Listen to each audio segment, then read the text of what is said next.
Morning. Hey, it's not morning. I don't. Daytime. How are you? Welcome to the most professional place on earth. It's wonderful to see all of you. I feel like there's a hair in my eyebrow touching my eyelashes. Give me one sec. Ugh.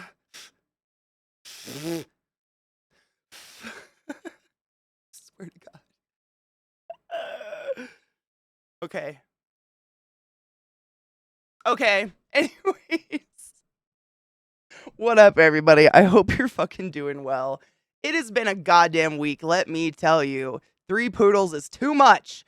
Mikey, and Chesh resubbed while I was getting ready. I fucking appreciate you guys. Mike, thank you for 33 months. And fucking Chesh with 25. I'm spoiled and don't deserve you. Thank you, you generous fucks. I hope you're doing well. Happy Tuesday. Hello, Fluff Bud. You came to say hi? You are so cute. Look at that furry beast. You are just the sweetest. You really are. And then there's Lil, of course.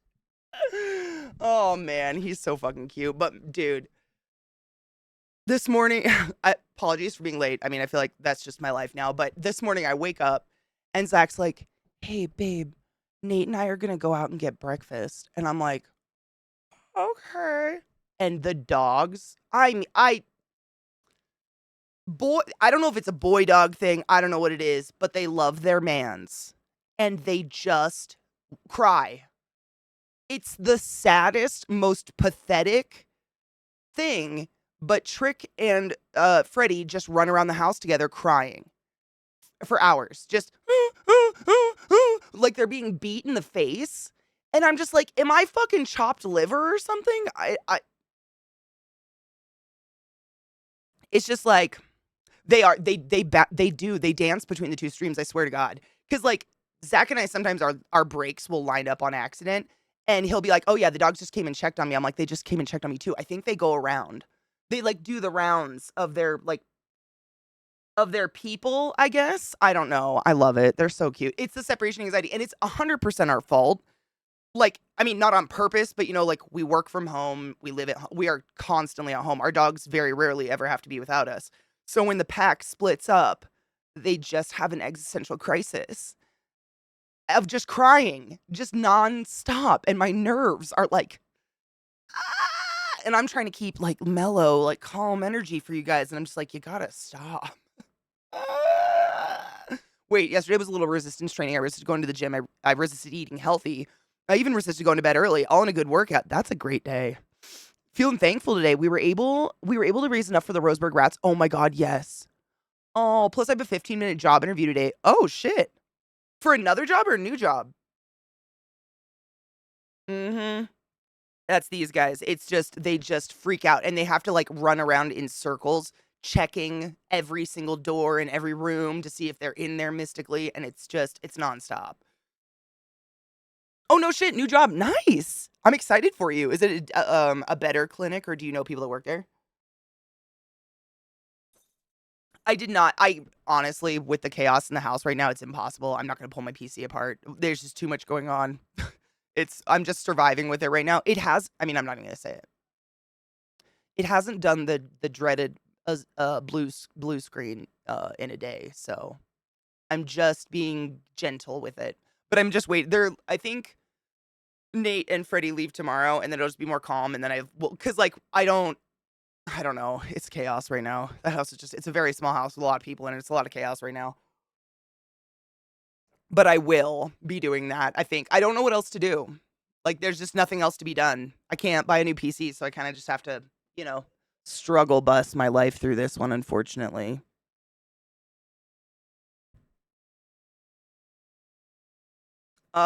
A good laugh? Is it a story? I love a good laugh. Is that even a question?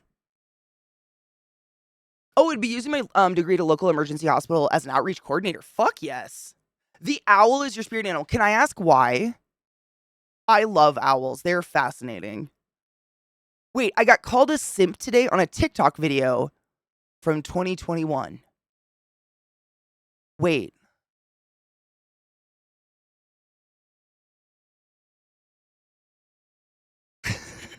I don't know what that says more about.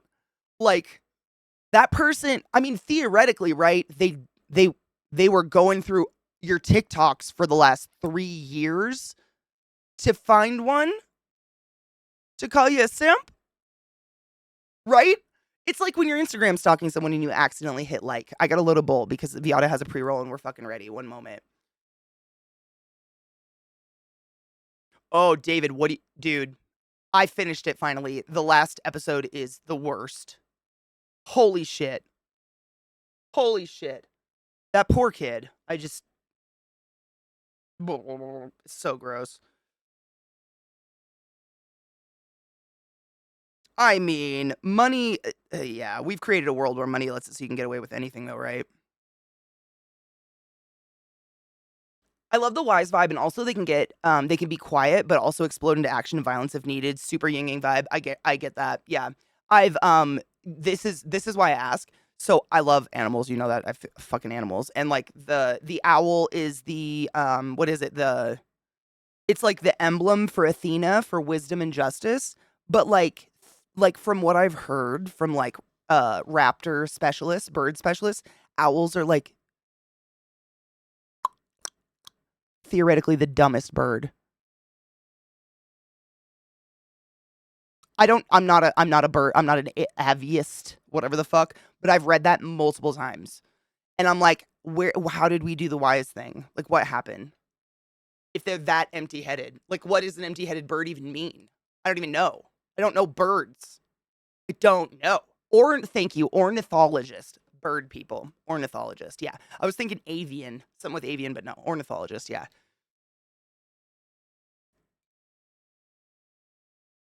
dude, Chesh, absolutely. Throw it in the Discord. Absolutely. I saw Bryce Stolas VA. Oh my god, in Little Shop of Horrors this weekend. Was it amazing? Oh my god. It was probably incredible, right? I've had a good few days. We're celebrating all the small shit. Absolutely. Let's celebrate your small shit. I don't feel sick anymore. I'm just stressed out from all the commotion. Lots of commotion. Cheers. Cheers, y'all. It's yeah, the last episode is the one where they go through the interview of Drake. And this goes for anybody going out to watch this show, Quiet on the Set, which is outing all the terrible people that worked in Nickelodeon and shit. Um, Heavy trigger warning for sexual assault. Just gonna flat out say that. If you're gonna watch it, that last episode, wow.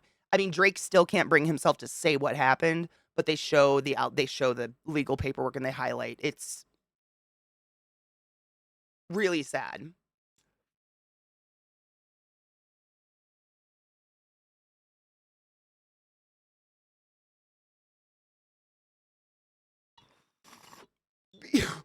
You know what's funny, B? No shit, for the last hour, I've been sitting here and I'm like, is Nate even in there? I didn't think he was in there yet for the stream because he's so quiet. He's just as fucking loud as Zach. I think he's just nervous because he's on camera. You forget, like Zach's been around a couple years longer than I have. You forget that normal people don't sit on camera a whole day. And I think because I mean, seriously, they're both exceedingly loud. Like the noise in this house has been crazy.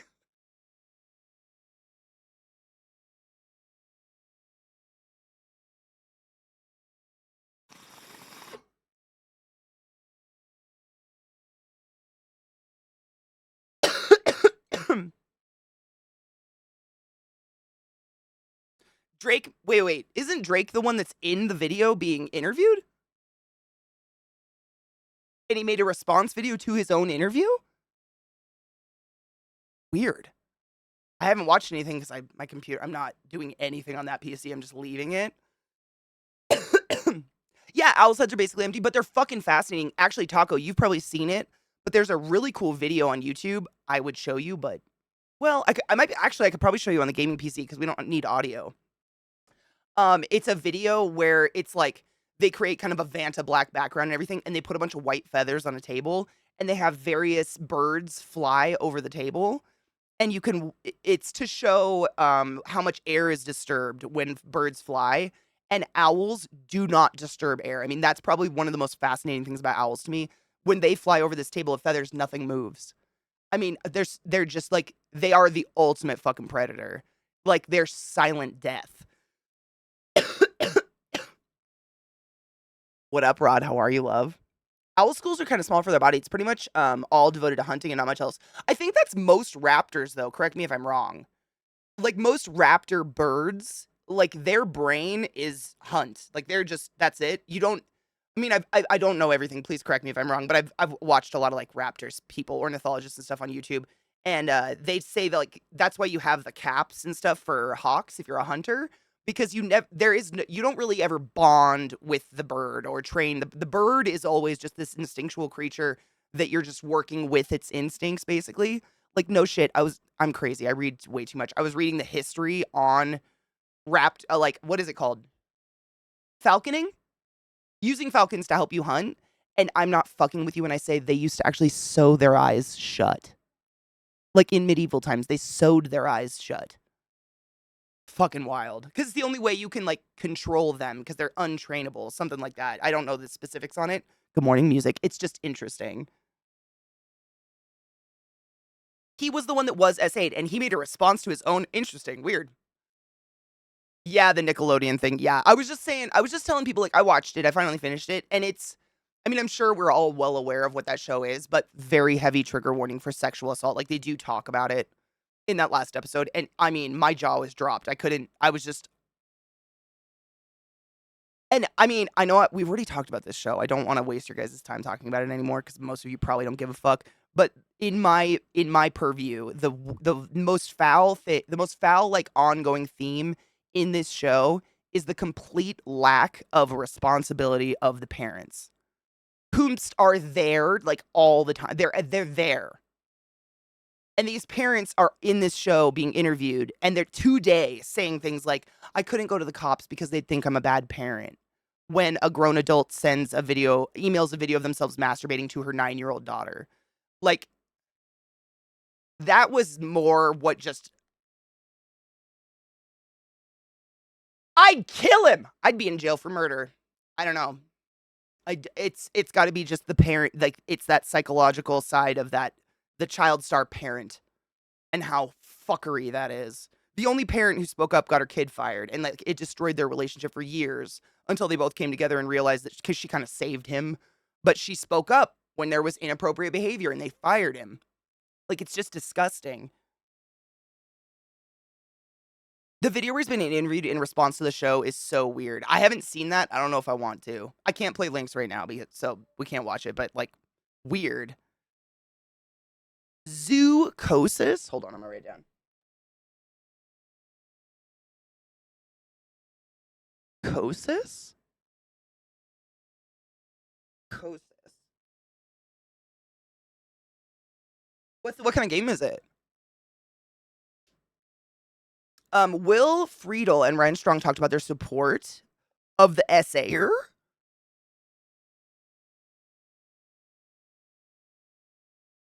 Wow.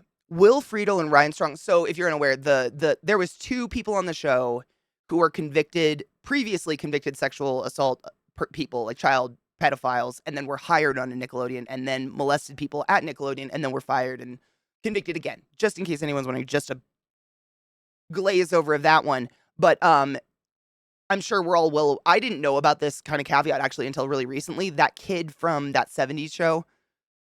I didn't have TV as a kid, so I didn't watch this show. I don't know his name. He got put in jail for a very, very, very long time recently. And Mila Kunis and her creepy husband, what's the fuck, Ashton Kutcher, were like wrote character letters. I didn't know this character letter thing was a thing. Shocker, I don't have like friends going to trial a lot. Dan Matheson, thank you. And they wrote character letters, and those are public. And then, Ashton Kutcher and Mila Kunis had to come out and be like, we don't. So when these child molesters, like they were prolific in the TV industry, like so many people knew them. I mean, like Leonardo DiCaprio wrote a character letter for this guy who raped Jake with foreign objects. I mean, so many different stars, but this is just that was the glaze over for what Mike said. Will Friedle and Ryan Strong talked about their supporter of this SAR. I'm assuming they probably wrote character letters and how horribly they were misled about what happened, and they'll never forgive themselves for like not looking more into the situation. It's such a horrible situation to be in. I mean, what do you even do? What do you even do? I have no idea. I don't ever want to be anywhere near anything like that ever.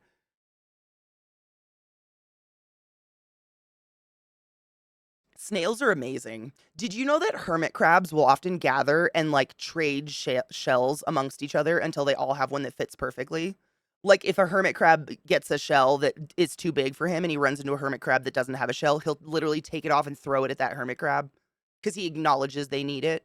Crazy.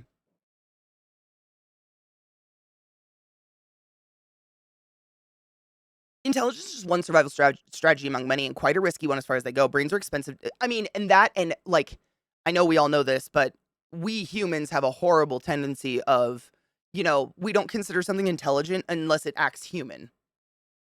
It's only intelligent if it can make a tool and use it or something.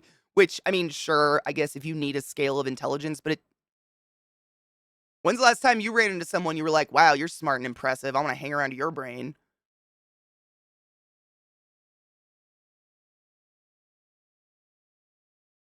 It was the gravy train. Yeah, it's disgusting. That's disgusting. That's disgusting. This was back when the court case was happening. Wow. Oh, Anubis, sorry. It's a show that's seriously way younger than you and I and probably the vast majority of people here. Honestly, the vast majority of us probably only know about it because we had younger siblings and or kids. It was a show, I think their show, was it Nickelodeon or was it Disney? I honestly don't know. I literally didn't have TV as a kid, so I just completely missed like a chunk. But it was a sitcom about two teenage boys who were besties. Uh Drake and Josh show or something? Or was it just called Drake and Josh? But one of the kids was, I mean, for years and years and years and years and years, heavily, horribly sexually assaulted by a vocal coach or something. I don't even fucking disgusting. What did Kelso do? Which one's Kelso? Which one's Kelso? Is Kelso Ashton Kutcher? I mean, he started trying to fuck Mila Kunis when she was 14 years old.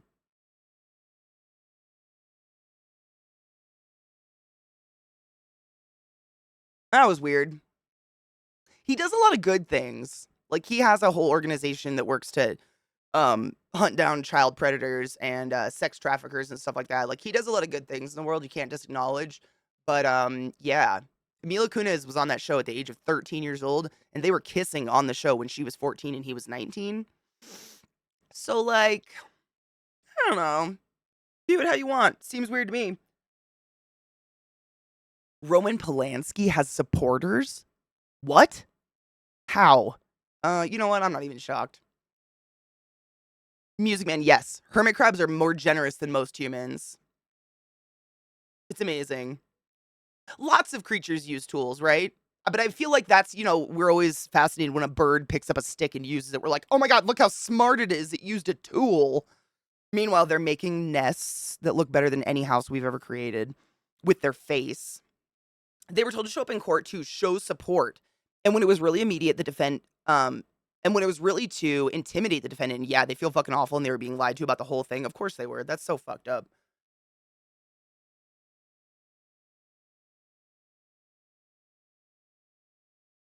Hermit crabs are fascinating. They're so weird. Crabs are fascinating.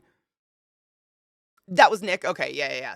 Kelso, that was Ashton Kutcher. Okay, yeah. So Ashton Kutcher, I mean, he's not in trouble for anything. He's just that's weird. It was the other guy on it. He raped a lot of girls. He went to jail. Do you guys know how long he was convicted for? A lot. And I mean, I do not support reveling in someone's misery or anything like that. Like karma, shit comes back on you. But I've heard he's not having a great time in prison.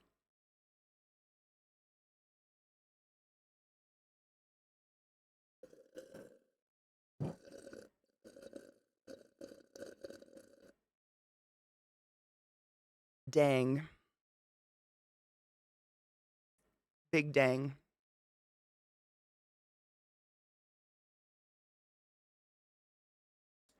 We're all so sad about it. I have a couple brothers who have been in prison, and they say that it's a bad place no matter what. But if you are a sexual predator of any kind, you are not gonna have a good time. If anybody finds out what you did, you are not gonna have a good time. And like, dang it, darn it, Hmm. Big dang it on that. Feeling all the bad right now.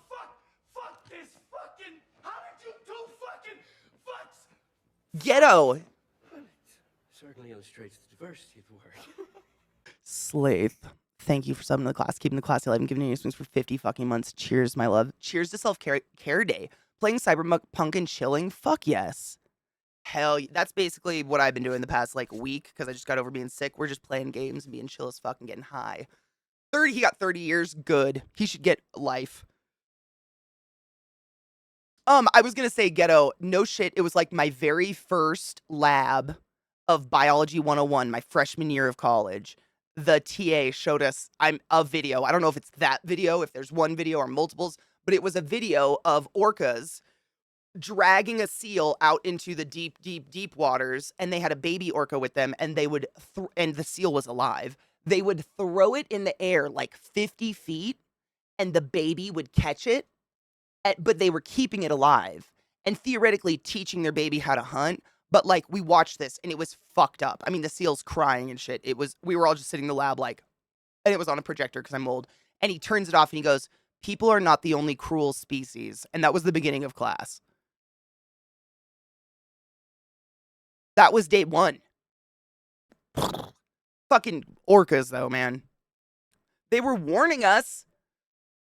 Witch Crow, it grabbed and shortened a stick, then pokes a grub inside a tree to piss it off, so it bites the stick and then uses it to yank the grub out. No, but we watched a video that literally was that, but on so many different levels, Anubis. You should look, oh my god, if I knew the video, I'd pull it up and give it to you. But it was a video basically where they were taking that concept and experimenting with it.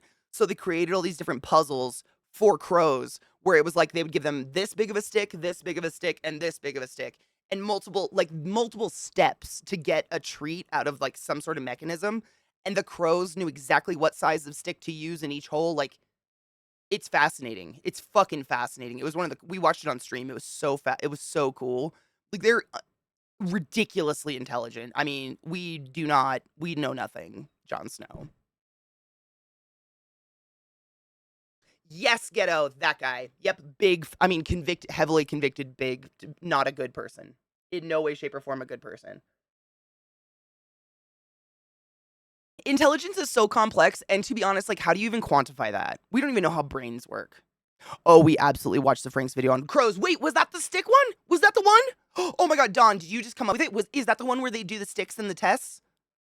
Because Anubis, you should go look it up if it is. If it's the Frank, is that the one? Fuck off. You might have just triggered it. I think that's the one. I'd play it, but my computer's on I mean, it's not there. We're not doing it. From what I remember, the majority of the cast of that 70s show, with the exception of Topher Grace Eric, showed support for Masterson.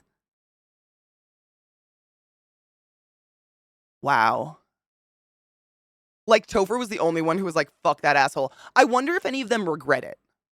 Because I can imagine, you know, if someone I knew dearly to my soul was being accused of something like that, and I felt in my heart of hearts like they would never do something like that, and I wrote a character letter, and then it comes out that they did something like that, like, I would hope if I was accused of something horrible, my friends would come to my aid and write a character letter for me and trust me that I didn't do this terrible thing. But like, what if they did? What if I did? Like, what do you do? What do you do? I don't even know. I don't ever want to be in that position. Thank you all for not being in crimes. Oh, poor newbie. Oh. Oh no shit. Topher Grace didn't hang out with the cast either. People used to talk shit about him for it, and now he's like, oh, I mean, Mila, I'm not exaggerating. Mila Kunis' parents lied about her age, and she was hired at the age of 13 years old for that show as the slut. The more you find out, it's just like, what? Exactly, and that's the other thing, Viata, right? Like, there we are again with the human thing, right? Associating human traits to an animal thing, calling it cruel. Arguably, my dad teaching me how to, you know, butcher a deer after he shot it. To a deer, probably looks cruel. You know? Right?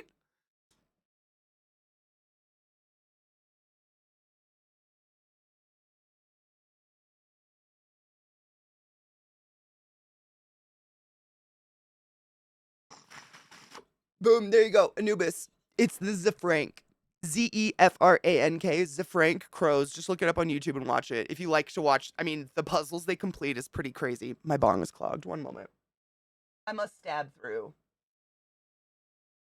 Yeah, the deeper you dig, and it's just like, you know, I feel kind of like a social idiot sometimes because I did miss out on so much, you know, of what kind of defines my era. Like I've only seen like 2 episodes of The Simpsons ever. South Park, maybe a handful. Like I just missed out on all of it, and I feel kind of like when people have converse, like you remember blah blah blah blah blah, and I'm like, nope. But I'm kind of glad maybe I didn't have it because it's all turning out to be really nasty. You know, like I'm not crushed because I have no nostalgia or no like emotions towards these shows or these people. I didn't know any of the shows in that the documentary Quiet on the Set, except all that and the Amanda Show. Those were the 2 shows that I had like heard of and I was familiar with.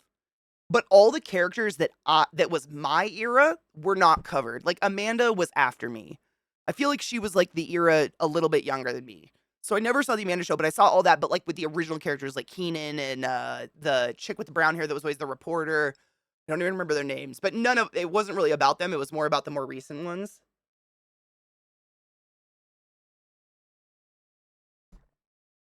Raise your hand if you've been personally victimized by Zafrank's duck dick video. Explosive corkscrews.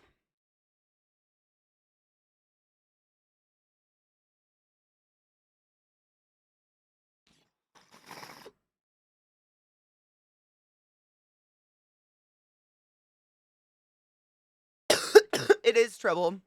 I mean, I feel like I've got a pretty good, and I don't want to jinx it, but I feel like I've developed, or I don't know what it is. I've got a pretty good judge of character because that has yet to happen to me in any way. Like I've never had a close friend be outed or like whatever. Like man, when Me Too was at the height and Twitch it got involved and all of these wonderful streamers came forth and they're like, "Hey, I've never felt comfortable to talk about this before, but so and so did this to me."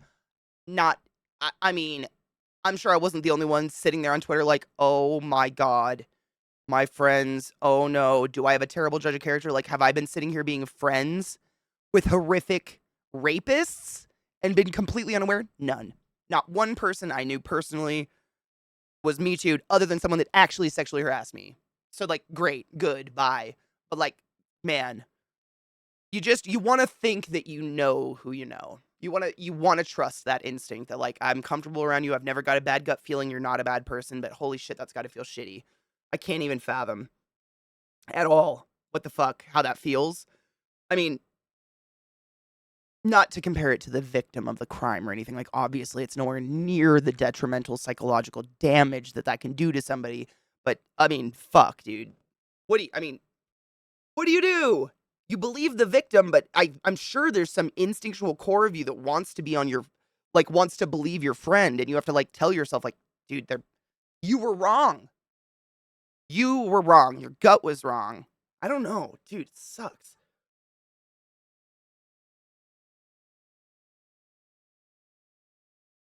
It's evolutionary where I again want to say that I do not get offended or weirded out by much, but even I have a line. Hearing some of that just makes me lose faith in humanity, and I have little to begin with. It's crazy. It's I think like I say this a lot, but I truly believe and like feel in my heart of hearts that the vast majority of humanity is good, and we're all just trying to live day to day. Like we're literally just trying to get from 8 a.m. to 9 p.m. to where we can check the fuck out mentally.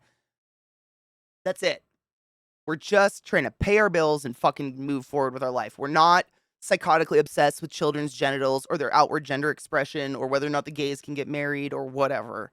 Like that has never occurred to us. We just love who we love. We celebrate other people who find love and don't think about the genitals or what they do in their bedrooms. And then there's this really loud, pinprick sized group of people who just won't shut the fuck up. And it starts to wear on you, and you start to like, even myself start to think like, is everybody like this? And I say it all the time, but like being a streamer and having a community like you guys to have these conversations, and you guys will be like, no, Katie, not everyone's like that. There are real people out there. It helped because I can get sunk into it hard. Just like, am I the only empathetic creature in the 30-mile radius? Am I the broken one? Like, is it more normal to just be this emotionless sack? I guess I'm not. I don't know. And when we talk about stuff like that, I'm like, okay, no. There's so many of us out there of different backgrounds from different countries, different political views who are all just trying to fucking make it through the day. Like, trying to make it through the day without hurting anybody. Morality is hard to define or prove in animals. Is empathy for sure even scary? Animals like chimps that have empathy but can choose to brutally maim their opponents anyway. Yeah. Yeah. I mean, and what is empathy, really? I mean, all of these things are just like, observational things in humans that we've named. But, like, is it a thing? I don't know. I can get really weird. I can spiral on that shit hard.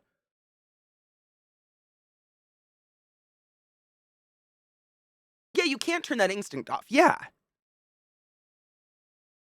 Trouble, I think it takes a broken person because, like, we all know, the vast majority of time there's sexual assault or rape involved. It's not about the sex. It's about the control, the attack. It's all about something else going on there. And I think the vast majority of us, like, don't. I mean, it's not even been a question ever to do. I mean, I don't want to go to dinner with someone to a restaurant that they don't want to go to, let alone have sex when they don't want to. I can't. Like, I like to be around people where we all kind of agree on what we're going to do together and we're all having a good time because then the vibe's high. I feel like the vast majority of people are similar to that, or we just stay in our own little bubbles, keep to ourselves, chill out. It's just, I don't know. It's broken. I feel like non-excusable pity for people that feel the need to take their own damage out on other human beings and further the damage train. I feel like it never excuses anything they ever do, but I do pity that because I don't like. How do you get there? Do you even realize it? Do you even know you're there? Hello, Lizzie, my love. How are you? He lied about. Wait. Hold on. I missed the first part. I sadly have a long story. I was friends with a guy for years. And only last year did I find out that he was on the list. Oh my God. And yet continued to act out in that matter all the while, making excuses for his behaviors and trying to blame everyone else, twist the story, blah, blah, blah. Of course, it's the same shit every time, right? Basically, he lied to me about it for years and then acted as if if I and others were in the wrong.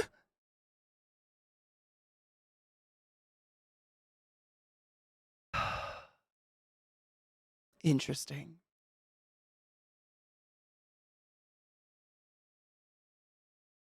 Met a friend down in London as part of a group. Sadly, she's been on the end of an assault. We cheers to her. And may her soul heal from like the most vile of violations.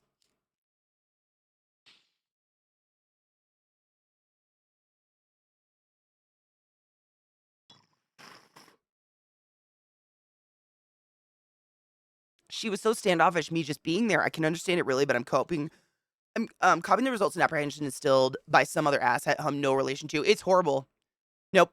I mean, it's something, it's so weird. Like, it took therapy for me to realize that my aversion to humans being touched, et cetera, was all just like weird defense mechanisms and results of being assaulted. Like, you don't even realize it's like evolving just to a new situation, but you don't realize you're doing it, and it's to a terrible situation you shouldn't have to evolve to, if that makes sense.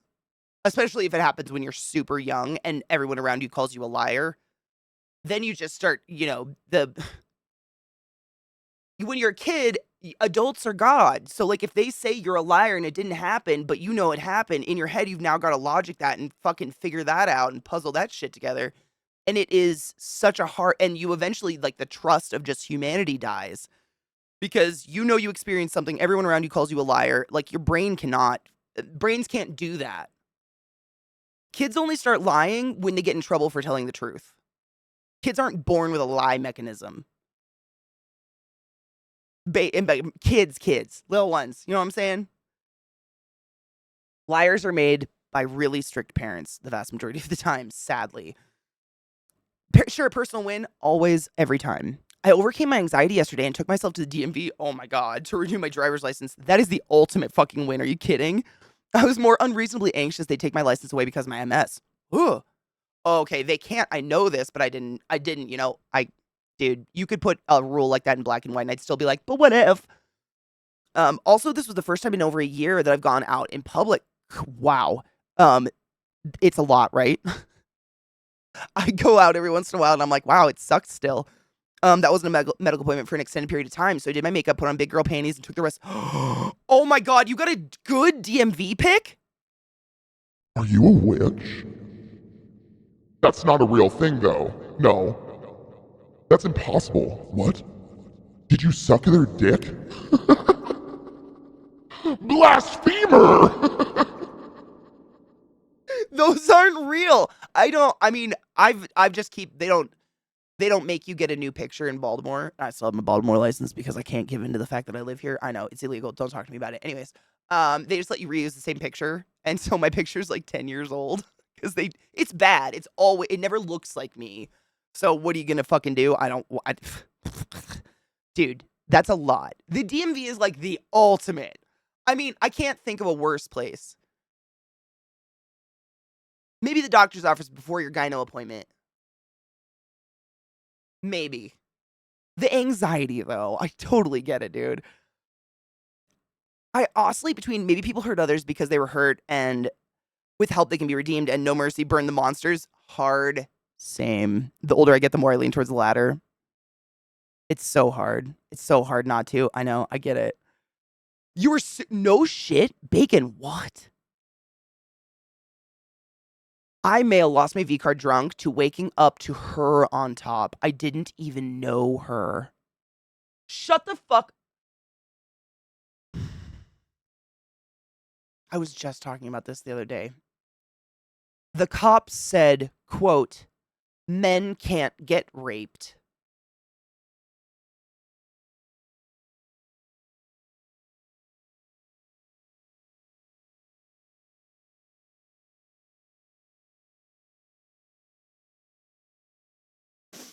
I don't think any of us need to say it, right? What? I'm so fucking sorry that happened to you, Bacon. That's disgusting. I have the fucking nastiest chills all over my body that is just disgusting. I'm messed up 30 years later still. Yeah, that is just fucking what? I'm so sorry that happened. I mean, nothing. I mean, you know, it's the.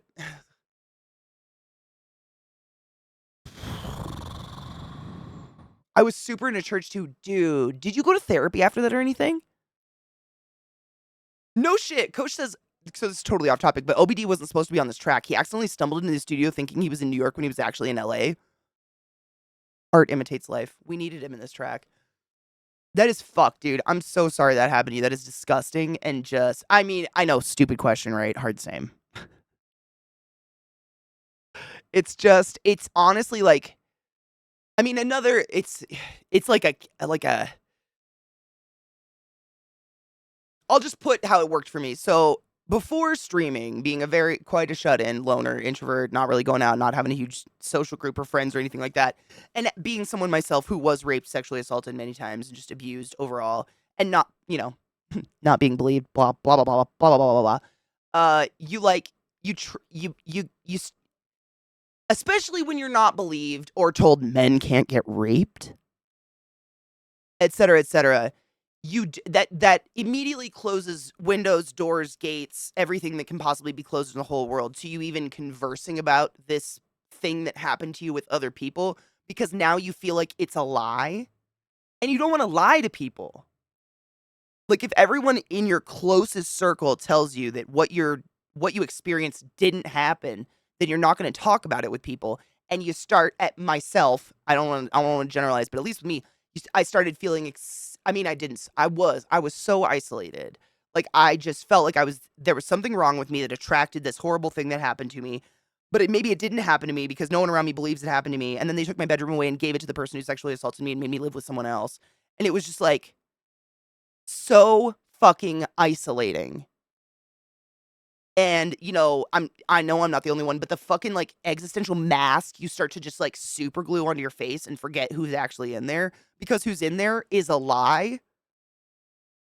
According to the two people who made you. And once I started opening up and like talking about this kind of stuff on stream, and more of you felt comfortable enough to also open up about horrible experiences, Like, it doesn't make any of it better. And it's so horrible, I know. Like, you don't, these are scars that are so deep, you tingle the fibers for the rest of your life. Like, they never go away.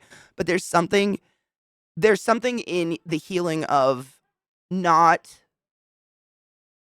taking on the responsibility of what happened to you. Because, I mean, at least for me, I look at that and I'm like, okay, there's no fucking way all of these people did that. Like,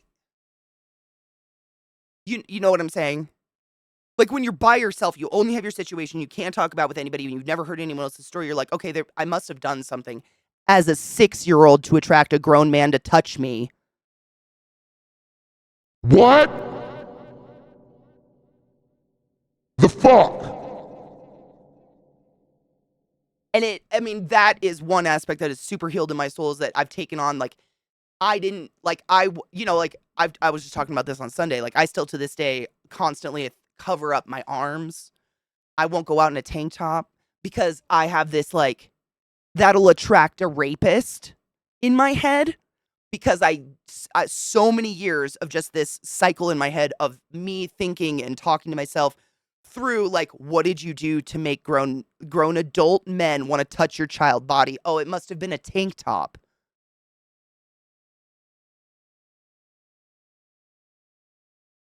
What? Like, I know now I'm in therapy and I talk a lot about it with my therapist and I've worked through this shit. But I mean, easily for 25 years of my life, that was the thinking in my head, was that if anything bad happened to me ever, it was probably my fault. So I should figure it out. And that is fucked up. I was a child. 6. I had been a fucking human form on this planet for 6 years of my life. Are you kidding? Are you fucking kidding me? There's just no. But I mean, for 25 years of my life, I was like, no, that makes sense. What? It's disgusting. It's really hard. It's so, none of, if any of you have ever experienced, I mean, literally just someone touching you without your permission in any way, shape, or form, nothing you did made that happen. Period. Period. And I hope you can take that. I mean, that's facts. You have no control over other people. I have no control over other people, their emotions, what they do, how they feel at all. And they can't make us feel that way. Period. And if you ever try to make someone feel that way, you're an asshole. Sit in a corner and think about yourself for a minute, you fuck twat. Sorry, I get mad.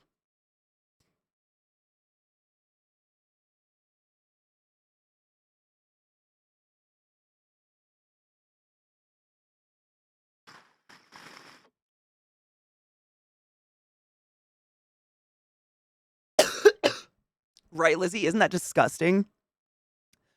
Continue. Oh, wait, Maureen, I got the first part. Hold on. Okay, so entirely unrelated. I'm sorry. Bitch, you know me. I love the unrelated. I'm here for the 5 conversations at once. Let's fucking go. I found out last night that this shop that scammed me and hundreds of others is taking money from people from their Etsy store. What? Holy wait, what? Okay, wait, part 2. Where'd it go? Continued. It was at one point a legitimate store. This person made some really cute bat swaddles for babies. Precious. I ordered one before my nephew was born, knowing it would take a while to arrive because it's custom made. My nephew was born, it never arrived, no updates. I emailed them. They never responded. Did you look at the reviews? That is, get your money. That's fucking sketchy. Was it on Etsy? Did they protect you at all? Dude, bacon, and that's the fucking way to go. I mean, seriously, that is, I don't put fault on my parents at all for this, because I think it's the way that they were taught to be. Like, I was absolutely that kid that, go hug your uncle and tell him you love him. Go hug him. And I didn't want to, but I was absolutely, like, I know lots of people have dealt with this. I've seen memes about it. I was taught that I had zero autonomy over my body, especially if it came to men. Like, inadvertently, like, not directly, like, you have no body autonomy unless it comes to men, or especially when it comes to men, but, like, that was instilled in me, that, like, I don't have a choice over my body or what happens to it. it's like indebted to people or something. It's so fucked up. It's so fucked up, and I still deal with that. Kid beauty pageants should be illegal, in my opinion, Nubis. Those are gross. I mean, you cannot tell me that's not sexualizing those children. They quite literally take toddlers and spray tan them and make them look like adults, and they're shaking their shit like adults. I mean, they're I don't know. I don't need to say it. Like, fuck that shit. Okay, so I checked their social media. Hundreds of people responding that they've never received their orders. Oh fuck. I'm so mad I didn't check their socials before I ordered. Another social media person I followed had gotten one, and I assumed they were cool. That I bet that's how they bait people in. They probably send one out. That fucking sucks. Oh my god, Pat, same. Hard. Take me with you. So last night you saw that their shop is down, but they still have an Etsy shop. Can you report them to Etsy? I would. Like, take it, like, I don't know if you have any, like, screenshots or anything of their other shop, but I would report them before they start stealing from more people, because that's sketchy as fuck. Yeah, Pat's literally only a week out of being at Jamaica. Do not feel bad for Pat.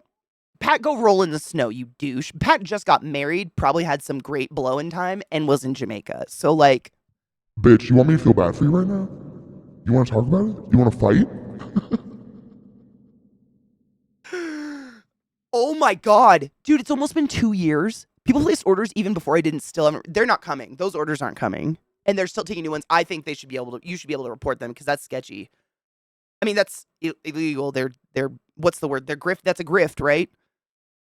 If my kid or my grandson says no to someone and they grab them anyway, I will murk them. And that's how I feel. And I feel like that's probably something that's very, very... I know a lot of people in the community have the same, like... I joke about, you know, like, these stupid... There's a few states that have been trying to pass these laws that it's like, if a little... And it's always specifically because, you know, apparently men now care about women's sports. If a little girl wants to play a sport, if she's 8 years old or older, the school has the right to check her genitals to make sure they match the binary male-female before she's allowed to play sports. And I joke, but I am not joking when I say if my child came home from school and said, Coach blah, blah, blah lifted my skirt today to make sure I didn't have a cock, I'd be in prison for murder. Now, I'm going to fuck you with Satan's cock.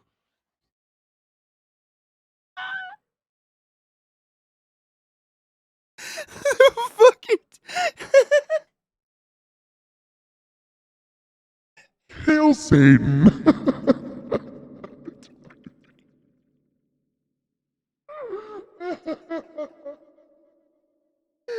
That was too beautiful. That was way too beautiful. Oh my god. That was... Thank you for that. Pat, thank you for some of the glass. Keeping the glass till I haven't given any swings. Made my eye water. That timing was gorgeous. My music just stopped out of nowhere. Please give me a moment while I slap its dick, silly. Oh.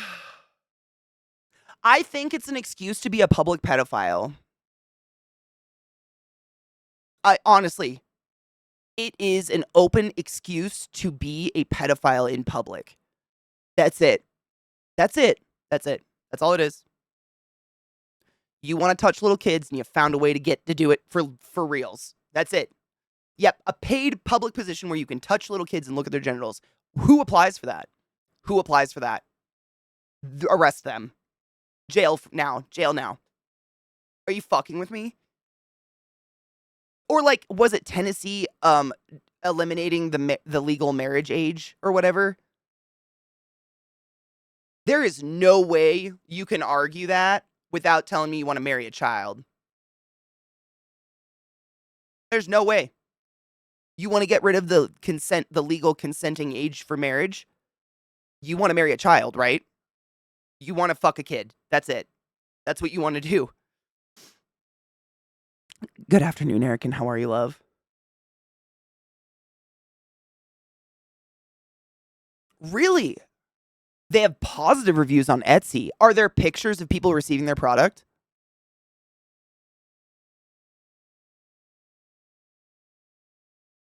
Unfun fact. Goody. Did you know only a few states have laws preventing unauthorized pelvic exams on patients under sedation?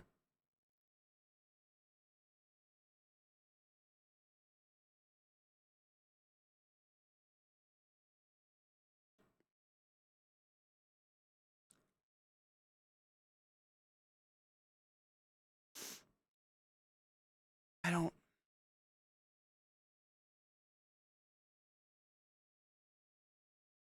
What?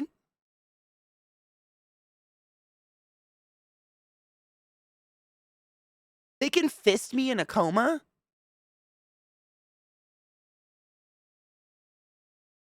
Oh. There was a high school in Florida where the assistant principal just spanked an 18-year-old while the principal watched. What? Right, sleaze. And if they're trying to make this a law to like fish out some pedophiles, I'm all for it. Like if this is a bait to get the pedos, cool.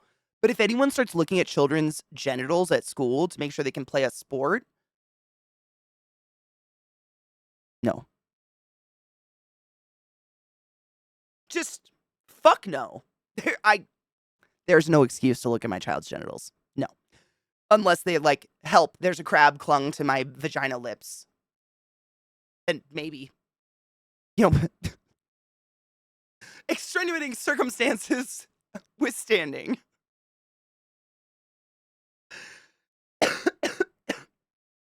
Fuck anyone who tried to touch me at work when they're a patient, gets told to fuck off. Hold on. And have me using the biggest IV needle possible. Have you been, like, assaulted at work? Yeah, I wonder if they can pay for reviews like botting a channel on Twitch. A similar concept. Really? Unfortunately, it has a lot of issues with both these delivery issues as well as people stealing photos to sell rip-off products. A lot of shops have left because of those reasons. Wow, that's really sad. I mean, I use Etsy pretty prolifically for gifts and stuff like that because I like homemade stuff or even supplies for crafting. But I learned via Amazon. Amazon taught me the rough way of read the reviews like deep. But it sounds like all the reviews on Etsy are good, which means you can buy reviews, which is super fucking sketch. Okay, so the channel Ankle Biters Kids by K. Ankle Biters Kids by K. Do not shop there. I can pull this up on my gaming computer because it's just audio is the thing. Nope, no Stream Deck. Oh my god, this shit looks super cute too. Dude, you know what?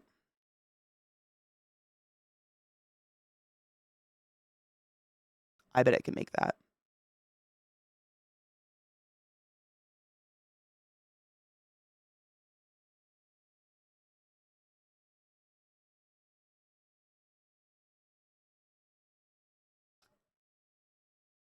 I could make this. Oh, no Stream Deck, Katie.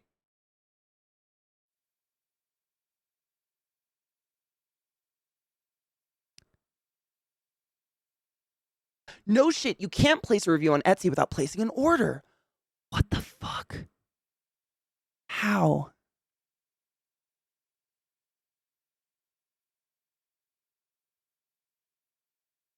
This person left the same review 3 times. I don't know how that happened. This seems odd.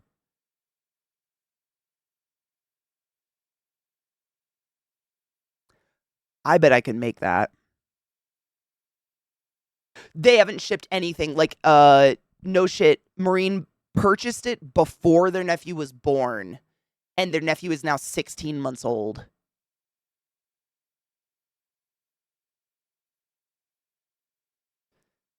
It's cute as fuck. Like, I would buy this. This is such a cute idea, but I bet I could make it.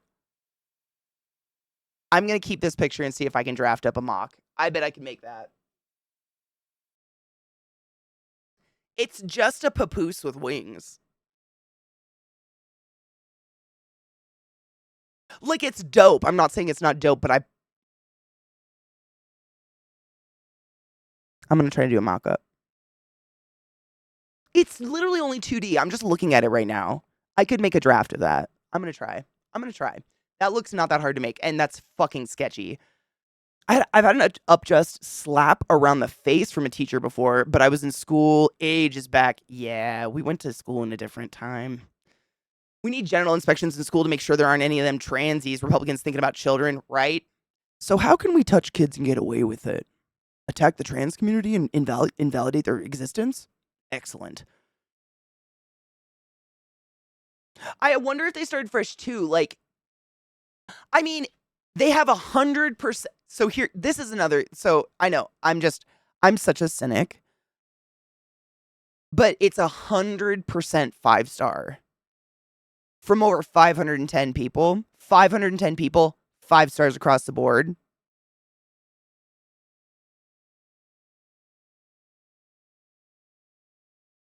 I've never seen a shop with 5 stars across the board with over 100 reviews. No one's that pleased. Oh, there are? Okay, so it's just so many reviews that it's averaging. Okay. I was gonna say, like, that seems extreme. I'm just clicking through the reviews and they're all 5 stars. Jessica left 5 reviews, 5 stars. Very cute. Having my first grandbaby soon and seller expedited it to me for me to get here on time. Expedited shipping. Highly recommend. Amazing quality, and Kay went above and beyond in making sure it will arrive on time. Jesus. Okay. Amazing. Super fast. Communicates with you. Really appreciate everything, and communication was top notch. Absolutely precious and well made. Well worth the wait. Highly recommend. This product's adorable and amazing. It keeps our baby super warm and happy, plus it's easy to use. I mean, there are pictures of people with the product. Like different babies in this cute thing. Would it be weird to hit them up on, like, have you tried emailing them on Etsy? I'm sure you have. That might be a stupid question. But I'm curious if someone tried emailing them on Etsy and being like, hey, I purchased this 2 years ago on your website. Here's my receipt. All your reviews say you're really good at communication. Like, all of them? I hate sketchy shit. Because Etsy's great, and it's just people like this ruin it. The bat wrap's adorable and very soft. Shipping took 2 times longer than anticipated, but seller was prompt to respond to questions. All right, so there's one, but they gave him 5 stars, even though shipping took 2 times longer than anticipated. Just an FYI, like, that is not a 5 star. It took 2 times longer than anticipated. Why did you give them a 5 star? Like a 4.5 at least, Jesus. It's perfect, shipped fast, well made. A lot of shipped fast. Love it, shipped fast. Shipped fast. Amazing. Super fast shipping. Interesting. I wish you good luck with it. I hope they take your shit seriously, because that's pretty fucked up.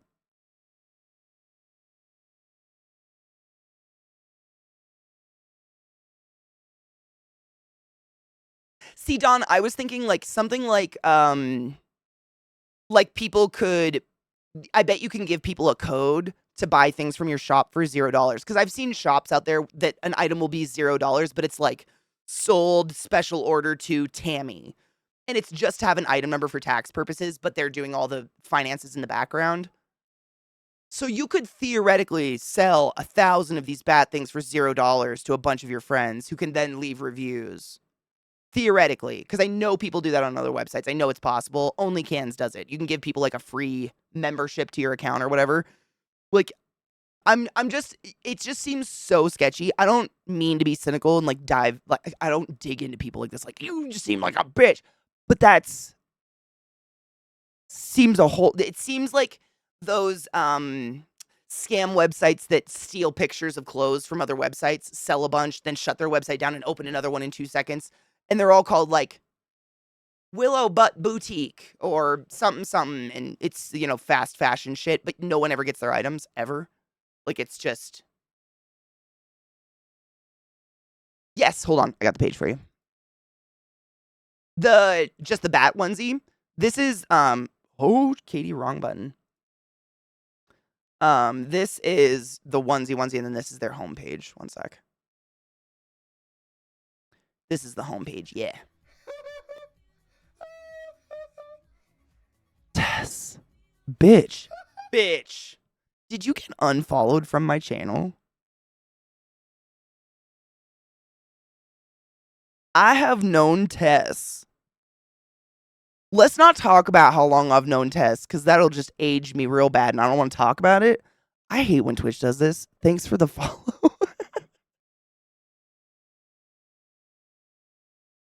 Twitch has like oddly unfollowed me from so many accounts of people that I've known for 50 million years. Like you guys know, I've been unfollowed from Domestic Dan, whom stuff I've known for 10 years, etc., etc. Like it's stupid. And then you have to have that moment where you go on their channel and you're like, why am I subbing for the last 10 years but not following? I love you. Thank you, Twitch. What's going on? How are you, bitch? I hope you're doing well. It literally does it to me constantly. And I know that we all know, like anyone who's been on Twitch for 6 months knows this happens constantly. Like they'll unfollow you from channels or whatever. I always feel bad. Like I always feel this like pit, like they're gonna think I unfollowed them and that we weren't friends and that I was mad. No one thinks that. Like I've never thought. We all know it's happening. But I always think it on the other end. I always have that weird, oh no, they're gonna hate me moment. But fuck, dude, it's computers. They're the best. Shopping so fast she missed it, dude. For real. Uh, wait, Donald Trump is selling Trump Bibles. I kind of want one. Is that fucked up?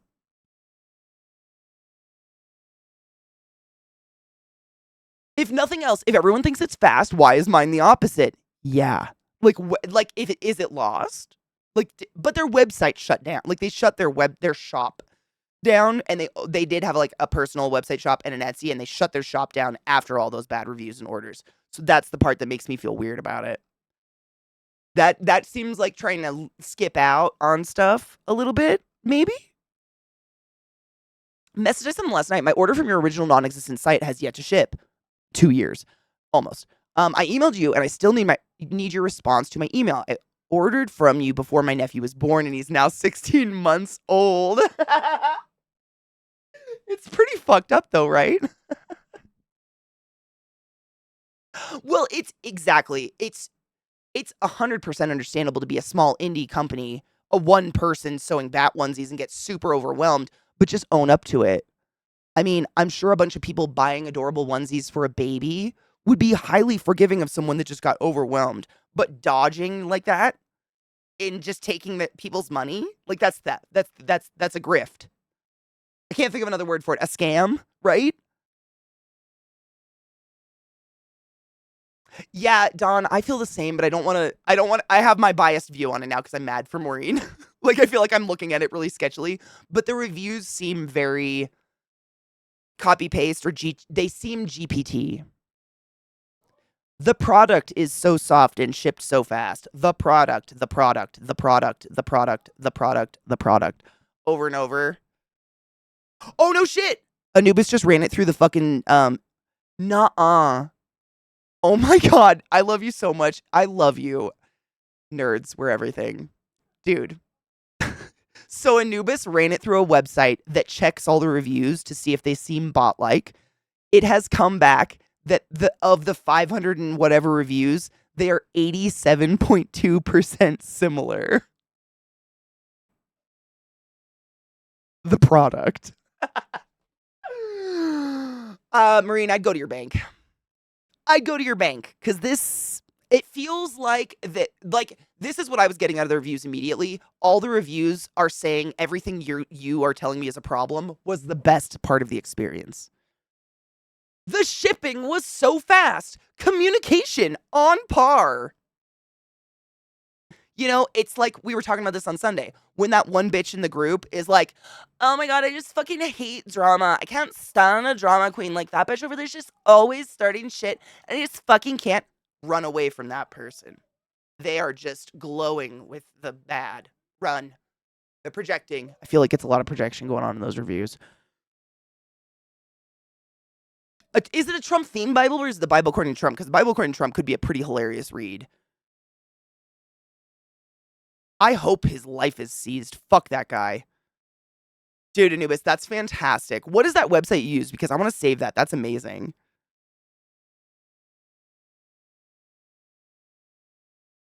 I know. I want this site. What is it? What is it again? That's fucking amazing. A good way to catch them is the reviews all come in at one time. That's what I noticed about a lot of them. A lot of them were all on the exact same day. Like there was like 50 reviews a day, like per day. And that's a lot. Like I don't know how they're making all those papooses. You know? It's if there's a bunch of activity and then nothing for weeks, it's a good sign their reviews are bought. I didn't even know you could do that. We're learning so much from your problem, Maureen. I hope you get your money back, but also thank you for sharing because we're being educated. This is amazing. What? There's a January 6th insurrection board game? Okay, that's too far. People died. Like, is that me being too sensitive or is that too far?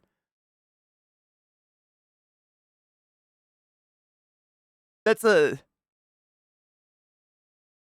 What? I just want to laugh at Trump's idiocy of his interpretation of a Bible. Like, I would not buy it. I would never throw... Yes, Anubis, one moment. Wait. Oh, wait. Shit, Rod got it. They always beat me. That seems gross. Right? That's not just me, right?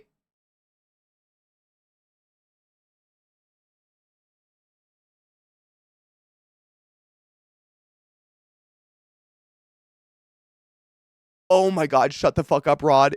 If it's upside down.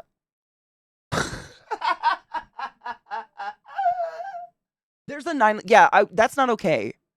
There shouldn't be a board game about 9/11. What the... A game?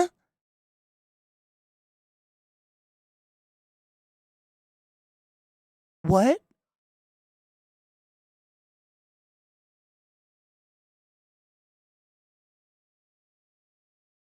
I know I might be a squishy soft liberal, but that seems like a lot. That seems like, is there ever a... Now's the time we can make fun of this horrible attack on our country that was maybe caused by our country and inside job where a bunch of people, like, jumped out of windows and killed themselves. I don't know. Cheers to not that.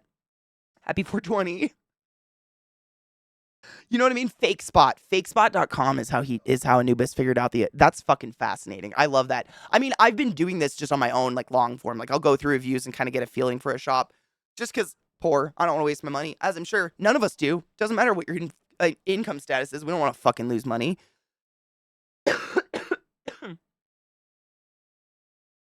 What? Trump calls the January 6th guys hostages?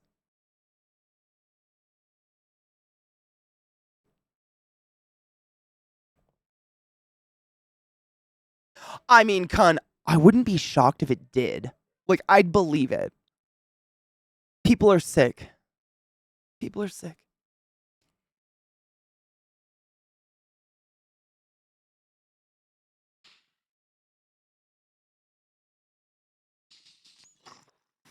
Right, Quill? It'd be like making a Risk game where you can be the Jews or the Germans. Like,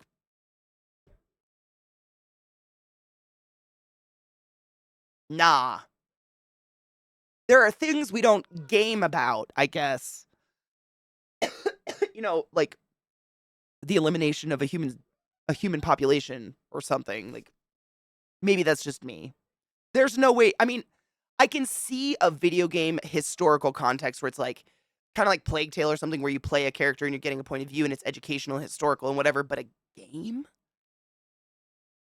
like a board game, I don't know. Seems like a lot. Seems like, yeah. The younger generation has gone through so much national trauma that I kind of feel like the darkness of something like that doesn't even register anymore. It's pretty fucked up. I mean, even myself, I'm like elder millennial, whatever the fuck you want to call it. I don't remember a time in my conscious existence of like relief or not a political strife, I guess. I don't know another word, like a word for the opposite of political strife. I don't remember it. Like it's always just been a constant. Like there's just, I mean, I was like, it's just like wars, just constant. Or economic collapses or something. Like at this point, I'm used to economic collapses. I have adjusted my lifestyle to basically just every 6 or 7 years, the economy's probably going to take a dump on itself. So like be prepared. Like that's just normal for me. Is that weird? But that might be a product of like just how fast the world is. Like, things move at such a faster pace. It's like, you know, we've had depressions before, aside from the depression, but the world was a lot slower, so it took a longer time to get there, whereas now we're moving so quickly that we, like, lapse out of depressions within a few years or into them or whatever. I don't know, though. These are just things I think about. Oh, it's best for Amazon. It eliminates bot reviews and gives you an adjusted reliability rating. I'm gonna use the fuck out of that website, dude. I'm actually really excited to play with it. Oh, okay, so FakeSpot does a whole bunch of sites. Amazon really good for it. Does not work for Etsy. Anubis used his own thingy, because Anubis is the bitch maker of circuit boards, to do the Etsy one for us. Bless you for doing that. We appreciate you. Yeah, what's next? Jenga 9/11 edition. Oh my god. Okay. That's really clever. It's not okay. But, oh my god.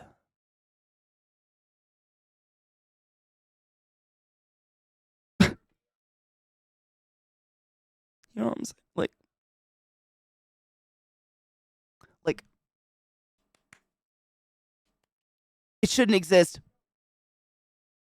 but I would laugh at that. That's funny. That's a dark funny right there. That's a dark fucking funny right there. There was an Osama bin Laden game? No. No. Ew. In small personal goal menus, fuck yes. I've been wearing my 0G tapers the last day or so, and today I got the tunnels in. How does it feel?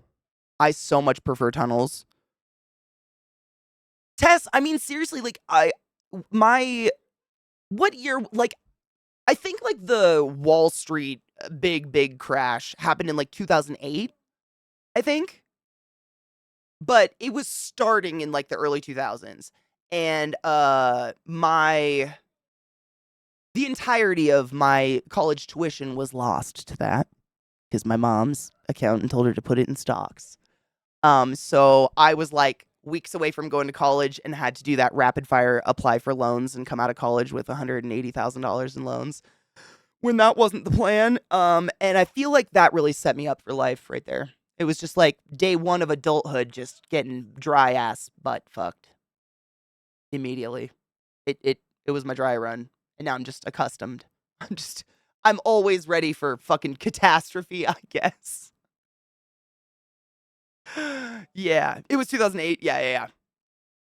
The big housing crisis was 2008, which led to Wall Street crashing. Yep, that's what I thought. Yeah. Important side question: are boneless wings just fancy chicken nuggets, or no? They're chicken nuggets. Boneless wings are chicken nuggets, right? They're just a chicken nugget.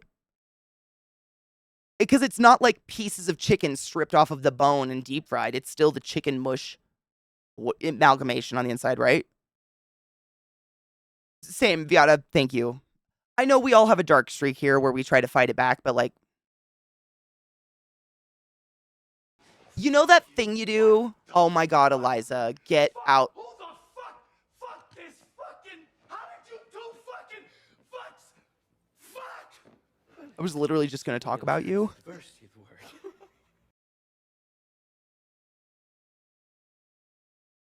I'm not kidding. I was just going to say, I was going to look. I didn't even know if you still had this emote. Eliza had the emote that is the emote of all emotes. It is the reaction we all have to something that's, like, funny but not okay.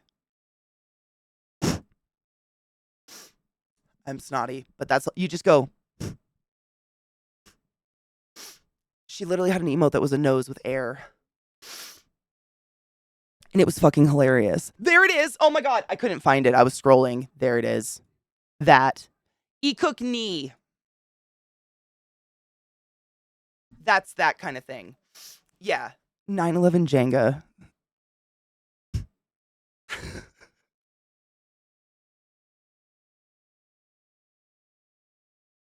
And because we're friends, I have to admit to it. Like, it's not okay, but also that was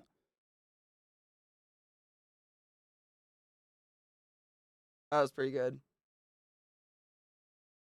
Now my mind can't stop thinking about inappropriate board games, though. I'm on a bad track. No, Katie, bad. Oh my God, no. Katie, stop it. No, we've gone to dark places. Stop it. Balls. Old balls, old balls, old balls. Oh my God. Dude, Eliza, fucking Rygar hit 99 months a couple days ago. I don't know what to do anymore. We're old and we're dying. Yeah, chicken tenders are the chicken. Chicken nuggies are like the gush, which I eat nuggies. Not here to hate. Pieces and parts. My dad always said ass, lips, and toes or something. Ass, lips, and feet. He has an acronym for it. It's what he calls hot dogs. Ass, lips, and something. Anyone else have a redneck father? Tell me, help me. I'm forgetting. Lips and assholes. Is that just what it is? It's just lips and assholes. It's a thing. I've heard multiple redneck fathers say this thing. Thank you, GH. I'm doing so much better. Like, no more green stuff. Thank fuck. I like attention. Let's talk about me. Deal. Actually, I did. Oh my God. There's a new stand up on Netflix. It's really funny. I was listening to it this morning while I was getting ready. It is hosted by oh God, Gatsby. I just blanked on her first name. Hannah Gatsby. But it's a bunch of queer comedians just having little like 15-minute spots, and one of the queer comedians on there reminded me so much of you. Oh my God. I think she was like number 3 or 4 in the lineup. They're all hilarious, by the way. Watch the stand up. The new stand up hosted by Hannah Gatsby on Netflix. I think it was just dropped. If not, I just watched it. I was on the floor. It's fucking hilarious. One of the stand-ups has a whole skit about how in her transition female to male, she just opted for no nipples because the doctors were like, yeah, we'll remove your nipples, breasts, and then we'll change your nipples to look like man nipples. And she was like, what, do they get paid better? And I literally almost peed my pants. That's not the comedian though. I think it's 3 or 4, but she has this like dead, cold sarcasm and just these extensive dead air silent moments after things she says because it takes that long for you to get it, and once you get it you die. Like, she's so funny. Oh my God. But the awkward, like, oh, it was just this awkward, like, but purposeful dead air. I don't know, dude. Watch it. Watch the whole stand up. Everybody on it was really, really good. But you'll know exactly who I'm talking about. I'm trying to remember. She was 3 or 4 in the lineup. And I couldn't get over it. Like, just the way that I can't do it. Like, I have physical pain in those dead air moments. And Eliza will say things that, not meaning to be funny, which is exactly how this person comes off. I shouldn't say woman. I don't think she said how she identified. I don't want to assume how they identified. But they say something and then just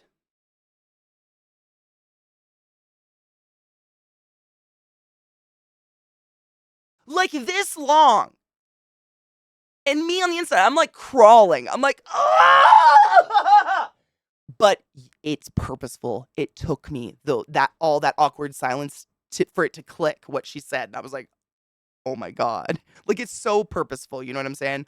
Comedians are amazing. The art of stand-up has always fascinated me. Like, how everything is so fine-tuned. Everything that looks casual or looks like maybe awkward silence is so, like, micromanaged, planned, you know what I'm saying? And you can hear it in the audience. It takes them just as long because they laugh when I get it. She's fucking great.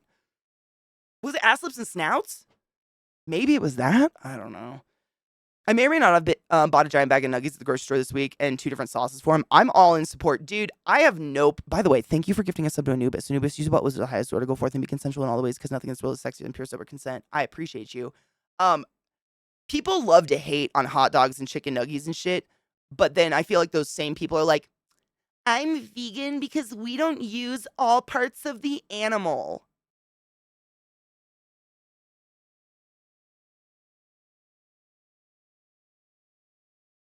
You know what I'm saying? Like, we try to use all parts of the animal, but you turn your nose up at head cheese, which is delectable. There's no pleasing you, Mr. Vegan. Or whatever. I don't know. Get out. Stop it, Eliza. Like, I don't know what to do. Eat how you want to eat. I try to eat as ethical as possible. I was vegan for quite some time. No hate at all. But, I mean, The ignorance, I guess. You know what I'm saying? 2008 was the big recession, and there was a big crash shortly after 2000, the dot-com bubble, and one in the early 90s. We had a smaller recession in 2012, 2013 as well. The cycles are only constant. That's what I'm saying. I feel like this every 5 to 6 years, so I just financially and mentally and emotionally, not thinking about it consciously, like I don't have it in my planner like recession this year, but when it's almost like I instinctually can feel it coming, or when our economy's in a good place, I can't necessarily thrive in it, or I don't feel like, ooh, we're all doing great now, because it's the moment we feel it and someone talks about it, it's already on the decline. Because everything just fluctuates so fucking fast that I've just, adjusted life for that, assuming that will happen. It's letting the joke breathe. I can't, it hurts. It hurts. Oh my God, Emma, it's literally has not changed in any way, shape, or form. The only difference in attaining things, media mayhaps on the interwebs that is behind a paywall, the only difference I've found is using a VPN. And not because I'm worried about my privacy or I'm worried about someone finding me, but like at my last place in Baltimore, I had Comcast, and I attained an episode of True Blood. This was many years ago when True Blood was live, actually, still crazy. I attained an episode of True Blood via not that paywall, and I got a letter in the mail 2 days later from Comcast saying, we saw the spike in your usage and we will bar you from ever having internet again in your whole life if this ever happens again. And a VPN eliminated that. So that's like the only difference. You still get your little Kazaa, Azure, whatever the fuck program, and you go to Pirate Bay. Pirate Bay is still there. Crazy. Like, how long have we all been using Pirate Bay with the little beige ship emblem? Like, that is shit. It's like what's the word? Like a landmark of my childhood, and it's still exactly the fucking same, but it's literally the same. Nothing has changed. If you remember how to do it, no shit, Eliza's same. Yeah, I use, it's literally called Hide My Ass. That's my VPN service, but that's what I do. That's the only difference, turning a VPN on. Other than that, it's ancient technology. It's never changed. I will go forth and be all the things, but likelihood of my ass getting any are slim to none. That being said, you never know. Wait, what is your ass gonna get? Like getting ass? Yeah, don't waste animal products, plain and simple. Agreed. Agreed. Like, if you're gonna kill a cow to eat it, use the fur, the leather. That makes sense to me. That's why we have leather. I mean, if you talk to LZT, all of his leather that he uses, 100% of the leather he uses is all there's a word for it, I can't remember, but it's all leather that came from meat processing plants. So it's, we took a life, but we're putting it all to use. That's the way it fucking should be. Do you think it's trauma, Sleaze?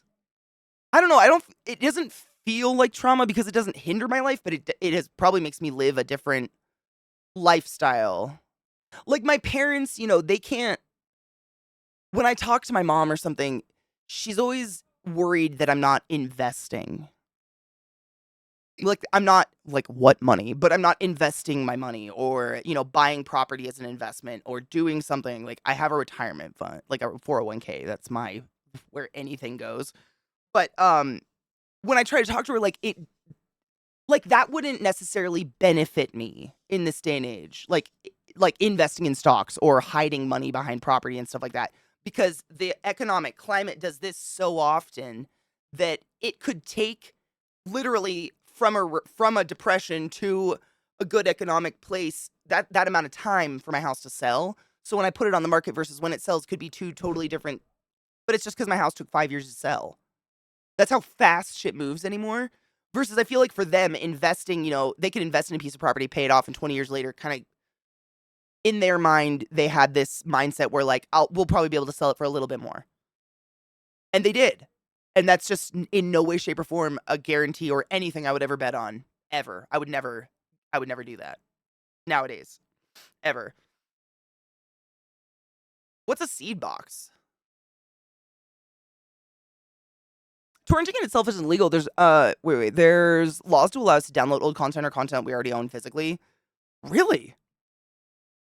The depth of the cycles have gotten less since modern banking, more regulation in the federal bank. The old gold standard currency has caused some of the very old crashes. Note Bitcoin is the same exact flaw as gold standard currencies. Whatever happened to that other shit? Was it NFTs? Was that the thing that was supposed to be the next big Bitcoin?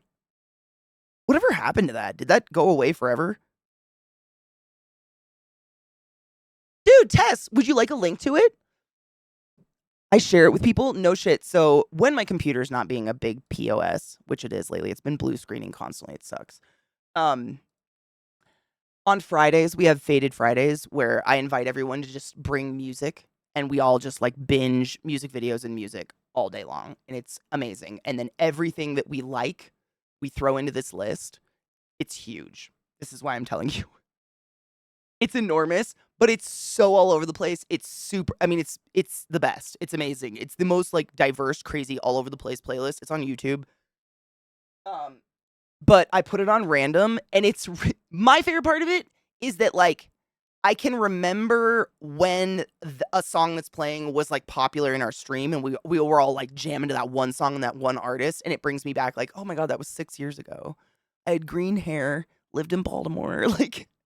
It's almost like timestamps in my head, the music from this list. I love it. It's like a history of the channel a little bit.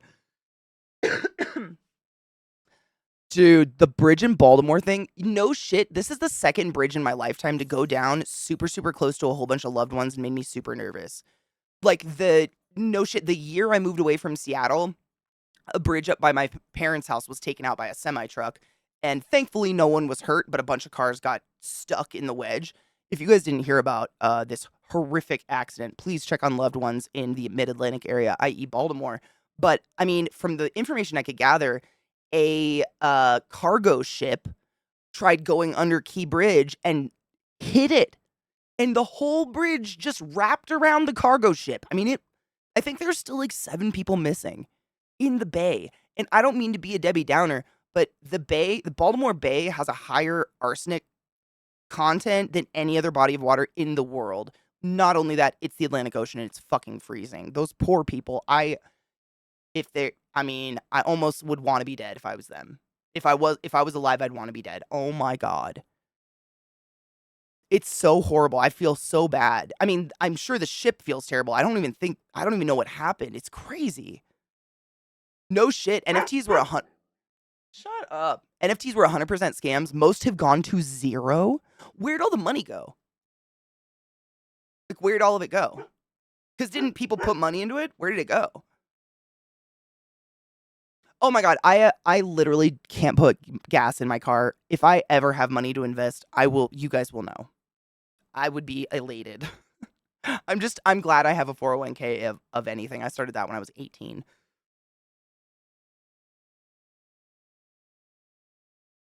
What's it a cover of? No, a new Paramore single, but it's a cover?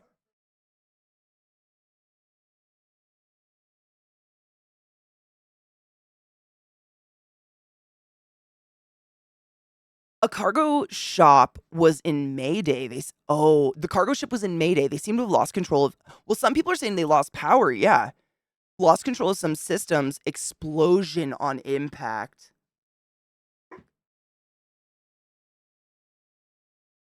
Yeah, there was 7 cars and a construction crew.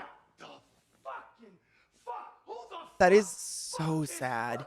Sad and just really scary, to be honest. Fuck, dude. No shit, they're still working on getting people in the cars out. Good God, those poor people. I've seen the video. I ain't planning on stream, but I've seen it. It's harrowing. I woke up this morning to 7 missed calls from coworkers in Baltimore asking if I'd seen so-and-so, because I think the bridge must have gone down when everybody was commuting to work or something. Because I had so many calls, so many texts. My first thing this morning was watching that bridge go down. Seen it. I'm good. It's terrible. I know people are still missing. Elwood, thank you so much for summoning the class, keeping the class alive, and giving 80 swings for 39 months. Go forth and be consensual in all the ways, and I appreciate you. Love. It was at 1 a.m. this morning. God damn, that's scary. Fuck. I stayed out of crypto and especially NFTs because they're largely run by scammers, many who have already been banned from normal financial markets due to fraud. Yeah, I mean, I feel like the kind of people that toy with new currencies, I guess you would say, are people who have money to throw away. Like, if you worry about bills, you're probably not doing that shit, right? I would think. I don't know.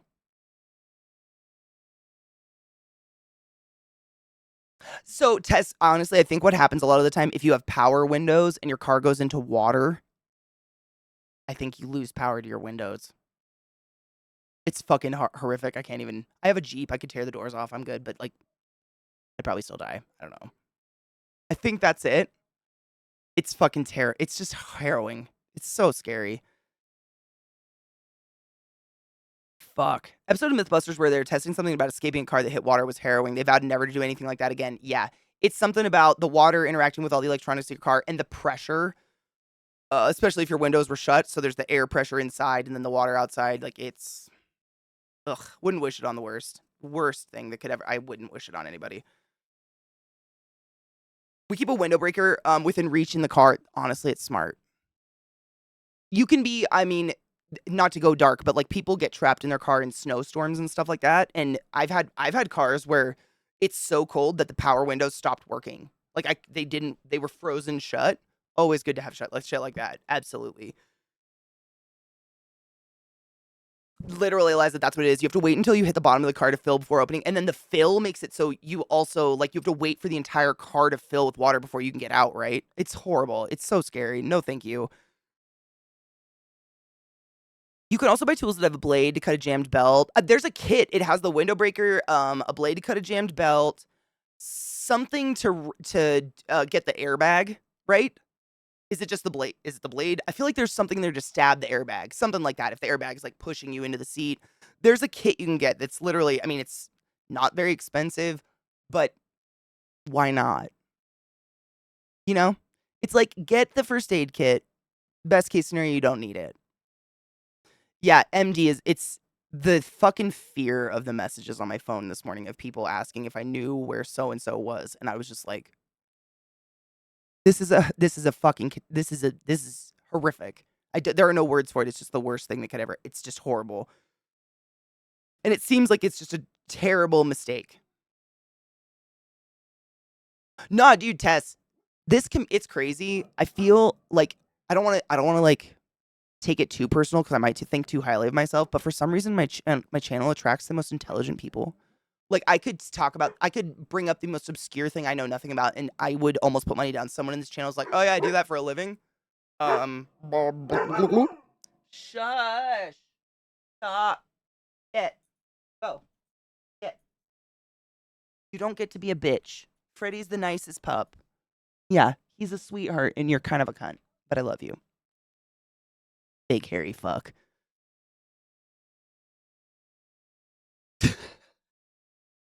Eliza, you took the words out of my mouth. It's never really a good day in MD. I mean, sometimes it's super pretty.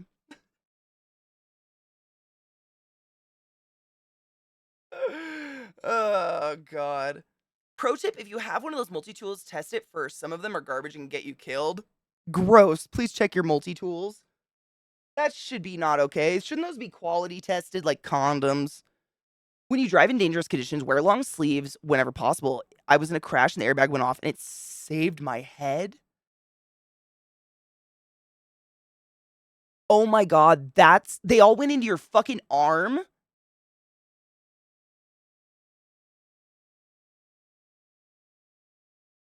You still got a burn though, even though you had sleeves on, but imagine how bad it would have been if you didn't have a sleeve. Like, no shit, I'm sure you don't have to imagine. That's horrifying. We're having a bad time. That's horrifying. Horrifying. I have a knife in the car with the other end, as a window breaker. It's smart. I mean, you just never know. I've always lived places with terrible weather, so it's something I just grew up, you just had that shit in your car, if there's lots of snow and stuff like that, it's just a safe idea. My dad always told us, best case scenario, you never need it. But if you do, and honestly, most of that stuff has come in more handy helping someone than anything. I've never really needed any of it other than like chains or something like that.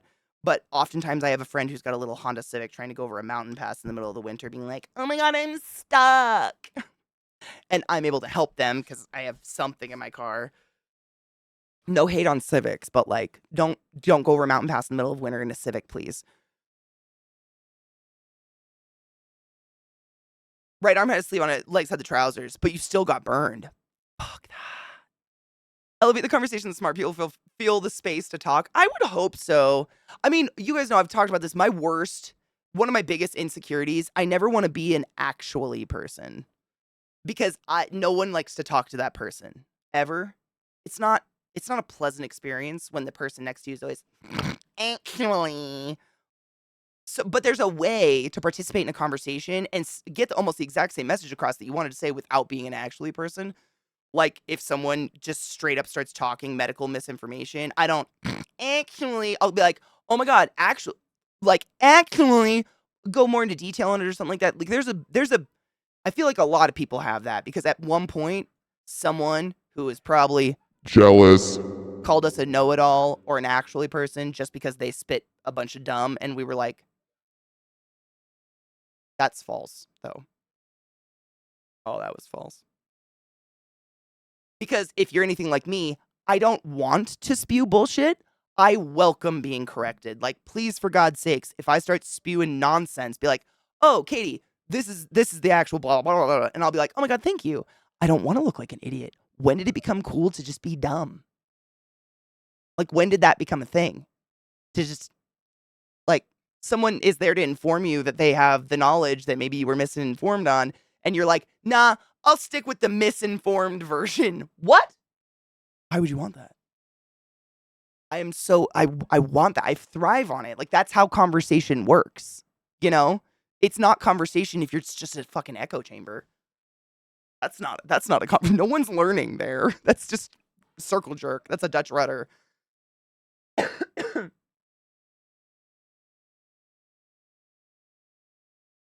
was only $5. That's pretty good. I mean, yeah, I would just test it on some hardcore material or something, like not your actual car window, probably not. That'd be a bad idea. Oh, the rear hatch is missing, so it would automatically open. I mean, that's something. Anubis, you've got a sub, you can absolutely. You've got the freedoms. The freedom!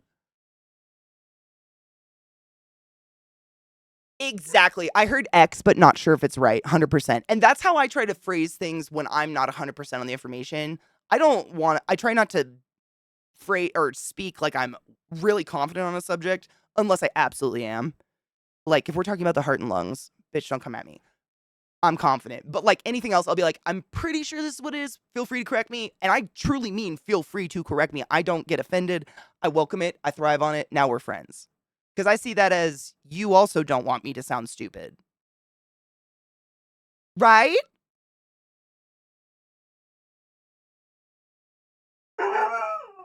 Why?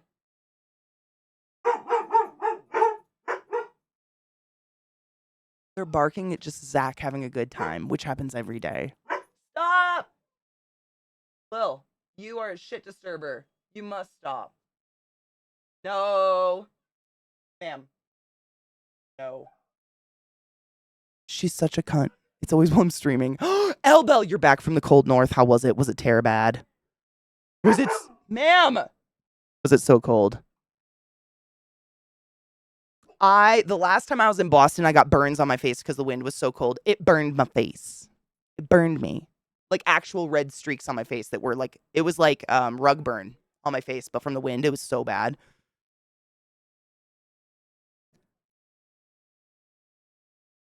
I mean, they are, but it's no louder than normal. And it's honestly just Lilith. She is officially the asshole. Like, the other two, they don't give a fuck. They pal around together all day. Bill is still that little girl who goes up to the teacher and is like, teacher, tell them to stop having fun. Why? Why, little bitch? Why should I tell other people to stop having fun? Because I'm not having fun. That's Lilith. That's it. There's nothing happening. She's just a cunt. Oh, did I miss it? Hold on. Shut up!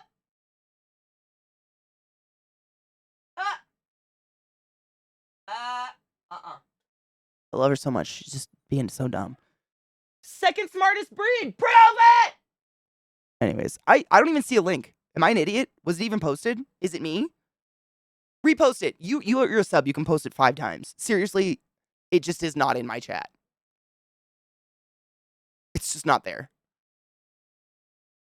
Weave. Have a beautiful day, Honeybean. Be safe. Oh, it's in Discord. I don't have Discord on my computer right now. It's bare bones because it keeps crashing. I'll have to check it on my phone on the break, which we should probably take soon, but I will. They're doing something that isn't about me. Literally, that's Lilith. Lilith's probably like, why is Freddie having fun with Zeke and Zeke, bro? Seriously. She's just like, Freddie and Trick are just chill. They just want to have a good time. And Bill's like, I'm going to shit on your parade because I'm a cunt. That's it. 9 times out of 10, she's great. And then once in a while, she's like, nah, I'm going to be a bitch. Hi, Allie. How are you, love? I had a moment. This is the best way I could explain it. I bought some batteries for the remotes for my ring lights from Amazon. I did so because it was the cheaper option. So they shipped it without any tracking info. I contacted them and they basically told me there was a big possibility it couldn't get lost in the mail. So I made Lady Liv pick up some from work since I was sure I wasn't going to get the original ones I bought from Amazon. Guess what shows up today? Always. I was going to guess. I was literally going to say it if you didn't say it. That's the way it goes. We have 3 right now. Yes. So Zach's brother's visiting us. He had a sports thing he had to do in Denver. So of course we said, please come stay with us. And he has a poodle named Freddie Mercury. Fucking hilarious. But like, I know I've bitched about it probably too much. Just to state, I'm super grateful I have a roof over my head and I have a house. That being said, it is so small. Like my house is smaller than some double wide trailers. And we've now got like 3 over 6 foot tall people in it and 3 80+ pound poodles. And it's a lot. It's a lot of like energy in one space. And the dogs are just like, they feed off of each other. So if one dog just huffs, another dog then barks, and then another dog really barks, and then they're all just like, wah! It's a lot.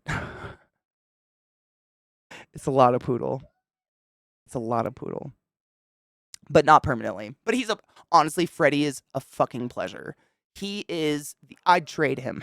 I'd trade for him. He's so calm and chill. Like, him and Trick are perfect. Bill's just being a cunt. For no reason, though. I mean, there's literally no reason anymore. We can't figure it out. She's just a bitch. Literally, it's like when you can't find something, easiest way to find it is to buy a replacement. The original always shows up. It always shows up the day I buy the replacement, I swear to God. Oh, no. I really hope it's not a sickness, but it seems to be going around. Eat some oranges.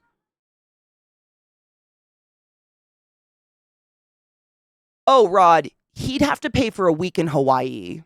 If you'd love to share that with him, feel free. He owes me a few spa days. Just already, the bill's racking. I mean, they can say what they want, but it's the fucking Katie show. Like, I'm mom, food, everything. Those guys, I have a picture of it. Those 2 fuckers laid in my bed all day and slept.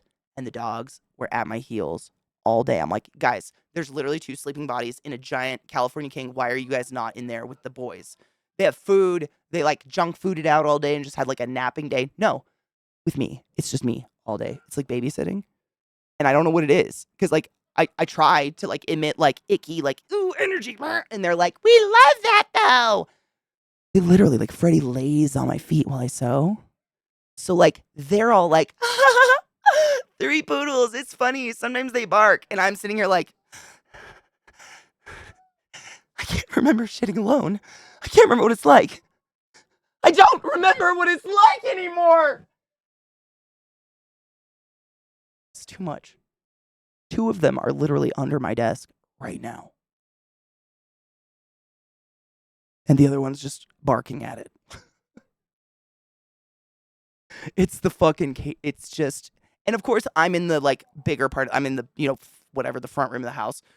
So I'm in the bigger part of the house. Maybe that's it. I don't know, but they never leave me. I mean, if I get up, they get up. They got to follow me to the bathroom, follow me to the side of the house. And it's like every time I turn around, I like knob one in the head with my knees on accident or something. It's a lot.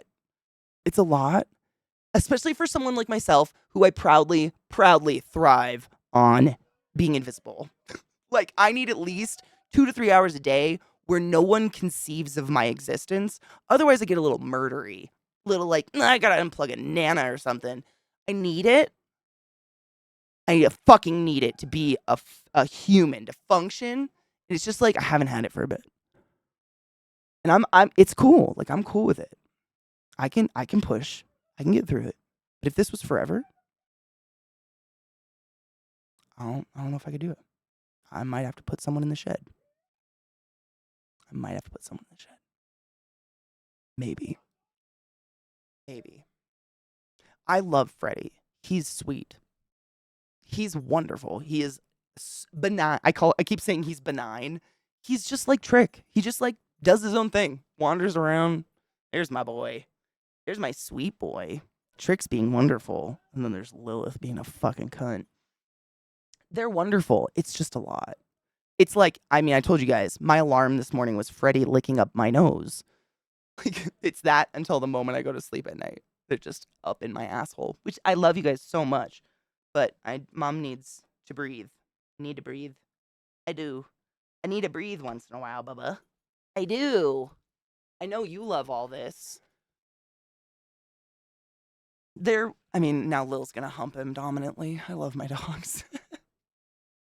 Nate was getting a little sad about it last night. He kept calling Freddie in. He's like, "Come lay with me, bud." And Freddie just would like look at him down the hall and then walk away. But it is, you guys know, I don't exaggerate when I say, like, if I have a day off or if I'm not streaming, I don't sit until like 10 p.m. That's my first time an ass hits a chair usually. Ass hits a chair usually.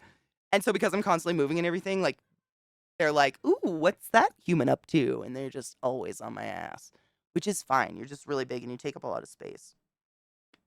But I love you. I'd rather be grumpy with you than without you. Right, bud? Yeah. You're such a good boy. Mm-hmm. He is. He's very sweet. How loud it's, oh my god, Rod. Honestly, like, because I'm serious, they just laid in bed together and napped. I got a picture of it and sent it to their mom because it was precious. They just laid in my bed all day and napped and watched Rick and Morty for like 18 hours yesterday. It was crazy. But when they were awake, they laugh in tandem, and it's like, you remember those, like, it was like a little like kitty loudspeaker you could get as a kid, and it had some little spring mechanism or whatever in it that would kind of make your voice sound a little echoey. That's what it sounds like. But they have identical laughs, and when it happens together, it's the same like cadence. It's fucking creepy. It's like hearing a ghost or like someone having a digital glitch in the other room, but it's them laughing together. It's very absurd, and they laugh at the identical things. They have identical. I mean, they're very similar. It's so funny how Nate is LAZ covered in tattoos and buff as shit. Buff as shit? I mean, he's skinny.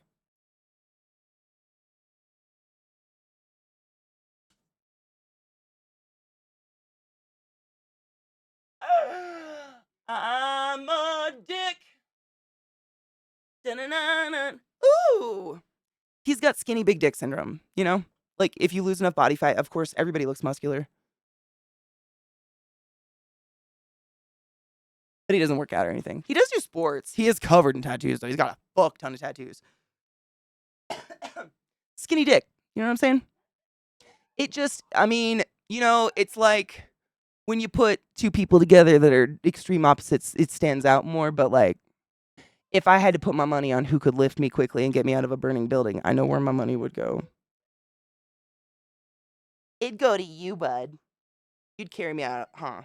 With your mouth on your back like a steed. You'd get me out of the burning building, and then we'd go off in the woods and we'd be hedge witches together and curse people or whatever. Yeah. He's fucking down. He's down. You can't hide behind my mic. You're too cute. You'd pull me out of the building. He'd do it. Oh, no shit. Ooh, pretty. I've seen like a black and white poodle before, but I don't know if I've seen like a multicolored.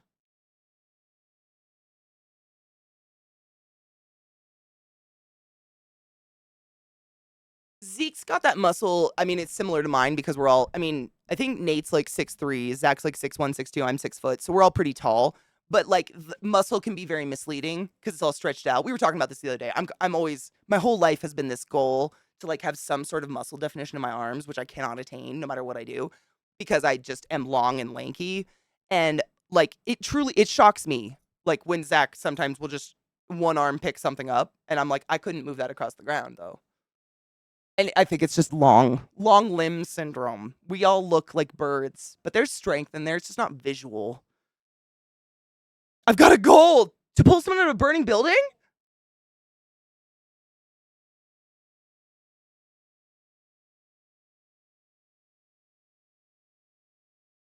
I've never thought of, I don't know. People, I take it really, I mean, I suffered, had eating disorders, have whatever, you know, like what woman in the early 2000s fucking didn't. But I'm really sensitive to that. Some of that shit. And there are some fuckers in chat's community, and it might be some of you, who make fat comments at him.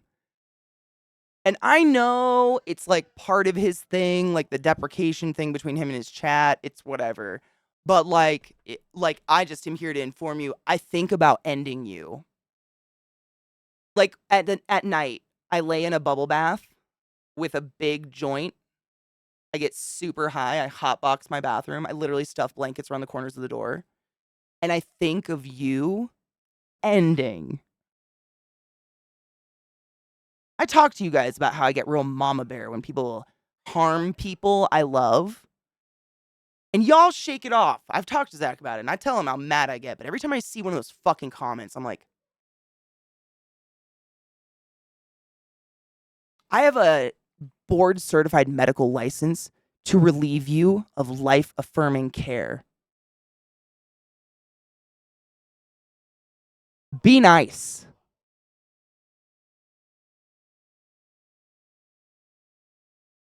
I don't like it.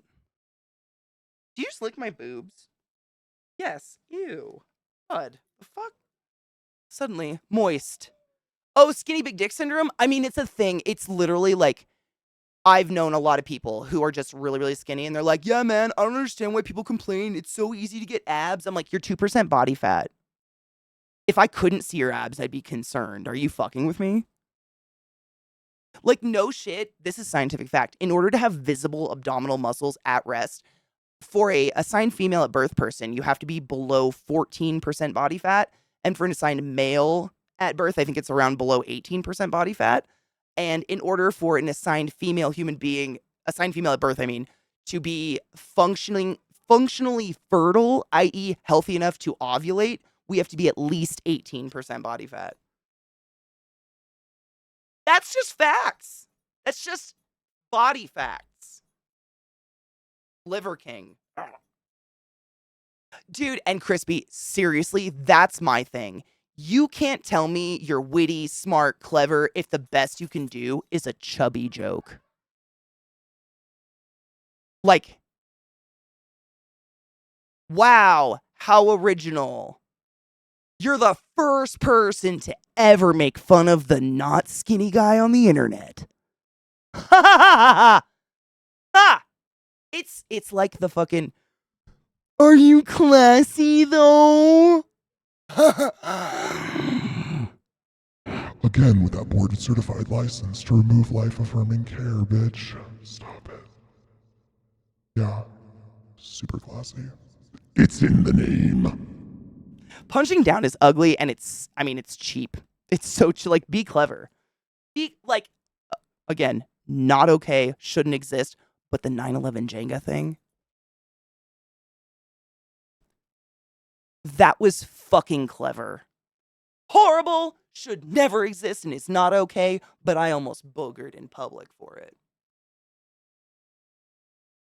Oh my god, Allie. So earlier today we were just talking about like things that shouldn't exist, and no shit. What was it? Oh, someone's trying to crowdfund a January 6th board game. Yeah. And so of course we were all like, there's just some things we don't make games about, right? Especially when innocent human beings are crushed to death or whatever. Oh, it's done. Just kidding. That is done. That game. Apparently, people want a January 6th board game, which says a lot. Says a lot. That says a lot. I have a lot of things to say about that. But someone in chat said, yeah, that's like a Jenga 911. Not okay. And I was like,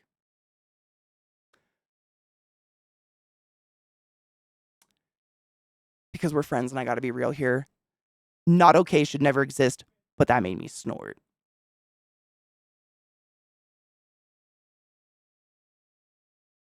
And we all agreed, like unanimously. We're glad it doesn't exist, but that was that was pretty terrible, terrible. But like slightly, that was good. That was a good one. Why would Scott move to Wisconsin?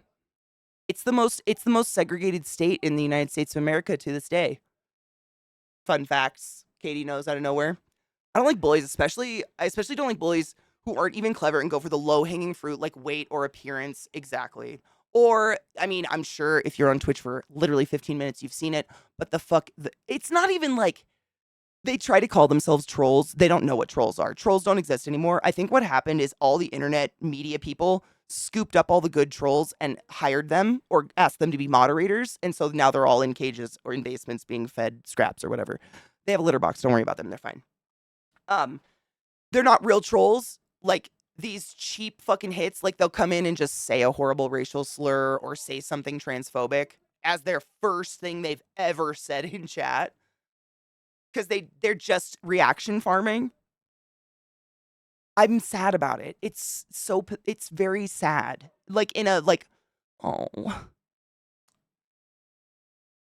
you big dumb idiot. That's the best you can do, bitch. Well, I mean, can we stop humping on mom's stream? Why is everyone humping but me?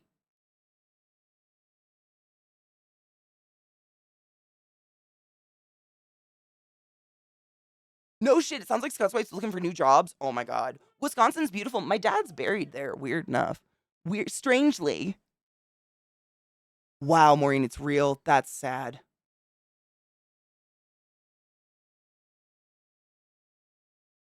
We get lit. What the fuck do you think that sand in the corner's for? Sales sleeps in the sand, but when there's daylight, like he's not in it, I don't think. Right? He's not always in the sand, right? We don't need more sand, right?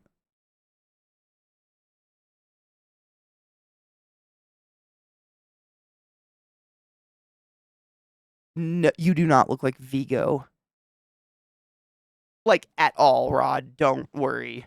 I don't know if that person was just trying to make you feel bad or. I mean, that's not even. What? In what way? Skinny?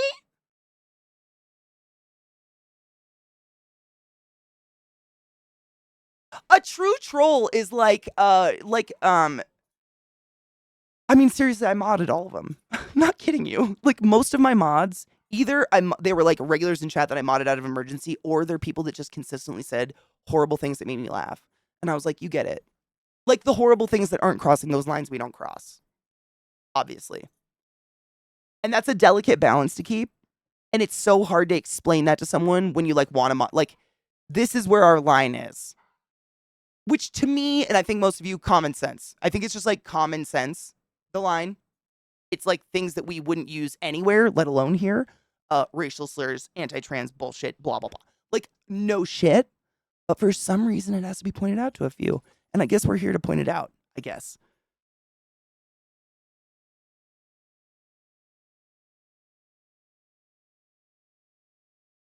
I mean, Maureen, I think it's tasteless when people compare tragedies, period. I don't know. Tasteless, maybe? Like comparing, like saying, you know, how do I say this? When people die from a tragedy, it's fucking tragic. Period. Like, it's bad. There's no like, oh, less people died, so we can get away with that one, or more people died, therefore we should pay more attention. If people, innocent human beings, died of a tragedy, it's just horrible, right? Like, I see politicians and shit quantify shootings. all the time. I'm sure you guys too, where they're like, only 3 people died or only 15. And it's like, I mean, we say we joke, like, how many kids have to die before you do something about it? What's the number? But it's not a joke. It's fucked up. I don't know. I see that too. What the oh my God. What is true anon? Okay, hold on. We need to take a break. My dogs are telling me they need to go outside. I don't know what it is. Do I even want to know what that is, Maureen?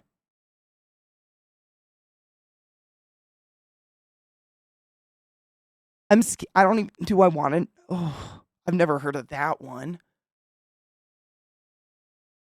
Okay. Anytime I see anon, I just immediately, I'm like, oh God, some hate group named themselves again. Like, I just get nervous. Okay, we're good. Okay, good. Thank you.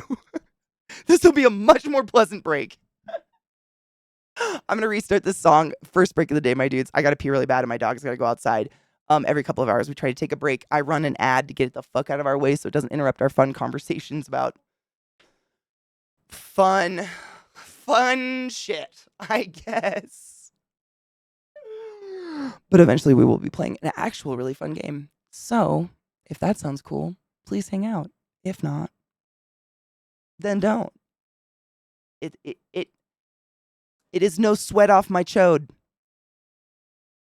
Exactly, zero sweat. That song's Electric Callboy, We Got the Moves. Previously named what was their Eskimo something.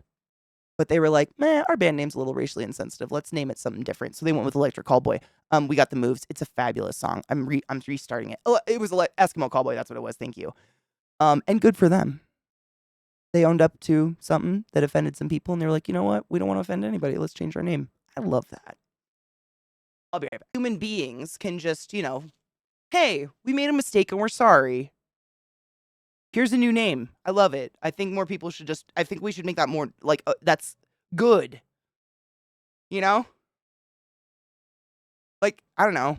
You guys think so? I think I love I love that. That just gives me a sense that people are humbling. Humbling. I don't know the word for it. Oh, you're gonna see them in May? Oh, dude, lucky you. Fuck yes. I've heard they put on an amazing show. We've watched their videos so many times. I mean, their music videos, if you've never seen them, I can't play them on chat. I can't play them on stream today because my computer's on the fritz, but like, go watch them. They're hilarious. I mean, their videos are just absurd, but so fucking good. I know. I agree. It's like, it's the same as like when you accidentally like say, like retard or something. Like those are words from our generation that were everyday words we didn't even think about the meaning of. And now I think a lot of us are actively working them out of our vocabulary in terms of like, it's not okay. It doesn't matter who's offended or if it doesn't offend us. Like if it offends somebody, we are smarter than that. Literally, this connects so well to the conversation we were just having about like knocking down on people, joking down. Be smarter. Use your personal lexicon to your benefit. You've got the whole English language upstairs. Like, use it. Challenge yourself. Come up with something else, Tit farts. Jesus Christ on a fucking corn dog stick. Whatever. They were awesome at Copenhagen. I would lose my mind. I would be like, can you imagine people sitting at that concert? At a Electric Callboy concert? Oh my God. Who's the other band in Fuckboy? Do I know them? Aspects, god damn it, that's such a beautiful way of saying it. Everyone makes mistakes. It's how you take accountability for them that defines your character. Cheers to that. I packed a bowl for 420 and missed it. It's 426. Cheers.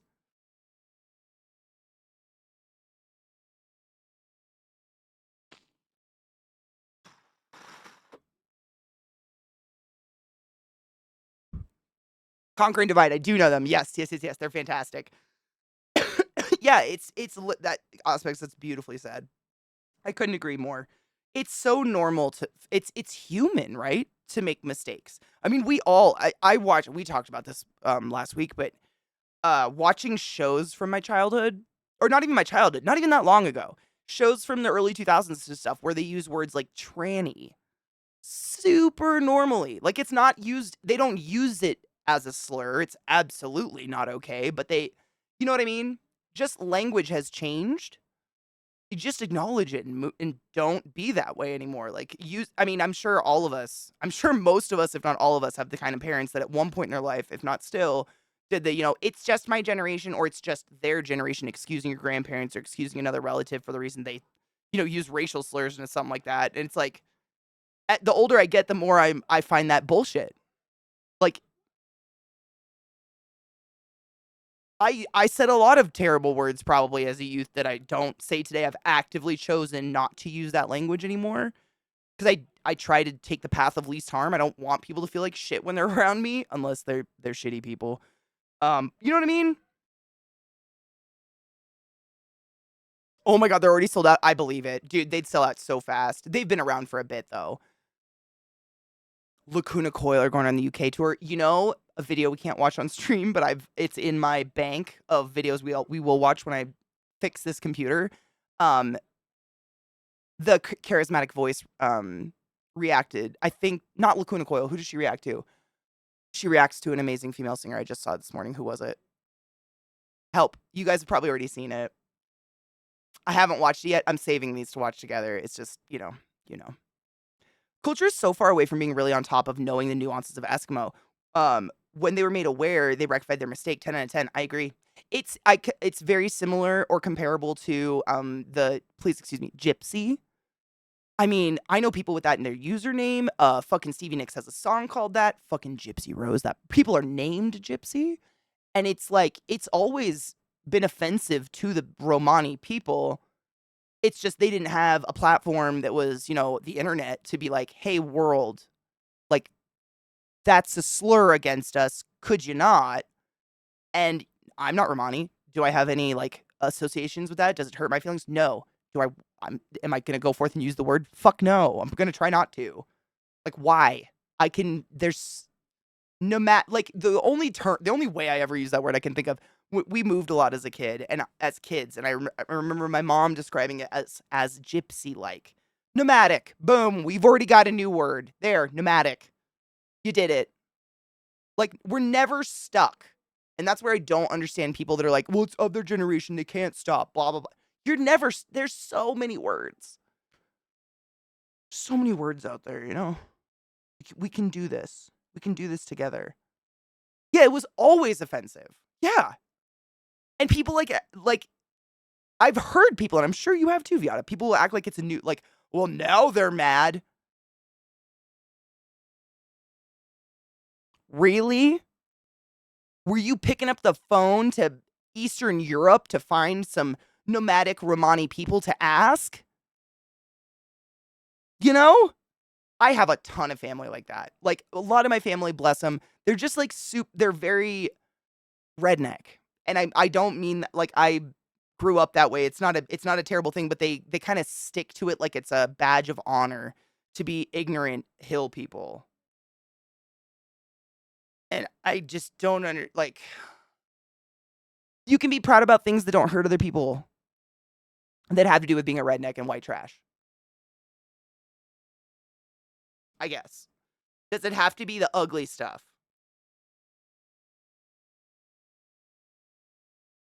Thesaurus.com, motherfuckers. I literally have it bookmarked. Not for this reason, because I haven't had to, because I'm, not that. I've been able to do it on my own, but I literally have thesaurus.com bookmarked on my tab. I use it all the time. We can do this. Like, it's so not hard. Some people don't say things in their head before saying them out loud, and it shows. Like, I can understand still thinking the words you grew up with. Just don't say them. I agree. I mean, it's even that's hard for me, and you can't generalize personal experience. It's hard for me just very personally, not generalize, because I feel I am a very case in point of someone who runs their mouth. Like, I call myself the tiger beetle. Like, my mouth goes before my brain sometimes, which is why I kind of jumble words, and I'll sometimes stop and be like, did that sound right? Like, what I just said out loud, because I'm now catching up to what I just said, and I still don't accidentally drop racial slurs. Because they're not, I never have used those words. They're not anywhere in my personal life, in my vocabulary, at all. But if someone says the N word, like they say the N word, my brain thinks of the actual N word. Am I going to go forth and say it? No. Does it make me a bad person that I know what they're saying when they reference the N word? No. Now, if I'm going around thinking of people of color as that word, that's something we need to adjust. Maybe should talk to somebody. Dude, what's up, couple gamers? I know today's been a steamy day. I don't know why. I don't know why. I've been on it today. I don't know what happened. I've got an Angie in me. Oh my God. TikTok, I mean, I feel like it's every platform, right? I don't know. I try not to, I hate on TikTok all the time, and I'm trying not to because it's not just TikTok. It's like TikTok's the newest one, so it's like highlighted and it's owned by China, and for some reason we all hate China and they want to ban it, whatever. But it's like I remember when I very, very first signed up on TikTok, and TikTok didn't have my algorithm set of what I wanted to see. It just shows the top stuff everyone's seeing. And all it was those like hyper masculine guys like Andrew Tate that are all like women belong to us and we have to put hammers on our jaws to be masculine or something. I don't know. And it was, I'm not kidding you when I say children on stripper poles or like little girls eating hot dogs. And that is what is the vast majority of that's what TikTok's being used for allegedly. And then I had to like start liking videos and getting my algorithm right on it. And I feel like that's everywhere though. Like I self-professed Redditor for over 10 years. I don't know, since the beginning of college I've been on Reddit. Reddit's a fucking cesspool. I mean, they literally had, what was it? Jailbait was jailbait. Jailbait. Reddit.com/r/jailbait was a subreddit for many years. It was banned in the last like 5, I think. Where it was literally people posting pictures of underage celebrities and drooling over them. They're all cesspools. It's disgusting. And these websites, I think, use the excuse of we're just an open forum. We're not posting the content. We're just supporting the platform for the content. Therefore, we're not responsible for it. They use that fucking excuse to allow this garbage everywhere. It's grotesque. That's what something needs to be done about. But instead, it's like, I know it's probably American, since the American way, it's like black and white, like ban TikTok. Like that's going to solve anything? We still have Facebook, motherfucker. You think we're safe? Are you kidding me?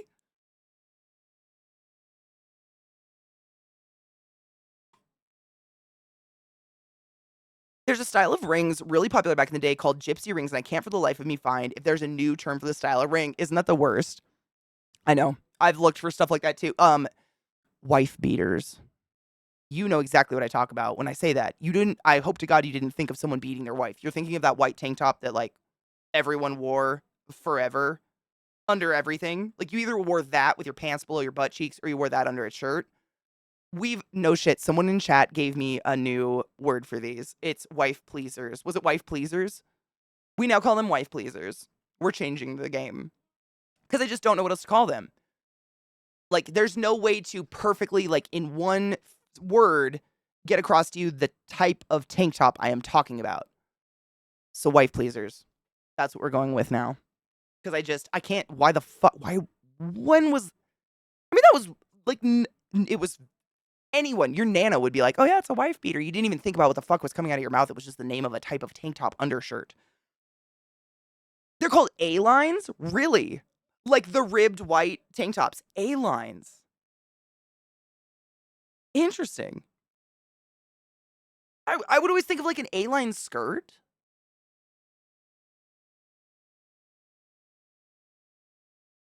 Andrew Tate is touched. The Golden Girls lasted longer than Confederacy. Rest in peace, Betty White, you delicious angel. As a trans person, the Andrew Tate trend made me so angry. It's still going. I mean, I don't know how anyone can't find him disgusting. I think he's a really big, terrible example. I mean, a good example of a terrible human who baits on vulnerable, lonely little boys. Like, I'll give you all the answers and you can be really cool like me and get bitches.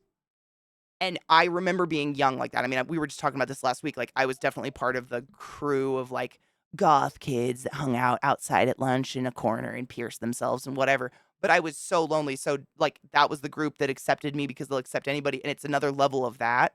And it's all over on the internet. I mean, there's all sorts of people preying on people like that are just really desperate for a community to accept them. And unfortunately, people like Andrew Tate will accept anybody because they're fucking terrible people. Yeah. He's just a waste of fucking garbage. He's a waste of air. He needs to apologize to the tree whose sole responsibility is to make him oxygen because it's wasting its time. I am sassy and not afraid to show it, especially when it comes to people like that. Like, he's a waste of air for everyone on the earth ever. Ever. At least TikTok doesn't ban you for speaking positively about Palestine. Cough, meta cough. I'm saying, like, everybody's like, TikTok, Facebook exists. Like, I don't know if it's so horrible. I don't know if you guys saw the fucking court footage that recently came out, and it was, like, parents and shit standing up and literally looking at that guy who, I can't remember his name, the guy who created Facebook, and being like, hey, all of these parents' kids killed themselves because of bullying allowed to pervase on your platform. What are you going to do about it? And he's the devil. Like, we all made jokes about how soulless he looked back in the day. He literally is soulless. I don't know how he sleeps at night. At all. Probably like JK fucking wastes her air rolling on her beds of money or whatever the fuck she says.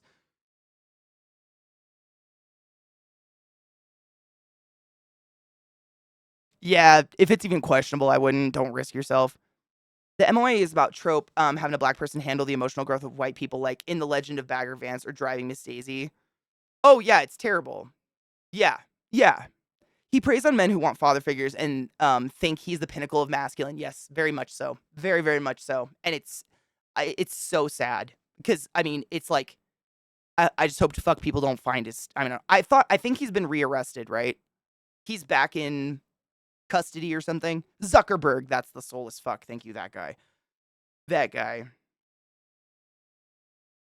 Maureen, I mean, you'd have to be quite literally in a coma to not see that, though, right? Literally, as a practical almost non-participant. Like, I watch all the TikToks you guys give me. I like them, and that's what set my algorithm on TikTok, but I so rarely scroll it. I mean, seriously, what Maureen says, at least, America doesn't give a fuck about safety, just want TikTok gone because they can't control it. That's right. Seriously, as a non-participant, I was like, bitch.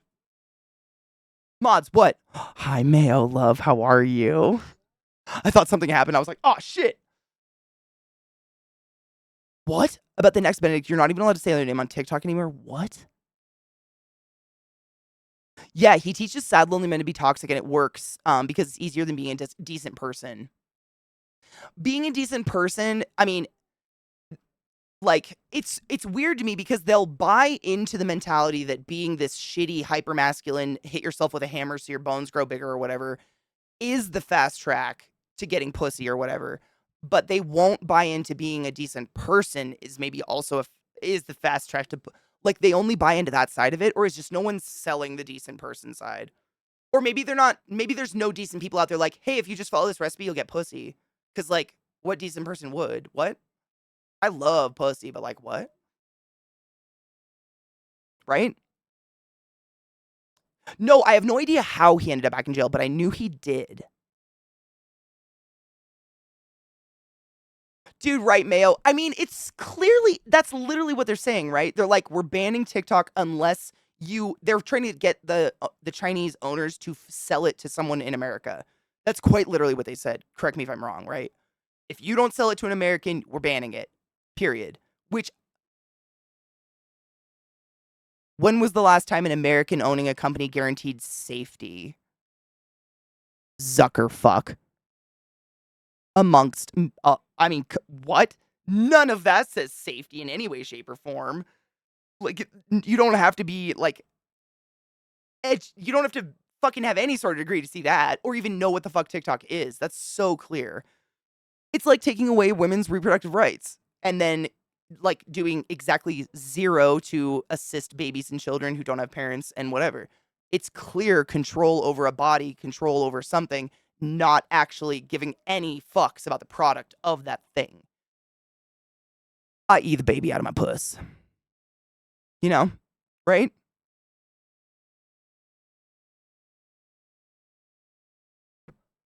Maureen, stop. He is so dumb, though. I mean, I'm really glad he's this dumb. It gives me a lot of happy because thank fuck. But, like, okay, I didn't know this. Oh, I mean, shockingly, I don't follow Andrew Tate news, but he does pop up in some of the podcasts I listen to in terms of his horrible nature. And this morning said, this is how he got rearrested recently. He told Aiden Ross he was leaving Romania soon, and he read the text on his Kick stream. Has a very special pineapple for your asshole.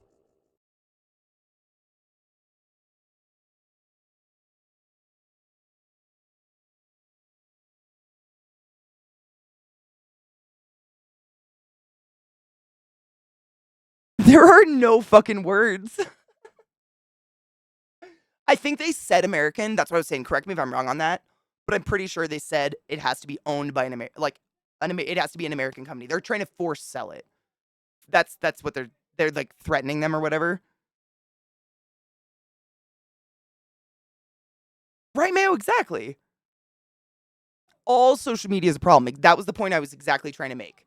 Like, they're going after TikTok because it's owned by a different country, i.e. China, which America's tried to villainize forever. No country's perfect. I'm not saying China's great. Like, look at America, for fuck's sake. We have caves of fake cheese.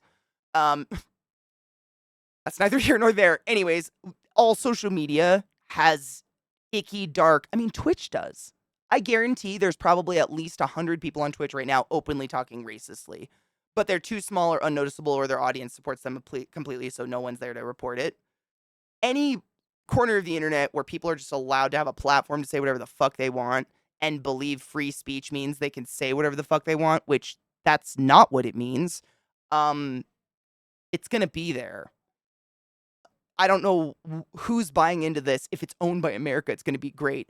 Facebook, come on. It's like the epitome of cesspool out there. The most recent, like, just. I mean, it's on par with Reddit, in my opinion. I mean, in terms of having just disgusting corners that no one pays attention to and they just allow to be and exist. Right?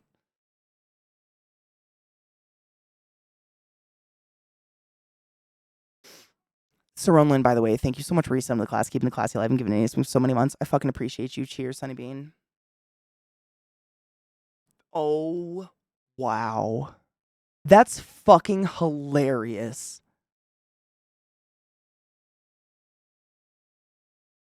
Alpha male streamer. I'm not kidding. That's what they call themselves. I forgot the term. That's what they call themselves.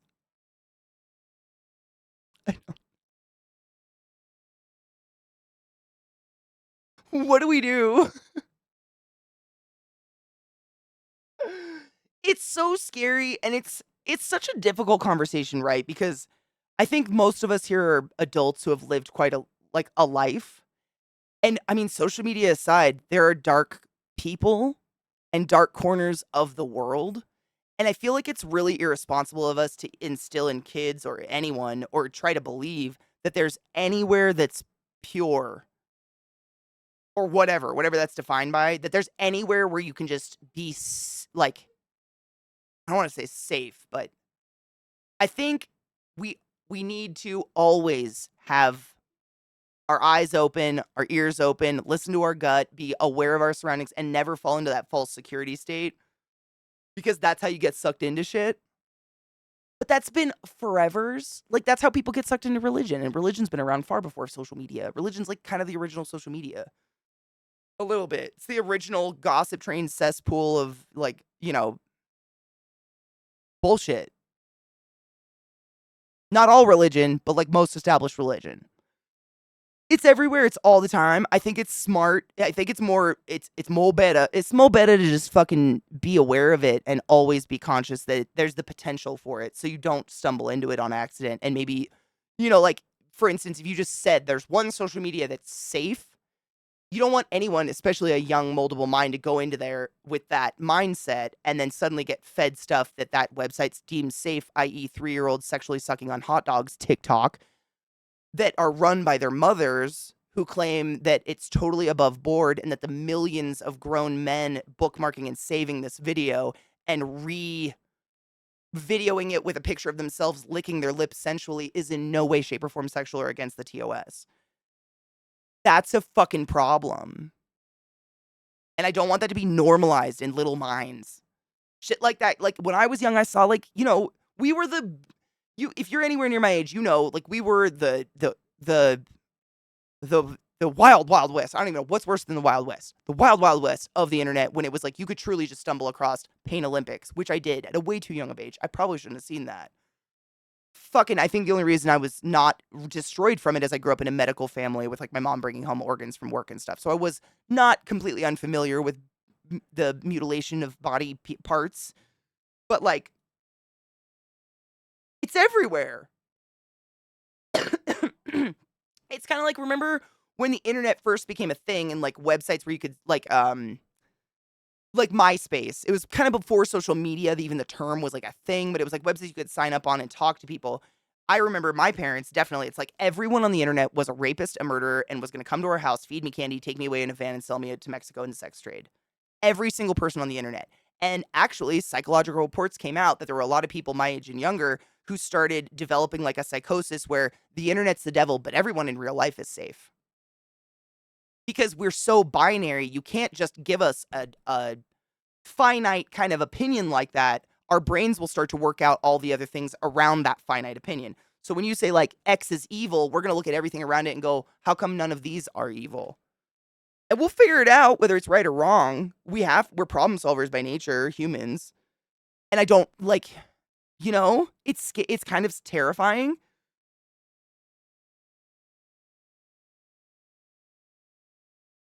They rebranded as Sigma Male? The fuck does that mean? 2001, you're not that far off, honestly. I mean, that was still like I mean, we're still the Wild West of the internet, really. The internet changes so fast and is such a fascinating tool. I mean, AI and shit. Like, goddamn, it's moving too fast. But I mean, I can't remember the last time I accidentally stumbled across body mutilation versus when I was young. It was constant, like constant, accidentally stumbling across that shit. It was just everywhere. It wasn't like in dark corners because there was no one there moderating it to make it go away or hide. The biggest thing for me is that Facebook has a literal whistleblower. What happened with that? The lady that blew the lid, and the U.S. government did nothing. They allowed Zuck, fuck to close the lid. Money, I'm guaranteeing. I bet it's money. Yeah, Goatsy or Meat Spin. Meat Spin. I haven't stumbled across something like Meat Spin in years. That was pervasive. I don't even know if people make that shit anymore. It's a dumbass way of, I mean, are they trying to solve a problem or are they trying to look like they are? You know what I mean? I officially prefer in-person interviews more than phone ones. Oh, 100%. Phone interviews suck. It was only 15 minutes and feel like I aced the first portion, but kind of got a bit flustered when asking the follow-up questions. I feel that way, and I've always thought it was because, I don't know, something in my brain thrives off of communication with a face. Especially if someone's asking me questions and I know they're judging me for a job. I need to see a face. Like, I almost don't compute the words coming out of their mouth if I don't see the face. There's something about it, man. I know. I had to do that for Hopkins. One phone interview and then go out there and actually like interview in person. But it was I felt I didn't have any feeling about it. I remember it being over and I was like, what happened? What did I say? Where am I? Was I just on the phone? Like, no. It was like time just blurped. It was super weird. Super weird. Lemon Party, right? Yeah, I don't even think that do people even make that shit anymore? It's like we've gotten to a point where that's wouldn't even stun anyone anymore. Like, how do you shock people or stand out like Meat Spin or Lemon Party and become, an internet legend? Infamous?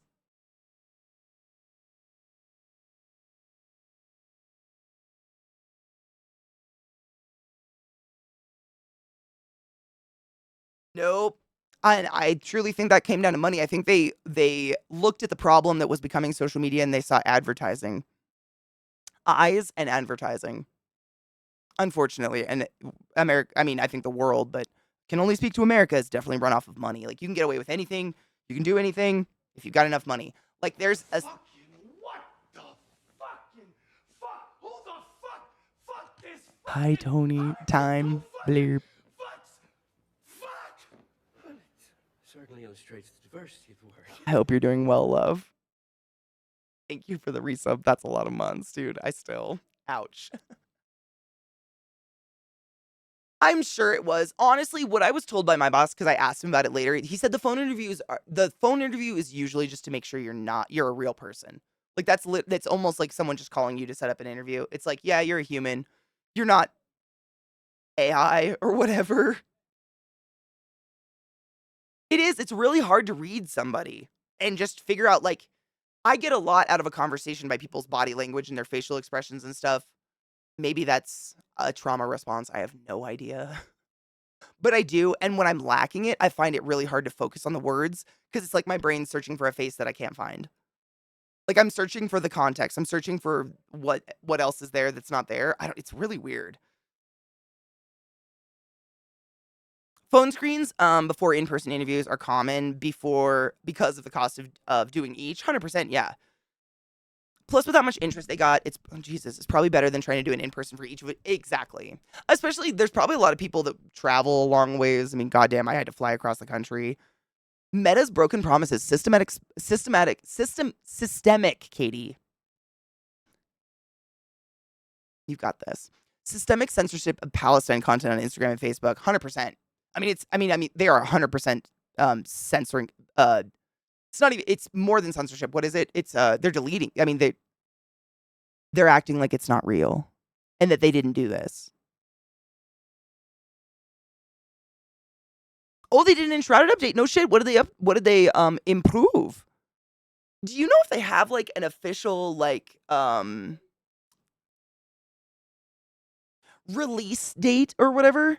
Because I really want to bring it on stream and start a new game and play it with you guys. It's a super unique kind of like survival game that I've been jamming on, but it's unfinished. Like there's literally like a hard wall in the game where you can't even go to that part of the game. But I want to play it. I just haven't seen a projection. Really, if you use Instagram, check your settings. They now have a political filter that's automatically enabled for users. Does it filter all politics or only the politics they don't like? I'm curious.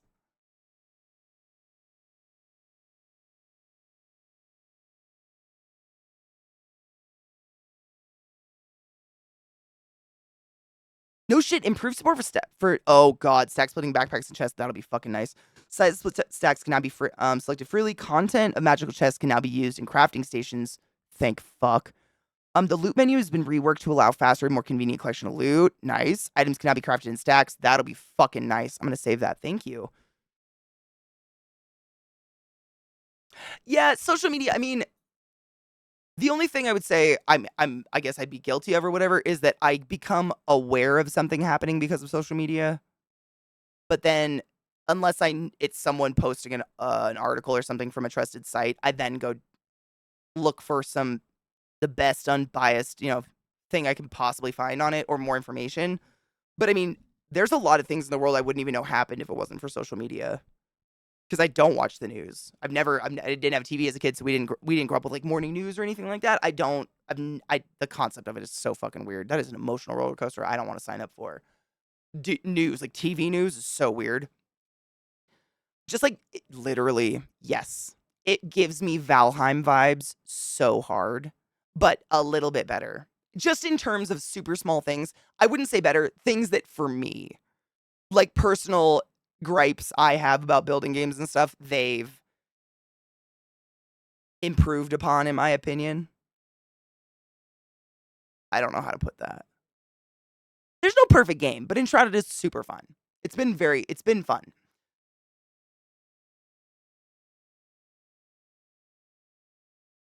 I like the graphic style better. I like, I'm trying to think. It's been a while since I played Valheim. But I like the Enshrouded concept of like, the biomes and different levels of a world, like actual height. I don't know how to put that, but when you can't climb and you can't, go up, a world can feel small even though it's a massive open world. It feels very basic because you're just on one level of it all the time. Versus Enshrouded, for instance, if your goal is underground, you could pickaxe to it if you wanted to.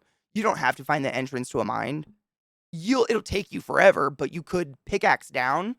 Or you can like pickaxe an ant tunnel up a mountain and climb that mountain, and then you can jump off of it and glide. And it makes the world feel more, I don't, what's the word? I parkour a lot. The verticality of it.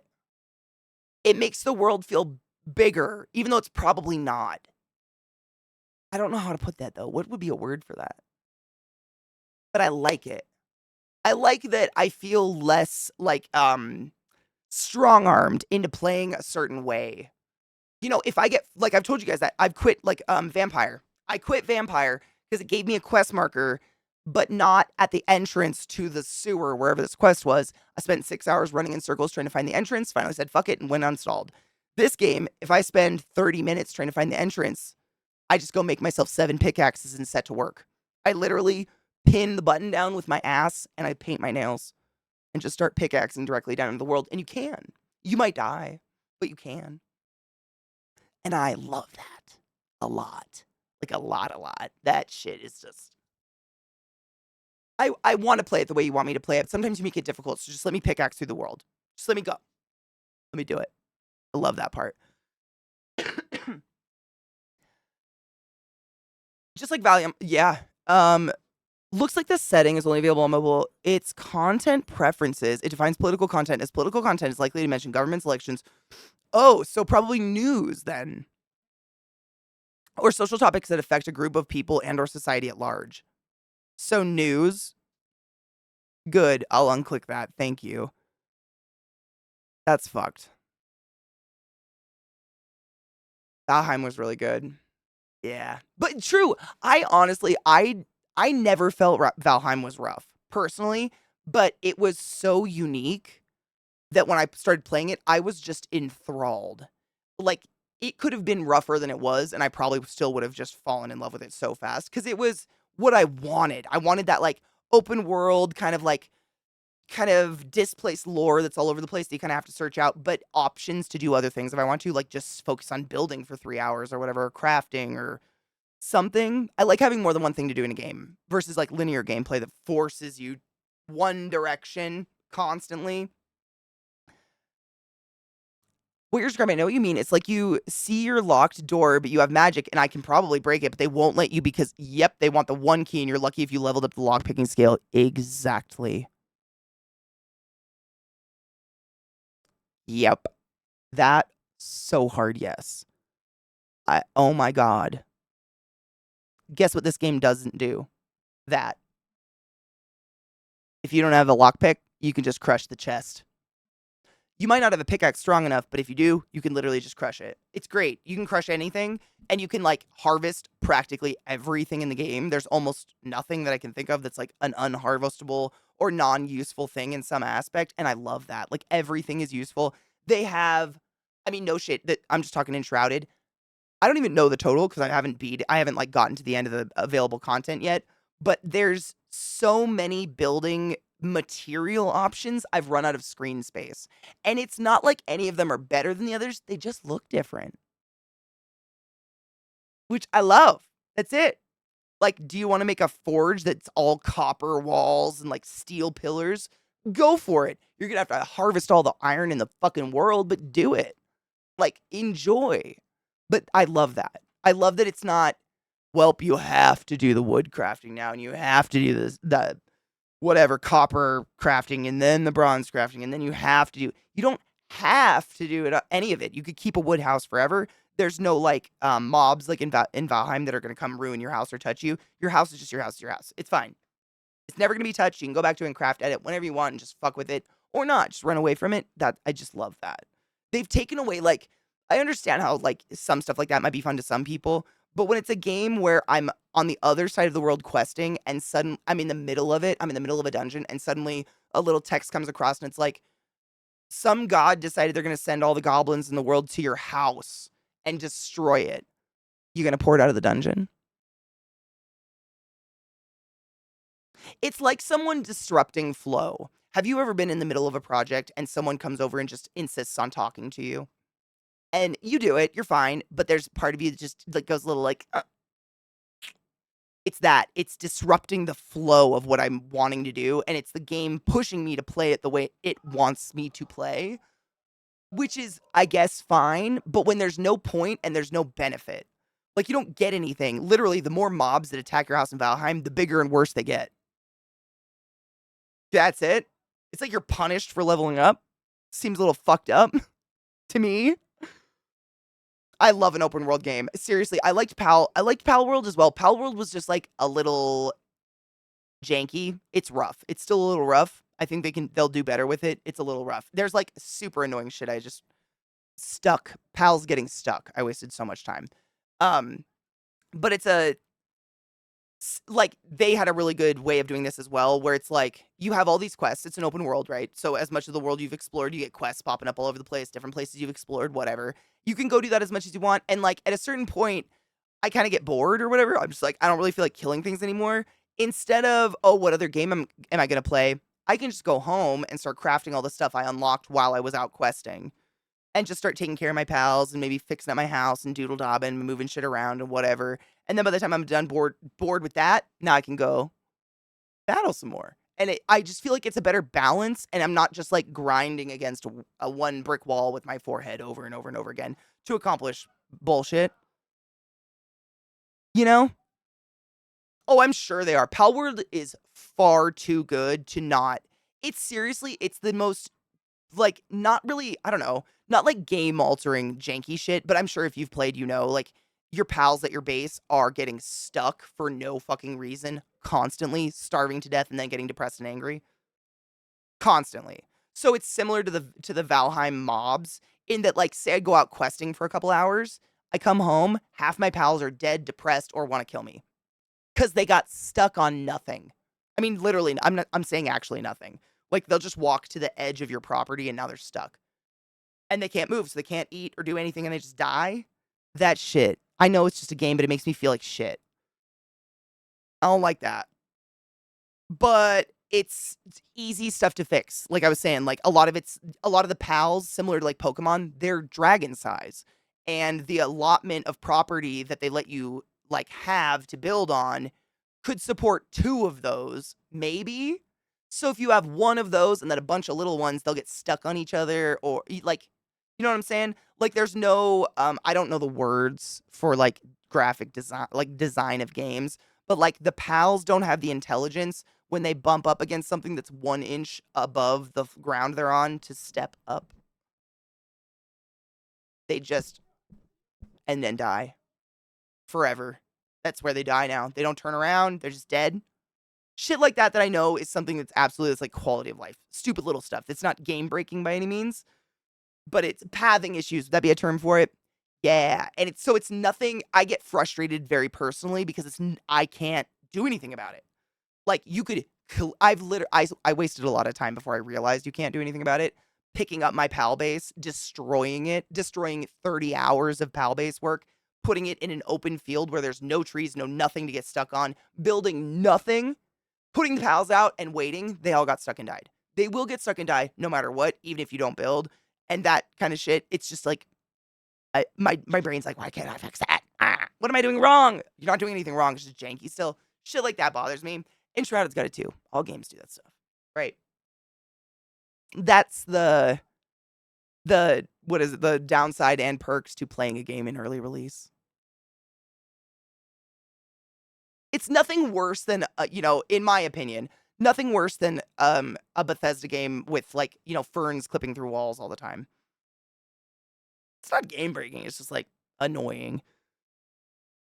When they get stuck on roofs, or like, no shit, if you want to play Pal World or if you're playing it and you have a flying pal that you want out at your base that's going to do anything, you have to make your house 3 stories tall. No door will fit them. Just one open side of that house.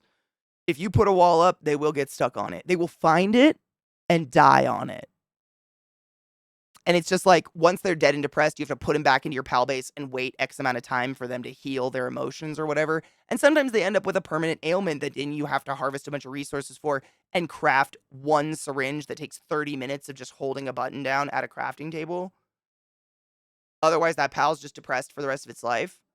And it's like, you can't stop it from happening, and that's really frustrating to me, because I'm just gonna kill the pal. Like, butcher that one then. Fuck it. I'm not wasting my time. Like, I did nothing wrong. I did nothing wrong. I fed you. Shit like that. But it's not the game. The game itself is good. It's fun. And I like, that's one thing that I kind of miss about Enshrouded is having your little pal that you like go around with. I like having a buddy.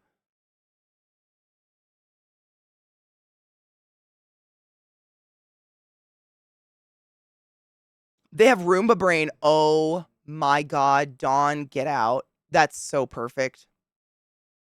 If you're looking to play Pal World, you're going to have a bunch of Roombas to deal with. Some of them can fly. Yep. You fucking right. It's Roomba Brain. That's exactly what they do. And it sucks.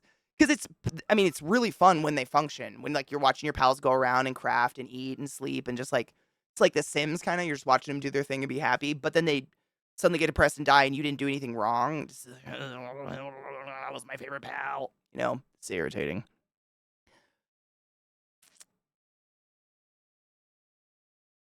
Oh, no shit. Scott says they openly admitted to the exact thing I'm just talking about, the pointless, like, pals getting stuck, and they're working on it. I figured. The game, that's what I was saying earlier, Scott. The game is way too good to not improve upon these little things that will keep people playing. The game was really fun. I have it in my, like, to play when it's finally released. I just don't like dealing with that shit on stream. I get frustrated and get mad. I had a pal somehow get up on a ridge it shouldn't have been able to get to and get stuck there. Yep. For some reason, you know this statue that you put down at your pal base to, like, upgrade your, what is it? The pal essence whenever you get out of killing stuff? I swear to fuck, a pal, if I leave my base, will get stuck on top of it. Not even a flying one. And I swear to God, how the fuck did they get on top of it? Every single time I came back home, there'd be a pal almost dead on top, like, hovering above it. How did it get there? What's happening? It's almost hilarious. Depressed for the rest of his life? Well, it's realistic, huh? Yeah, except it doesn't have a cool owner that's willing to butcher it and take it out of its misery. I stopped Palworld after finding a huge dragon egg that was going to take 3 days to hatch, and then it got destroyed when I was offline. That sucks. To be honest, though, if you like the game and you ever feel like you want to jump back in, you get to a certain point where you have so many eggs, you destroy them yourself. I had chests on chests on chests on chests on chests on chests of eggs. Like, it gets, like, I don't know what it is. There's just a plethora at a certain point. It's crazy. Although I did hatch some pretty cool shit. Honestly, one of the coolest parts about Pal World that really sucked me in, does anybody here remember those games that were just titled Cats, Dogs, like with a Z? Cats, Dogs, Oddballs? Where it was like old school, like Windows, just a weird window screen, and you would have the little kittens and the dogs, and you would, like, throw toys at them and brush them, and then they would grow up and you could breed them. So in Pal World, there's a breeding aspect where you can throw any two. Zach and I quite literally call them the Pokemons. Who's going to call them a pal? They're Pokemons. Throw two Pokemon of any kind into this corral with a cake, and they will breed and make you mysteries. I love the gamble. I don't know. It's just fun. Like, I don't aim for anything. I'm not sitting here with, like, a list, like, breeding the best pals, although I probably would at a certain point. But I love getting a new pal that looks weird and being like, ooh, I'm going to throw it in there with this one. And it's the most glitched part of the fucking game because the thing you have to put down, like the object at your base, is just the queen of get stuck. If any pal Roombas against the edge of it, they get stuck and they die. If your pal, you throw your pal in there to breed, if it gets hungry and leaves, it will get stuck and die somewhere. And now you've left for 6 hours, you have no egg and nothing has happened. It's so fucked. And it would be, I mean, I'm an adult. That is my shit. Like, give me that gamble. I love throwing. It was like Viva Pinata, right? Like Viva Pinata, it was like get two weird pinatas, put them together. You got a worm pinata out of a giraffe and a bear. Doesn't make any sense, but it's fun. It's like a fun little surprise. You never know what's gonna come out. It's so fucked up. I gave up on it. I deleted it. I was just like, I guess I don't get to breed because they just keep dying. Fuck. Like a living Tamagotchi, yeah. It was fun.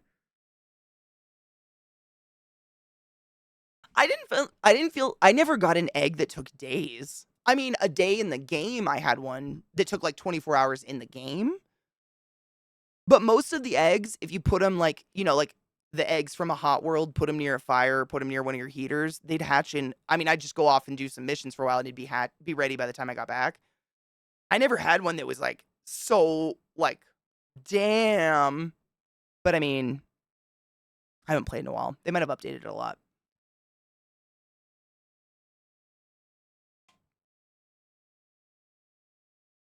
As you get back to the base and the game loads the assets to render it, it drops some of the pals. Oh my god, I bet that's exactly what it does, because literally you can see them drop down on your base. I just assumed the pals are dropping down to where they walked themselves, but I bet you're right. I bet you fucking right. Oh, Trouble, you know what pissed me off? I did the same. I got a rare dragon egg, whatever, and it hatched the most boring, fucking pointless thing. I don't even remember what it was, but it took like 3 in-game days and all these. It was huge, whatever, and it hatched, and I was like, I see those everywhere. Like, it was something that was like some pal that was prolific. Like, every 5 feet you would see this pal. I was like, are you fucking with me? Game. What is that? Yeah, like an hour usually, right? There was a game called Monster Rancher from the early 2000s. You put your CD in the game and it generated a monster. Oh my god, that's fascinating. Breeding isn't a gamble. Every pal has a point value with it. Oh. And when they made the they math the points and you get the pal with the point value as an outcome. I had no idea. The only RNG for it is their traits being passed down. They should make it more gambly. The way I thought of it in my head was a lot more fun. Oh. No shit, I spent far too much time doing that with my parents. All of us pulling our CDs together. That's amazing. They need to make more stuff like that. I don't know. That's like when no money's involved, I like a gamble. Like, I like being surprised or like throwing stuff in and not knowing. I mean, some games do that with cooking stuff. Like, it's not so fun when there's a fail. But Zelda, one of the newer Zelda games, which one was it? It might be all of them. But you know the one where you throw stuff in your little pot and it's like dung ticka dung ticka dung ticka dung ticka dung ticka dung ticka ding. That one. It was fun up until a certain point when, like, if you didn't do a perfect recipe, it was just trash and you were just wasting ingredients that were super rare. But I like the concept. Like, I'm very much chemistry minded. Like, let me throw stuff in a place that can't actually hurt me, but I want to see the explosion. But I don't want to waste my shit at the same time. I don't know, it's conflicting. I love these games where it's like crafting, open world building, good, like, I mean, incorporating actual bosses. Like Valheim, I think, was the first one to really do that. And then Enshrouded is definitely doing that. Pal World, absolutely. Like the tower with a boss inside of it. There was that other one that I played. Is it on my? It's got to be on my desktop still. It was. I always forget the terms for it, but it was like out in early release, and then they took it back, and we can't play it right now. And then it'll come out in another form or final form or whatever, and then everybody can buy it and play it. It was Once Human. Was that what it was? I want to say it was Once Human. That's another one if you like games like that. But Once Human is definitely different in terms of it's very much guns and aliens, kind of. Not so much the fantasy aspect, but man, the building is off the charts. The open world is fantastic. Like, that game was super fun. I really felt like at any time I could sit down to play and I would have 500 things I could do that were all potentially fun.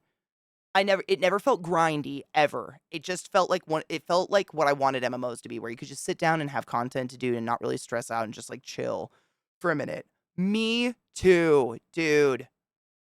I am I've always tried to keep new early release or beta off my stream. Zach does all the demos and shit. I try to play games when they're done because I bitch too much. I'm just too picky at this point.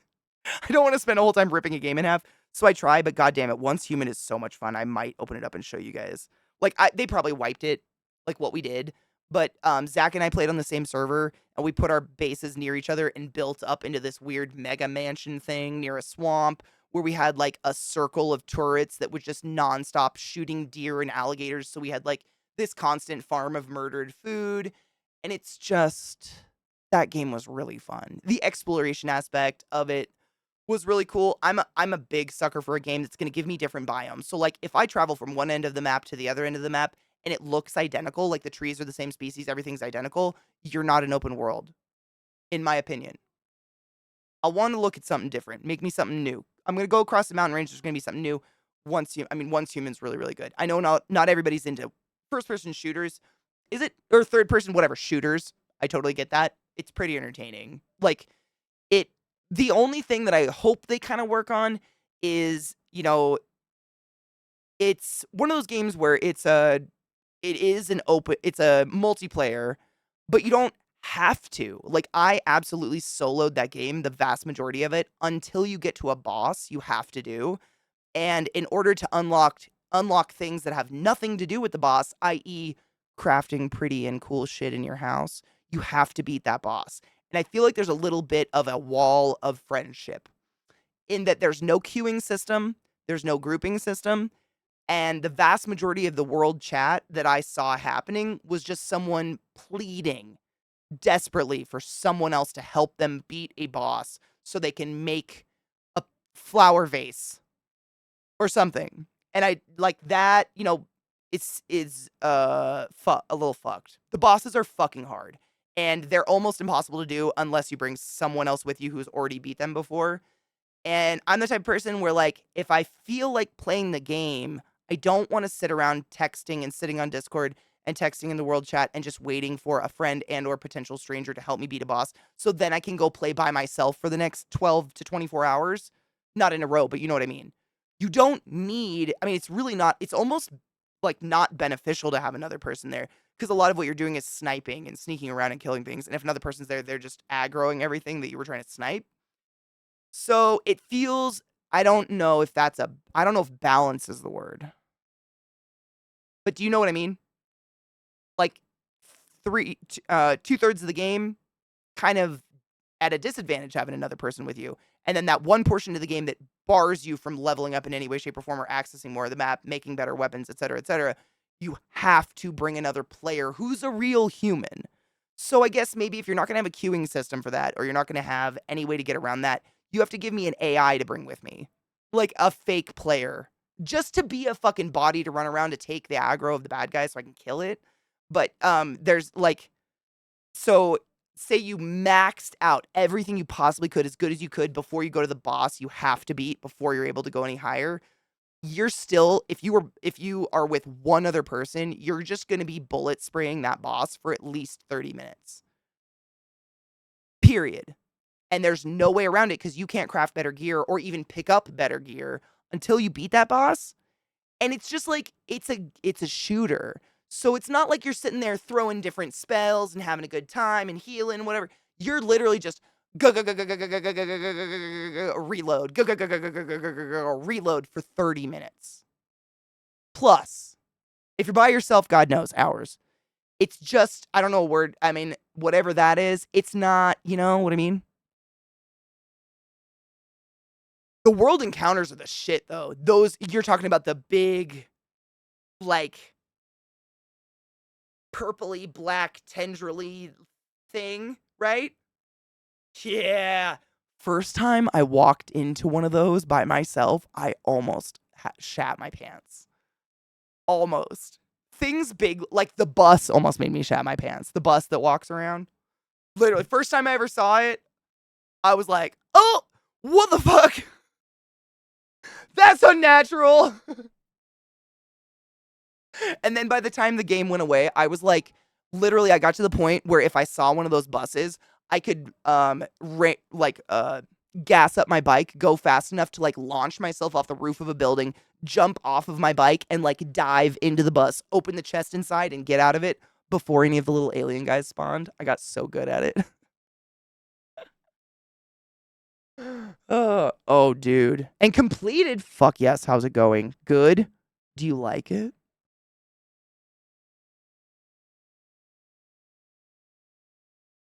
See, none of the PvP stuff worked on the server we were in. So you would like see it happening on the map, but it was never actually happening. I didn't get to see it. Cheers. That bus, I have so many screenshots of that bus in the game and shit. Like I actually took a picture, one of them, not the bus. You know, it's not the big world event, but you know when you walk up to an area and it's got like a shimmering chest or whatever and you open it and it's like a bad guy appears and they usually have that weird like mushroomy head and they're super tall and purpley black, but not as big as the world event guy. I killed one and he fell over in like take it up the ass position. I don't know how to put that. And I took the most artful photo of the goatsy with like a background, like the background of the mountains. The game is beautiful in the background with like the misty waters. And I put it in the biggest photo frame I possibly could right as you walk into my house. You enter my house and it's just alien chode. It's magical. Things like this matter to me in games. Yes, I'm going to shoot things, but also I want people to walk into my house and see a chode. And I don't think that that's asking for too much. You know?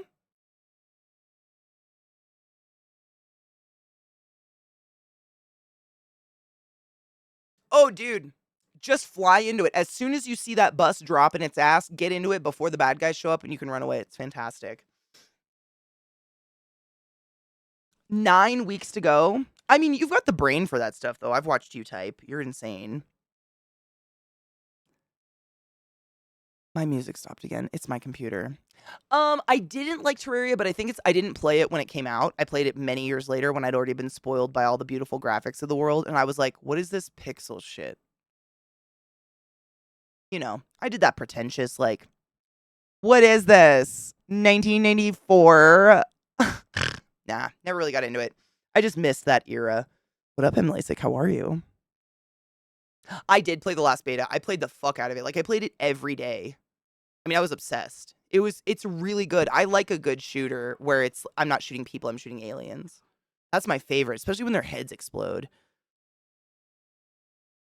I didn't see the Dragon Ancient. That's what I was saying earlier. Like, you could see that the Dragon Ancient, whatever was going to happen on the map, but it didn't actually, like, we would run there and nothing was happening. So I think the server that Zach and I chose just happened, it was bugged or something. I don't know. Yeah, I never really got to see it, but I heard it was fucking epic. But yeah, those are the 3 games that I've been, like, dabbling my tippy toes in lately to see, like, because I want, and they're all games that you can play, like, on a massive server with other people, and they're huge, and I feel like it would be a really good time. Building games like that, man, they're just the crack. I can sit there, like, I can get in a mood where I'm ready to chop down trees and make boards for 6 hours. I don't know, I can do that, and I like it, because, like, by the time I'm done making boards and I'm sick of it, now I can just go kill things, and I'm in the same game. Like, I didn't even have to like, it's just that's the shit. That's the good stuff, and I love it. Valheim was the first. I feel like Valheim was the first that really all incorporated all that crack for me, and I was like, "Oh my god, what is this?"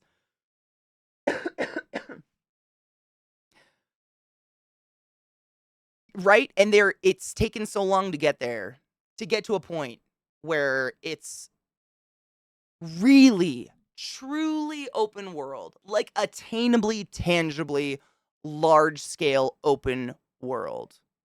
And I understand that's difficult to attain. Like, I'm not here to bitch it. I don't know how to make video games. Like, I don't know how to do that shit. Fuck, who am I to even talk about it? But for real, like, I'm so glad that someone in the industry also wanted these things. So glad, because we need them. We want them. Like, these are the games I will sink hours into. You know what I'm saying? Because you've created so many different things for me to do in the game that have nothing to do with each other.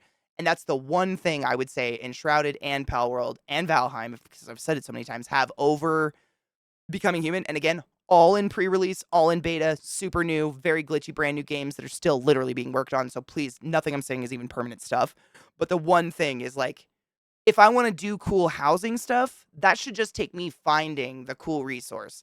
I shouldn't have to be really good at combat to build something pretty and non-useful. In my humble opinion. Because they just have nothing to do with each other. They're not related. Like, what if I'm not really a battler and I'm just the crafter in the party and I want to make a pretty, you know? Hello, David. How are you? You're just in time. I was literally I forgot my water in the kitchen. I was going to go grab my water and then get the game going because my music keeps pausing, which makes me scared my computer's going to crash. So we might as well play the cool game instead. How long does it take to make boards before you get bored? You know, I've never timed it. I wonder. You know, I've actually had a thought of, like, I don't even know how this would work, But turning on my stream and not actually interacting with stream in any way or shape or form, I think it would be interesting as an experiment for people just to see what the day of an ADHD person is. Because outside of that game, if I have hours to myself, I will do 7 things. Not to completion, but I will. Like, it's so hard to explain, but when I was a kid, it was really, really bad. I could only sit and play a video game for maybe an hour at a time, and every 5 minutes I had to reposition my body, and then after that, it was like I was itching, and my brain was so understimulated, it had to do something else. So, like, if I'm playing Enshrouded, for instance, and I'm chilling here, I usually have a sewing project directly to the left of me. So, if, for instance, if I'm in Enshrouded, I need to do something during the day, and I need to sleep, it only takes 30 seconds to sleep night away. I'll pick up my sewing project and do two stitches, and then put it down, and then go back to playing.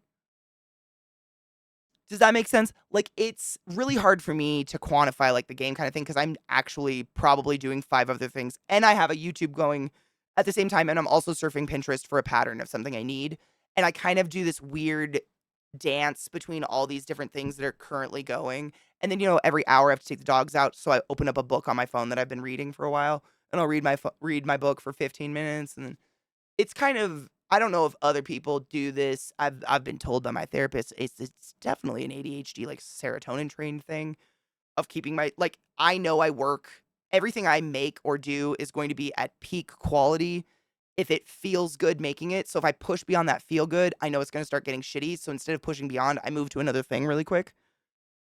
And then once that one feels like it's pushing, I go back to the other thing, and it makes my work consistent. You know? I'm super fucked up. But I would wanna watch a video of me. Like, what does it look like just to watch someone in the? Because, like, yesterday, for instance, I got up at 8 in the morning, and I had so many things I had to do. I take 1 day off a week, and I was like, I've been sick, for a week, so I had a lot of things I wanted to accomplish, and I just remember getting out of the shower, and it was 8 PM. I got out of the shower, literally, and walked out, and Zach and Nate were in the kitchen talking about dinner, and I was like, "What fucking happened?" Oh, I did probably the equivalence of 15 minutes of work on 9 different things. Whereas it would be so much more efficient if I could just sit down and do one thing for that amount of time. But I would start to, like, do shortcuts without even thinking about it to make it go away. Like, I want the thing to be over with, so I'd start getting so fucked up. So fucked up.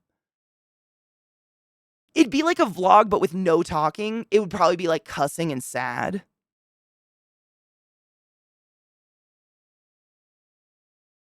I liked Minecraft, and that's what I'm saying. It's not just the old. There's something about the 2D pixel character. It's just not, like, visually stimulating to me. I don't know why. I couldn't get into that other one that everybody liked either. Stardew Valley. I don't know. But I play a lot of low-res side scrollers. There's a lot of games out there that are pixelized that are beautiful. Art. I don't even want to say it's just pixels. But some of them, for some reason, something about them, it's just like, it feels like the moment I see the game, the first screen, that's all the information I'm ever gonna get from any part of the game, and so I'm already bored. Which is so dumb. That might not be the case. It's not facts, it's just what my brain does. It's like, wow, we're done now. I don't know why. The itchy legs? Oh, yeah. I mean, seriously, if you I kind of angle my camera so you can't see, but I uncross and recross my legs over 100 times during stream. I've tried to count it one time. The amount of time that I readjust my legs while we're streaming is pretty crazy. I get physically skin crawly. Oh, yeah, 100%. I cannot force, like, school was really, really hard for me because a lot of science classes tend to do, like, 2 to 3 lectures a week with a 8-hour lab. And the less you have class a week, the longer the classes get. So instead of having 1 hour every day, you'd have 3 3-hour classes. And after an hour of listening to the same person talk in a monotone tone, my head, there's a switch. It's just done now. And it sucks. I had a recorder that I wouldn't hit record until halfway through the class. Because that was when my brain gave up. And it sucks because I know a lot of people can do that or can push through it. But if I push through it, it just gets worse. It's the equivalent of, like, have you ever been reading a book and you start skimming? because you kind of sense actions coming, but the author is definitely trying to tingle fuck you with it. And so you start just like skimming paragraphs until you can sense something actually is happening, and then you go up a few sentences and continue reading. That's how I live my life every moment of every day. And I have to force myself to stop, put the book down, and not skip all those words because they're probably pertinent and that author put a lot of work into that, Katie. Fuck. That's my life, like in a nutshell.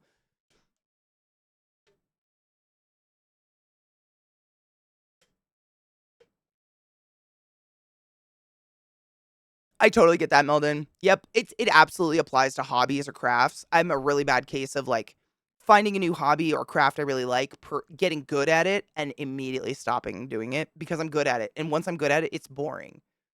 Like if I can't fucking hurt myself anymore with it, I'm bored and I don't want to do it anymore. I hate that. Like what the fuck? That makes no sense. But it's like I need to have a challenge. I need to struggle bus with instructions and try to figure, like for instance, I've been sewing my whole life. I'm sewing from an Edwardian pattern just because it's so hard to understand how the fuck to do it. It kind of gets me off. Versus if I used a modern pattern, I could do it in a day and I'd be bored. What? Broken. Broken. Try to be a fly at the CK house, you'd be killed. You would. It'd be by a flash of me walking by at some point. Give me all that Sarah dopamine thing. Dude. I can't tell you how many times I've gotten actually physically frustrated over not having an extra hand.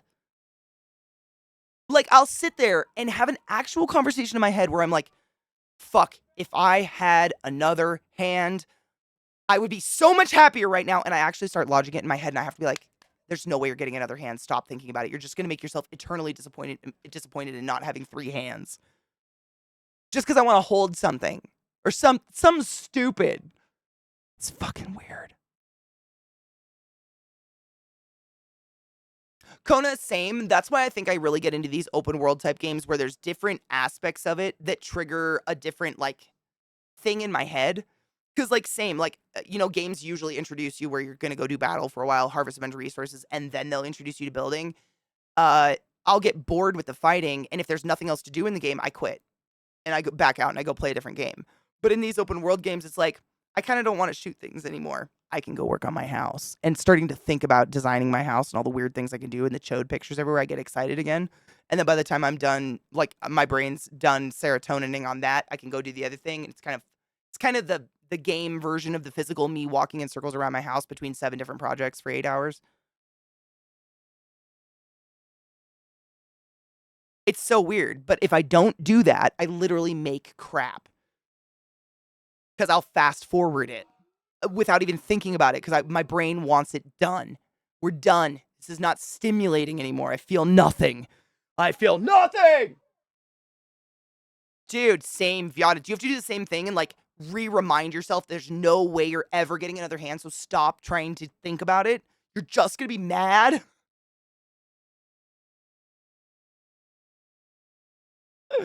Meet Troubled, those are the best.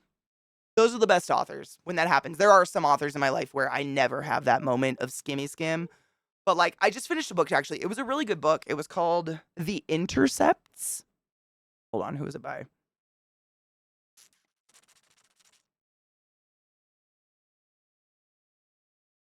Oh, I think I returned it. Shit. It was called The Intercepts. It was on Kindle Unlimited. Check it out if you want to. It's a horror book. I read a lot of like horror, creepy shit. But the story was fucking fascinating. It was fucking scary. But it was definitely one of those books where it was like 2 characters that have a very serious talk, and one character would literally say like, all right, I'm going here to do this thing, which is intense as fuck, and it's going to end up bad, and you're ready for it, and you know it, and you're getting hyped up for the action. And then I'm not exaggerating when I say 4 to 5 pages of... And I've finished the book, so I can officially say it was pointless dribble. Just... You can't keep my anticipation going for 5 pages. That's not maybe a page of your thoughts, a page of a random person you ran into at the door that you had to struggle to get around to do the horrible thing you were going to do that we all know you're going to do that's going to end up in a really good chunk of the book. But like, I feel like it was a little Tolkien-y.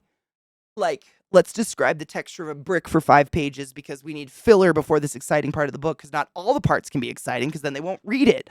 But I definitely found myself, and I went back and it was, I mean, it was just, you could tell it was like filler. There's a cadence to a book, right? Where it gets you into the excited, and then there's the calm, and then there's the excited. But when it does this, like, nope, nope, nope. I don't trust it anymore, and I'm not having a good time. I get distrustful of my novel.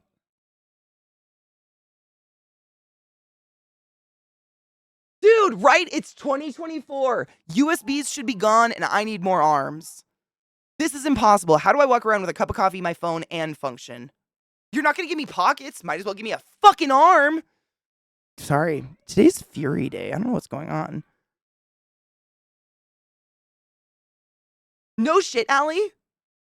Maybe try this. This is how I kind of get into, this is what I've found stems me into new hobbies, is I'll be doing something with supplies I already have, and suddenly there's a step where there's something I don't have, and it sends me on a branch for that thing. But instead of buying like everything possible to get into that hobby specifically, I just get that one thing and like do it. And I'm like, oh, that was kind of cool. And then maybe get a little other thing, and then it's slower.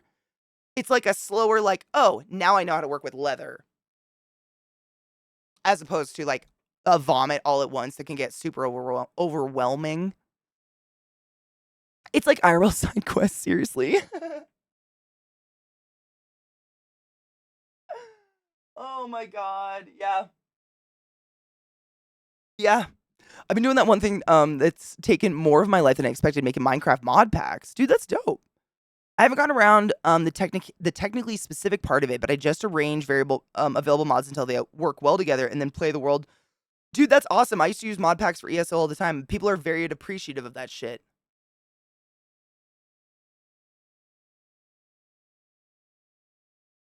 Okay, so Allie, I used to have this illness as well. This is how I got over it. Just chant this to yourself. If it's a kit, it's shit. It's just facts.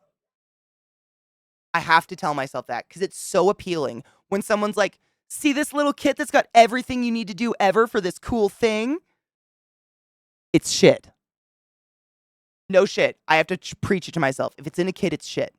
Because all they do is they buy the cheapest, most disposable crap off of Amazon, put it in a box, and make money off of you on it.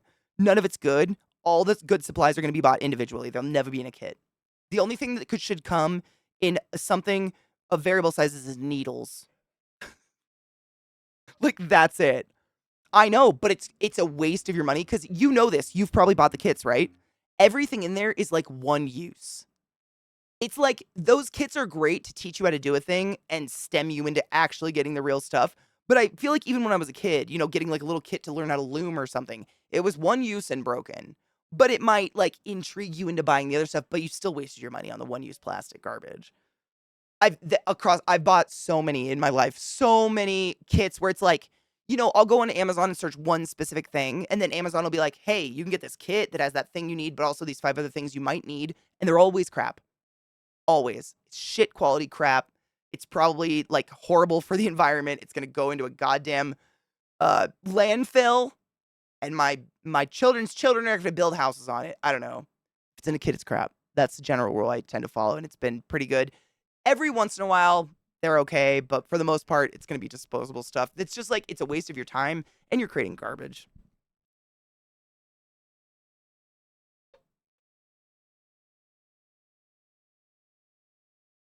What? Listen, I found a chick on TikTok that creates journals and sells the kits.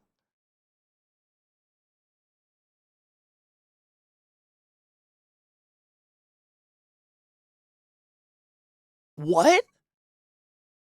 Don't you just need paper and a pen? Wait, are you fucking with me? Don't you just need a pen and paper?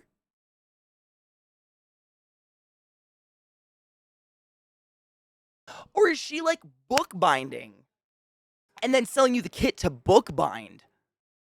Because that's different. Like, that's intense. But Jesus.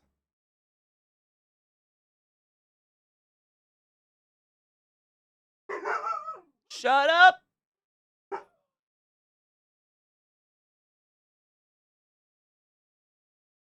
Drop shipping. Thank you. I was literally trying to think of the word for like Wish and all that crap. Drop shipping. It's something that the beauty community is well familiar with, but it's essentially when a company, like say a YouTuber, approaches a dropship company and they're like, "Hey, can I pay you to buy a bunch of your product and put my name on it?" And they're like, "Yep." And then another YouTuber will go to that same company and be like, "Hey, can I buy a bunch of your product to put my name on it?" And that company will be like, "Yep." And the product will be the exact same product. It's identical. 2 different names on it. Dropship. And Amazon is chock full of it. And another thing I was going to say, most of those kits have 90% of stuff you will never, ever, ever use. Ever. That's another thing. So you're really cluttering yourself. Like, seriously, if there's something you're thinking about getting into, like, say, jewelry making, go on Pinterest and just type in jewelry making, like, with a word, like, are you looking into doing silver or beads or whatever? And just start scrolling.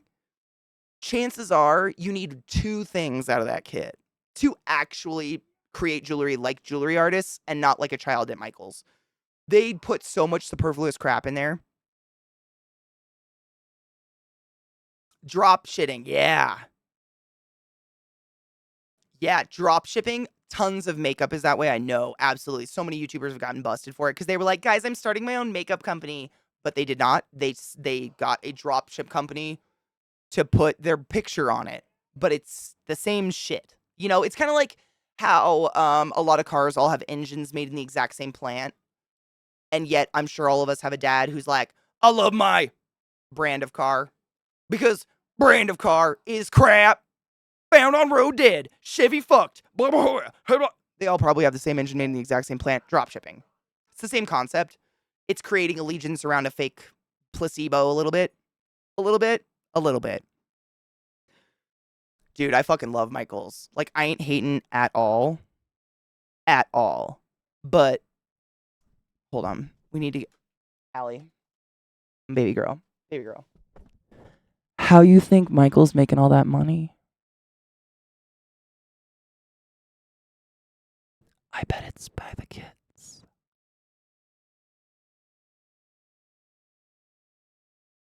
That being said, I have quite literally struggled with rent because of Michael's. Not a hater. Love crafts.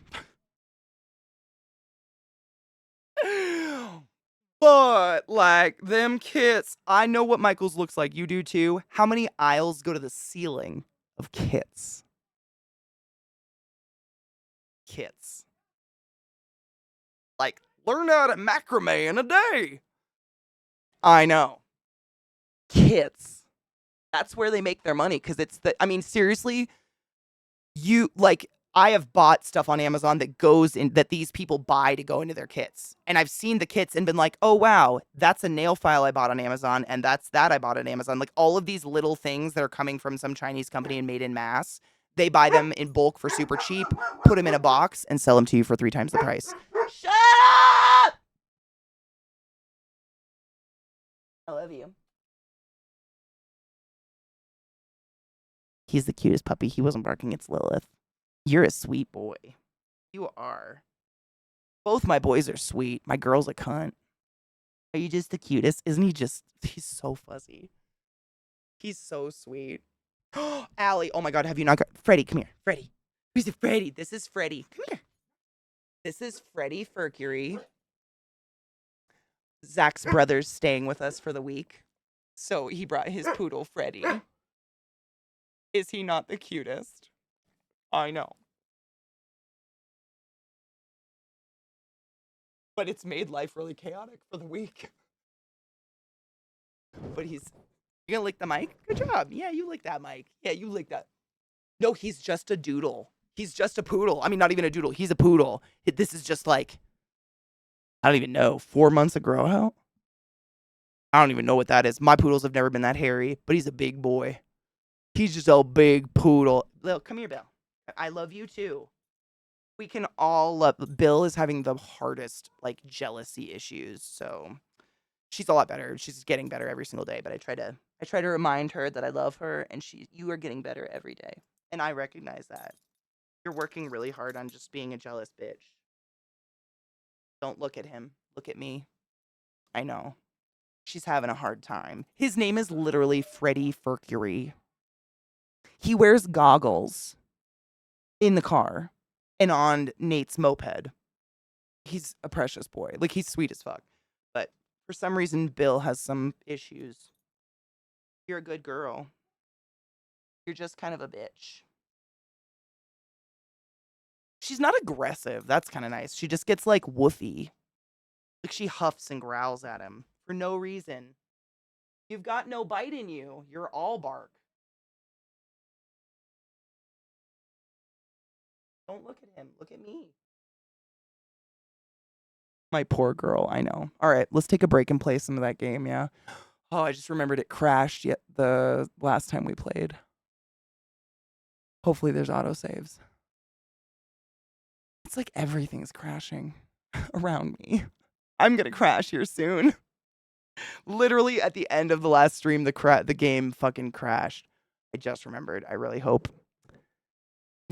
there's an autosave feature in there.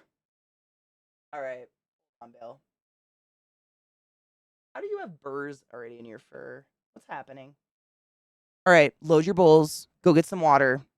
Stretch your dicks as always. I'm gonna poo my poodles. Get some energy out of their silly furry faces. Look at that girl. You're so cute. You're a very pretty girl. I love you.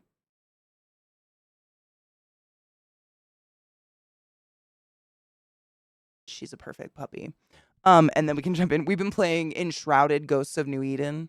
Super fun, really fucking just astoundingly beautiful game.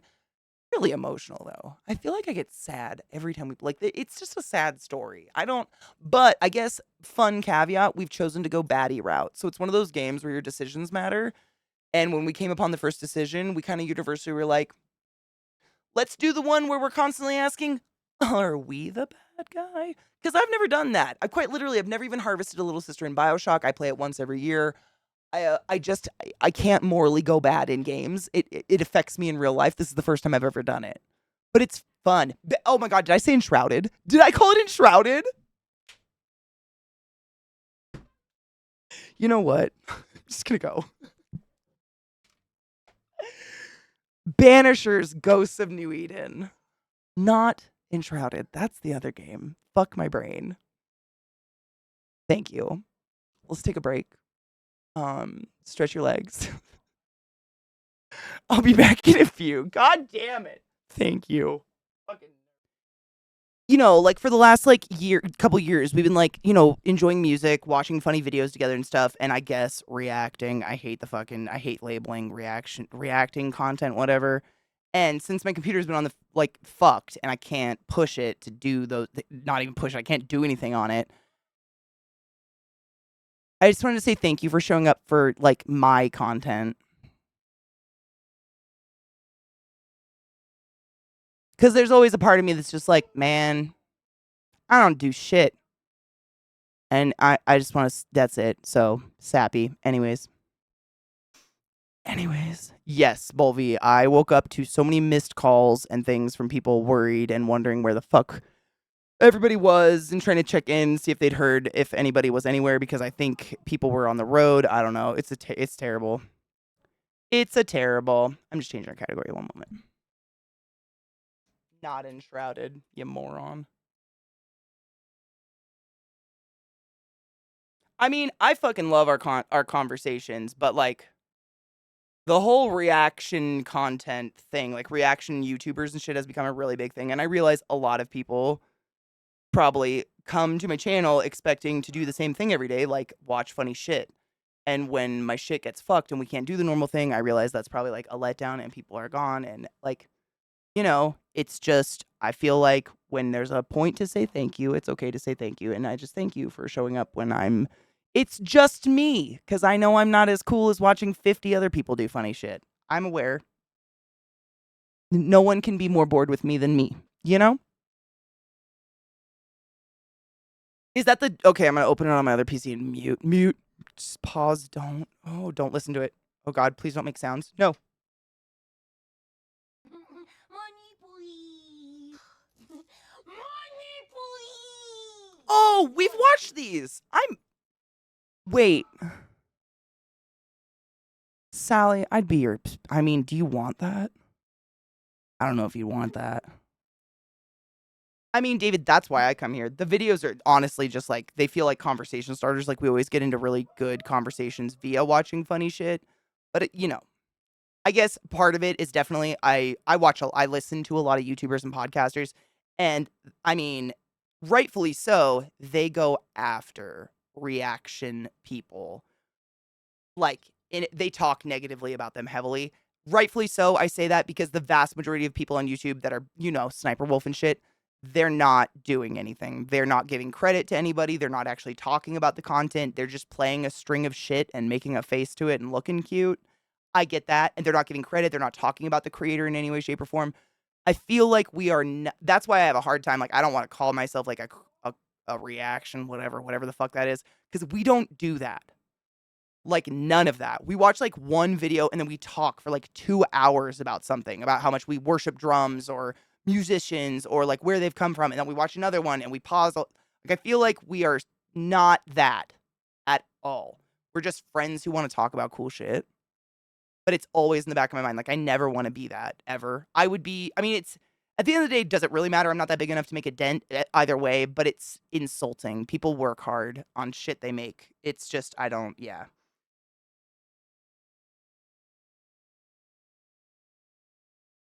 Yeah, I mean, Viata, no shit. It, no hate on her. I hope she's making a business, whatever. She's literally just selling garbage.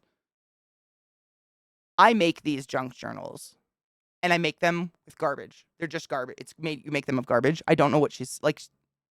Maybe to get you started. It's a kit, right? It's exactly the fucking shit from Michaels. It's a kit to get you started on something or get you into something, right? I gotta move the monitor closer so I can see chat. Yeah, it's just garbage. No shit.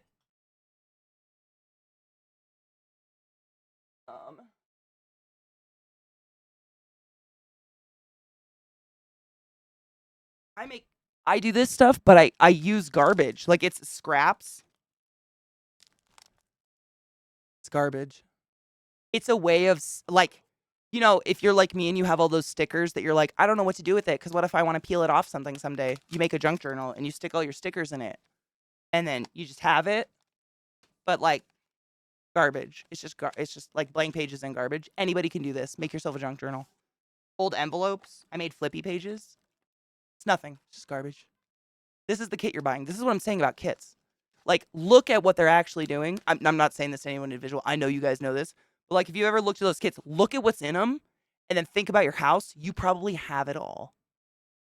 It's just garbage. Garbage. That's it.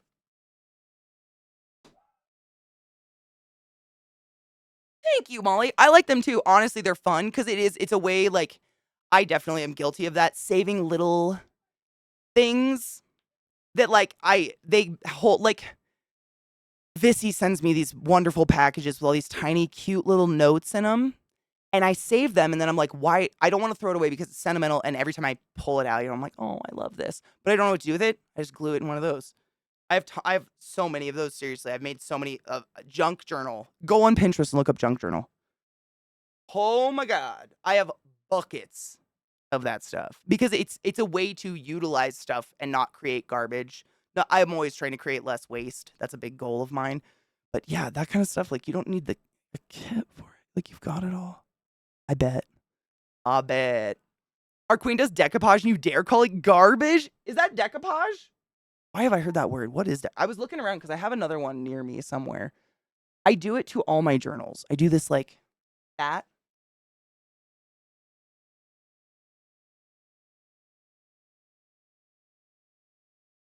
Yeah.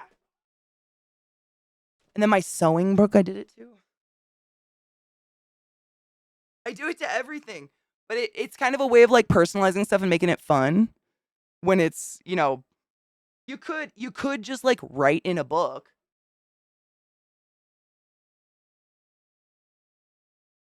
like I showed you guys this one a couple weeks ago. This is like my sewing journal one. It's the same thing. It's literally the same concept. It's just junk journaling, old glitter and shit, and like some studs I was never gonna use. Instead of throwing it away and filling a landfill, I just started like gluing it into this thing. And so I have all my lace samples and they're labeled what size they are. That one looks like a vagina. And then that, oh, no one knows what that is. And like that's that Victorian pattern I'm trying to do. It's just like I said, 9 projects at a time all the time, going 24/7. It's crazy. This is one of them all the time. But to me, I mean, I view it as like everything in it is what most people would deem as trash. It's the scraps, stuff I cut off, out of a pattern or something like that.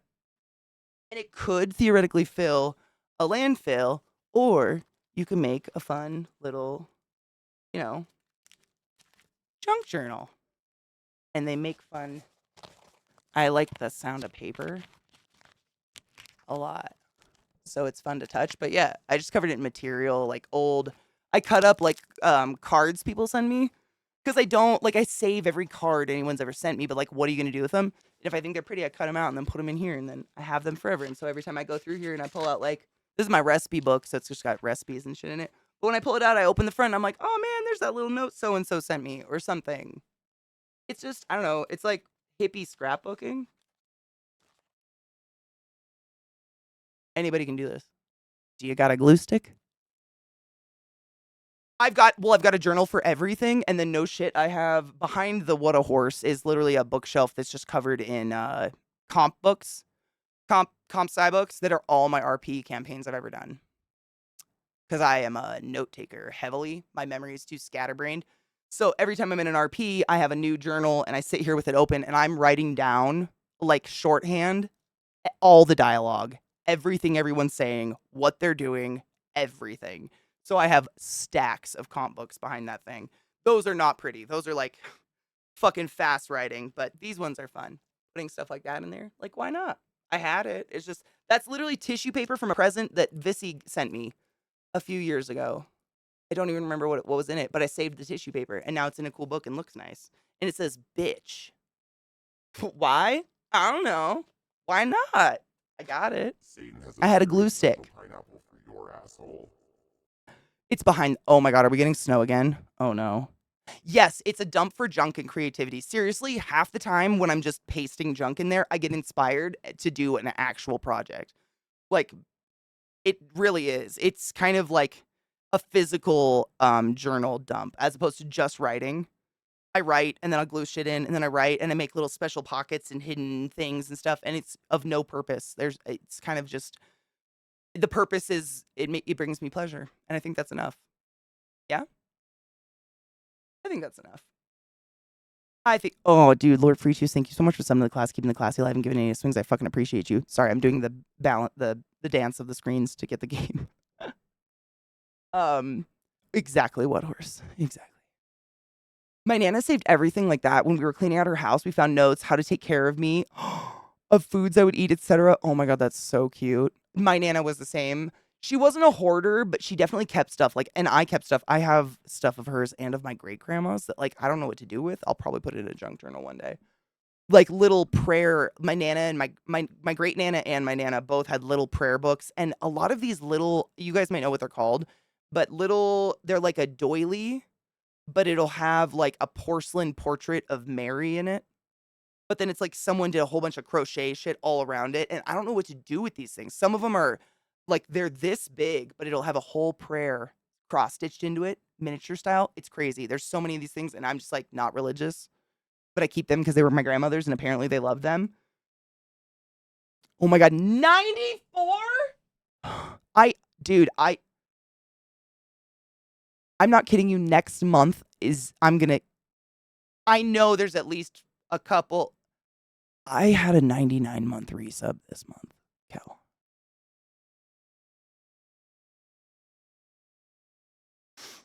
Like, I'm going to keep going. Like, don't worry, I'm not going anywhere. But sometimes I wonder, like, should I have gone somewhere by now? Still fucking here. I mean, I gotta love it, right? That's cute. Come here, Freddy. Freddy, come here. Come here, bud. Oh, look at this guy. This is Freddy. This is Nate's beautiful poodle, and he's our house guest, and he's just perfection. Chewbacca! What a Wookiee! Go get your dad. Go get him. You want to get your dad? No? Okay. You'll hang out. Yeah, he's full poodle. Oh, yeah.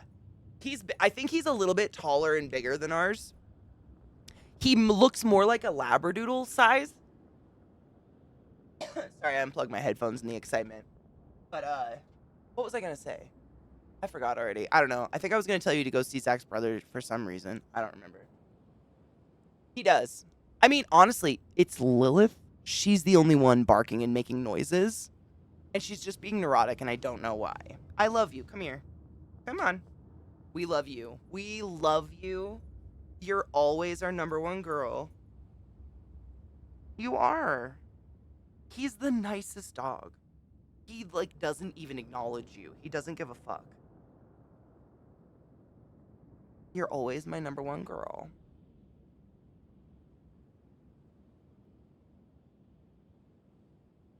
You know what it is, Thronlin? I think it's directional mic. So the mic is pointing towards me, and there's a wall, like 3 feet this direction. So I think when the dogs bark, it's so loud and shrill, it bounces off that wall into the mic. Versus Zach just talks to the room, and I am in the biggest open space of the house. So if you don't, like, talk directly against my monitor to where it's going to bounce back. Stop! And feed into the mic, then it dissipates into the room. What? What? Okay.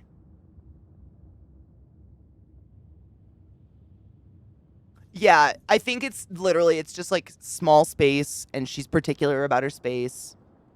It's too much for her, but I'm trying to, like, I give her all the love, and I'm like, don't reward her for being a dick, but, you know, there's a balance of, like, letting your dog know that they're still number one in your life. Just because there's another dog doesn't mean you've lost me to someone. I love you so much. Like, seriously, Freddy is so sweet. He's just like Trick. Just a dope. He's just a big dope. He literally, like, Lilith barks at him and growls at him. He's unaffected. He just like, okay, that one talks loud and mean. My name's Doug. Like, he's the sweetest sweetheart in the world. She's just neurotic. Mm-hmm. Yes, man, and that's what I've read. I have a few books on, like, dog bonding with your dog and understanding them and establishing a relationship, whatever. And that's a lot of what it is. It's like, a lot of the times they are insecure about more dogs in the pack, meaning less attention to them, and just, like, giving them reassurance that, like, Beal, come here. Oh, nope, they opened the door. She's going outside. I was going to give her another hug because she was looking at me. Just reassuring them that, like, they're going to get all the love in the world. Like, I have all the love to give to dogs. Like, forever. Darren's above my house. I'm in Sirius this week. Oh, yes. Dude, and honestly, that's been the cutest thing, Sarah. No shit. When these dogs, like, get together and run the yard. And that's the thing. It's only in the house that Lilith gets a little touchy. And, you know, it's small. It's cramped, so it's understandable. But when we're outside, they pack around the yard in circles. They all run together. They all go look at the same things together. Hi, Bill. Come here. I love you. Always, forever, near and far. You're beautiful. You're always my number one girl. No matter how many dogs are in the house. You know that. It's amazing. Literally watching them, like, when the snow hit, Trick and Freddy would just pal around the yard in, like, this foot of snow together, just sniffing stuff together, being little buddies. I was like, you guys are so fucking cute. This is the biggest room. I'm really bad at even conceptualizing square footage. It's a really small house. Like, it's tiny as fuck.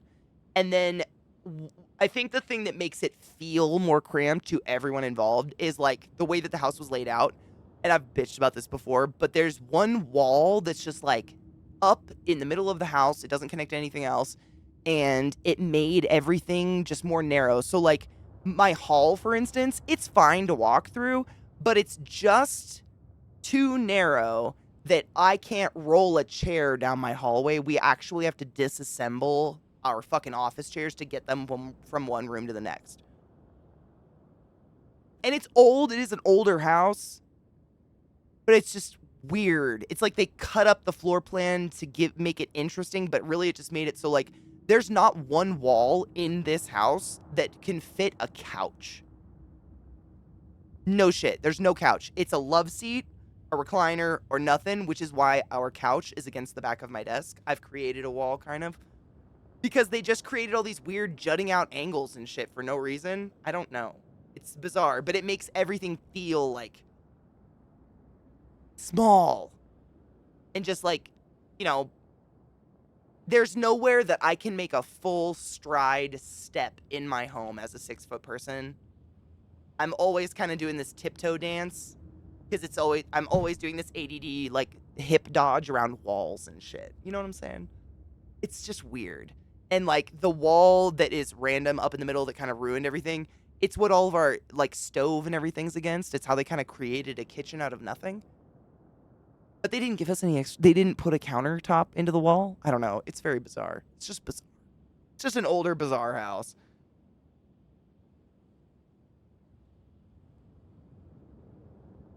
I know. I do stream from a corner. I'm a quarter of this room. This, like, corner, kind of. And there's, you know, that much that way. Those are my frogs. And then that much that way to that wall. I'm the corner of the front room. Because honestly, I like having a spare bedroom for guests to stay. It's nice. I like that people feel like they can come stay at my house and it's not an imposition to me. So, like, our spare bedroom, I could steal that as an office if I wanted to, but we don't need a front room. Like, it works. You know what I'm saying? I don't know. I like having that. It's so nice. I just want people to feel okay with coming. And we always have people, you know, not coming to visit us, but just like, hey, we're going to be in town for the night. Is it cool if we stay? Absolutely. That's all I want you here. Like, that's the perfect visitor. Someone who just is here for dinner. Perfect. Dude, did you see the giant floofer and his brother? Him and his brother look so much alike. It's freakish. All right, now that I know they're in that office and they're not going to fuck with us anymore, let's cheers and fucking listen to the game. Sorry. This week has been chaos. Being sick and then this, it's just been chaotic, and I really appreciate all y'all, like, helping me stay sane.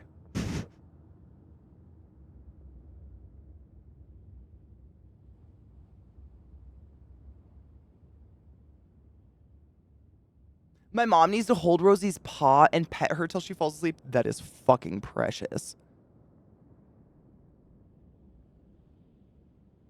Did I do... Oh my god. Did I do Easter nails? Dude, they're only Easter until you actually see what's happening here. This is the product of ADHD. I say because people always ask, like, what the fuck's going on? I only have the attention span to paint about 2 at a time. And then I have to move. I gotta do something else. So, yeah. Like, these two have actually got, like, butterflies or shit inlaid into some fucking, like, shit. I do them myself, if that's not obvious. They are terrible. And then that one, I don't know what. We're gonna ignore it. That was a fixed job. That's just my nail, but it cracked down because I closed it in a fucking door. I just can't sit for all 10. It's too much. That's why I do it myself too. Like, sitting in a nail salon is torture for me. I need my hands. But thank you. We'll just pretend it's this. Yes? There she is. Fucking put together. I try. There was a goal. Just it's never accomplished.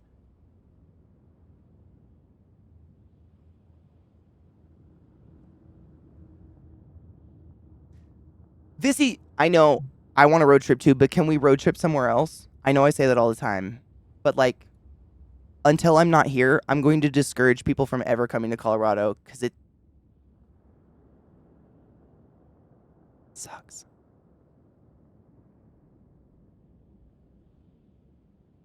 Like, there's nothing to do. I feel bad when people are here because I just have to share with them that there's nothing to fucking do. Ugh! It's 8 months of winter and 7 months of fire smoke. What do you prefer, bitch? I just want to go somewhere else. Just somewhere I need a break of this. Hell. Cheers.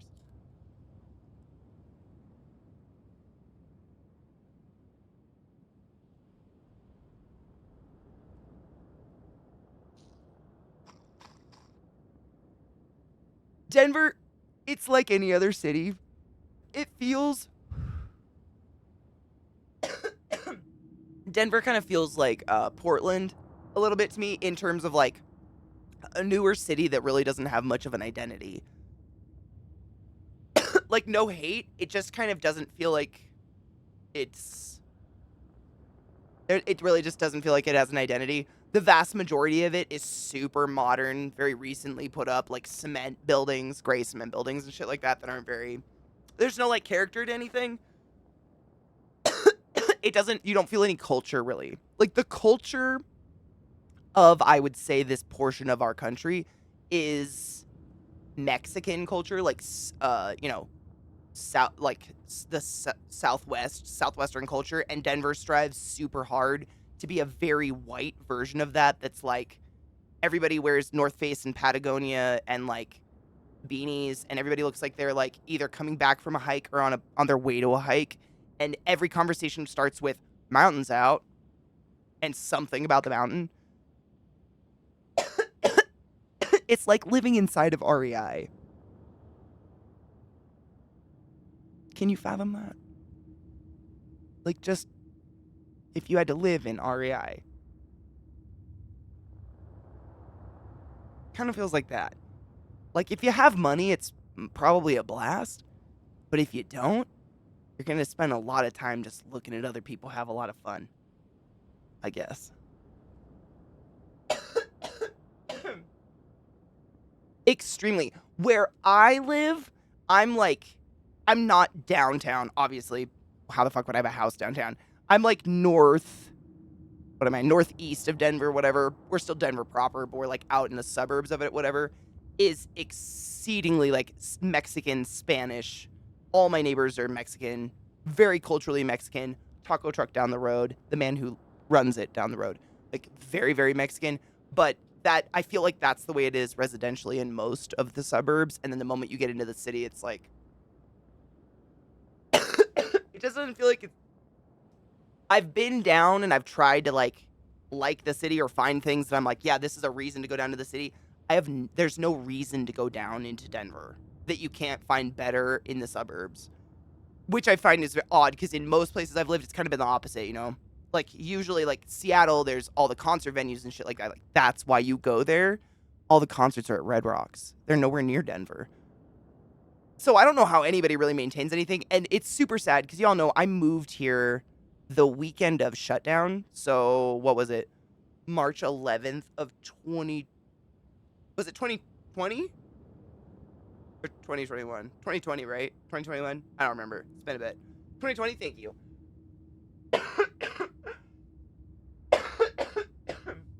No shit. In the middle of Eliza and I, she accompanied me driving from Baltimore to Denver. They started shutting down state lines. And Zach was texting me, like, just tell them you don't have anywhere else to go and you're moving here and you're going to stay here and da-da-da-da. So it was nerve-wracking. But I moved here when everything was shut down. So I didn't really get to experience Denver at its, like, peak. And what I've read and heard from, like, Scott and other locals is that over 30% of all local business was obliterated, and another 30% is expected to be completely gone by 2030 because of the pandemic and shutting down the world. And, you know, small independent businesses that aren't franchised have no legs to stand on. I think restaurateur, opening a restaurant, whatever you want to call it, is, I think, one of the most unstable things you can choose to do ever, right? Correct me if I'm wrong on that. I want to say it's one of those things that's like, man, really hard to do. And something to be very proud of to do. But in a city like Denver, it's kind of, it's a weird, because it's a big international city, big major airport hub and everything. But unlike most of the other cities, at least that I've lived in, I can only speak to personal experience, Coastal cities feel international. We're like a city that trucks drive through, like semis drive through to get from point A to point B. So it's not really I don't know. I don't know why people would come here. Unless you're really rich and can go to Vail or like Telluride or something. Or not Telluride. Telluride's in Wyoming, I think. Whatever. Well, all of the ski things that have taken up the mountain ranges. The Denver airport is hell. It's one of the absolute worst airports I've ever had to exist in. It's so bad. It has 2 exits and 2 entrances that are on opposite sides of the building, and the signage for them is non-existent. The amount of times I've gone to the wrong fucking side of that airport, and it's so hard because Zach is like, I think he's been haunted. If you mention the Denver airport, he's like, hold on. Zip. Shut up! He starts jerking off. Like, he'll literally start coming on you about it. He's like, oh my God, this airport though. And everyone in the room will look at him like, what are you talking about? It's the worst airport in the world. But he's, he's him. So he's like, no, it's the best. He's set on it. I don't get it. Because not one person has ever visited us or been able to get out of our airport without getting lost. Not one. With instructions. Myself included. Is Telluride CO? Thank you. I wasn't sure how north it was. I knew we had Vail.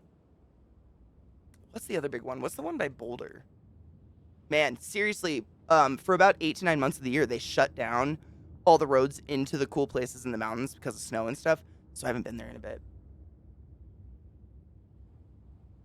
It's a major hub. I mean, the airport is a major hub, but like, it's not. It's terrible. 90% of restaurants close within a year or 2. Wow, that's crazy. No shit, Vissy, you're not everyone.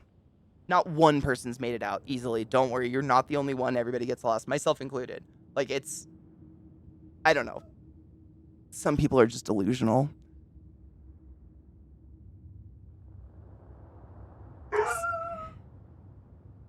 Shut the fuck up, it's just you!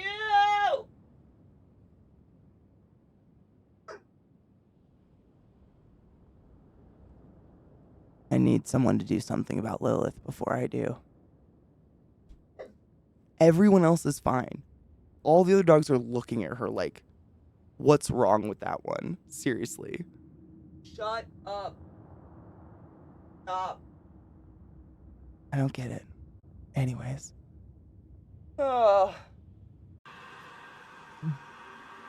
How the fuck ever. I appreciate you guys. This game is amazing. Tomorrow, more, better, more better. Mo better. Severe apologies for all the just constant barking outbursts and stuff. I really appreciate you guys being patient. It's a lot. The dogs are anxious. It's whatever. Most of you have dogs, so you fucking get it. What was I gonna say? What's today? Nothing. That's it. We're gonna play more tomorrow, and I'm excited. I thought I was Did you haven't take done your that joy yet. today? Never forget to take your joy, and I guarantee your day will go as smooth as velvet. Don't forget your meds. You deserve to feel okay. Tomorrow is Wednesday. It's the dreaded day of the hump. I'm gonna burp. Maybe. Oh. Oh, dude, Alchemy's live. I never stream late enough to raid Alchemy. Oh my god, yes. Okay. I'm raiding my girl Alchemy. If you don't know Alchemy, she's the shit. And I'm really happy to introduce you to her. If you do know her, like, obviously, please go share all your love and all the things. As is, and an ad just ran. I knew I was right on the edge of an ad. Fuck. For those that are getting an ad, I deeply apologize. That wasn't my bad. I was trying to fucking get that quest, but man, running in circles without a mini-map, sometimes I get very, I'm so reliant on them. It's probably it's like a, not a crutch. It's an injury. I know.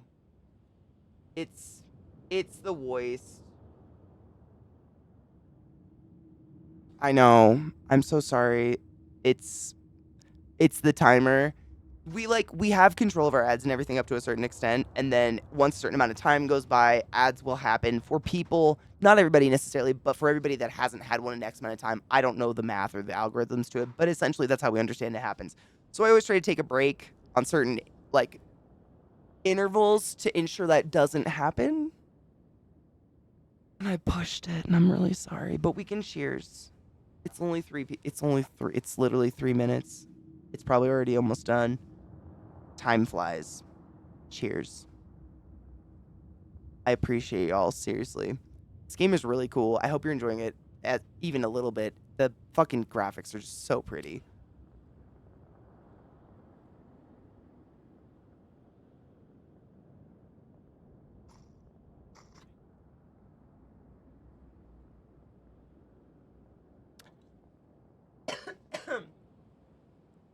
What's the date today? Hold on, let me save the game really quick.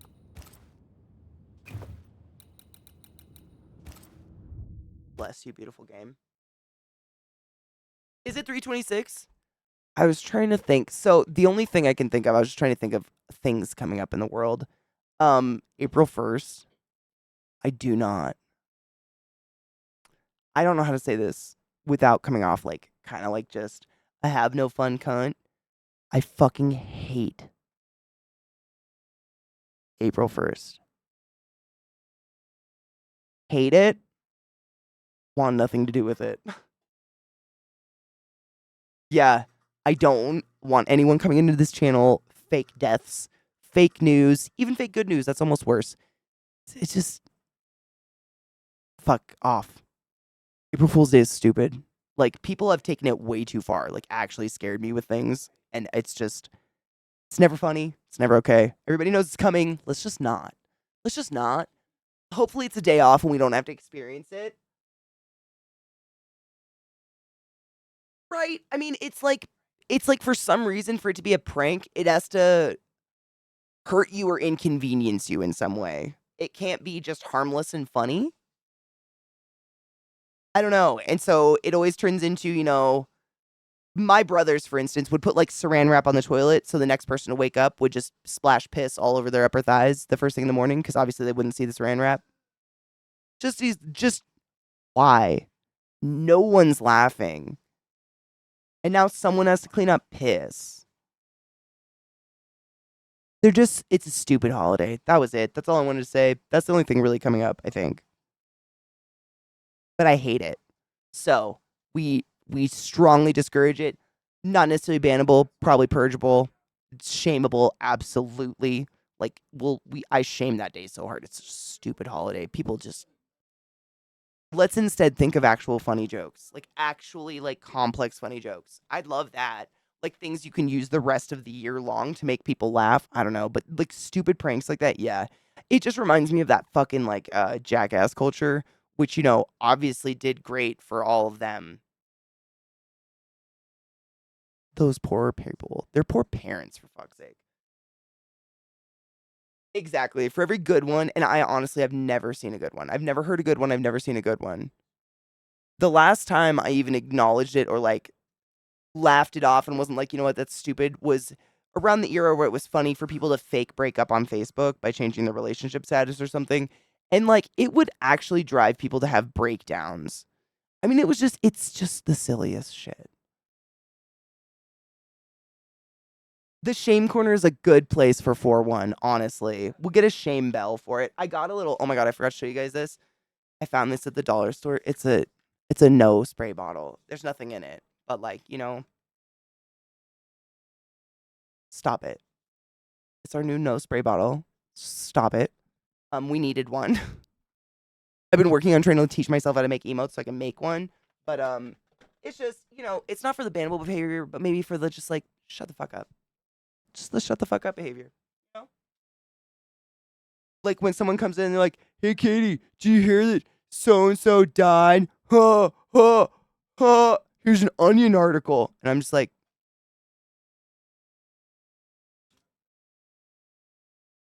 bad. Stop. Every time I read about it, I'm just gonna spray it and stop it. It needs to happen. It needs to be done. Just act like a child. Get treated like a child. All right. For any of you that just got subjected to that ad, I'm so sorry. It's because I waited too long to take a break or run an ad myself. Thank you for hanging out anyways. I waited around and took a cheers just to say goodbye to you specifically because I appreciate you. Thank you for sitting there. Tomorrow, hopefully starting somewhere closer to on time, somewhere in the day, but definitely continuing more of this game. Smoking, hanging out, I don't know, chilling and having good conversation like we do all the time. But in the meantime, I'm gonna raid one of my favorite people in the whole world, Alchemy. She's one of my mods, one of my best friends, one of my Polly Pocket people I could put in a backpack and just carry off with myself, and I love her dearly. And if you don't know her, I hope you do too. If you know her, I guarantee you probably already love her. She's phenomenal. Also, maybe the queen of Final Fantasy. She literally is like the encyclopedia of. She's so fucking smart. It's fascinating. She like casually knows everything. It's like arguably very hot. Nerdy people though, right? Like watching someone just kind of like accidentally be super intelligent on something they do all the time and they don't even realize it, and you're just sitting there like, don't look at my nipples. You know what I'm saying? We've all been there. I see you. She's very smart. But I appreciate you guys and I love you guys. That's it. Take your joy. I'm so tired. I don't even know anymore. Sleep. What is it? Who knows? Dogs. They're everywhere. They're sitting on my feet right now. I don't know. Check on people if they're near Baltimore. Check on your loved ones. Tell your loved ones you love them. Clean your piss mittens. I'll see you tomorrow.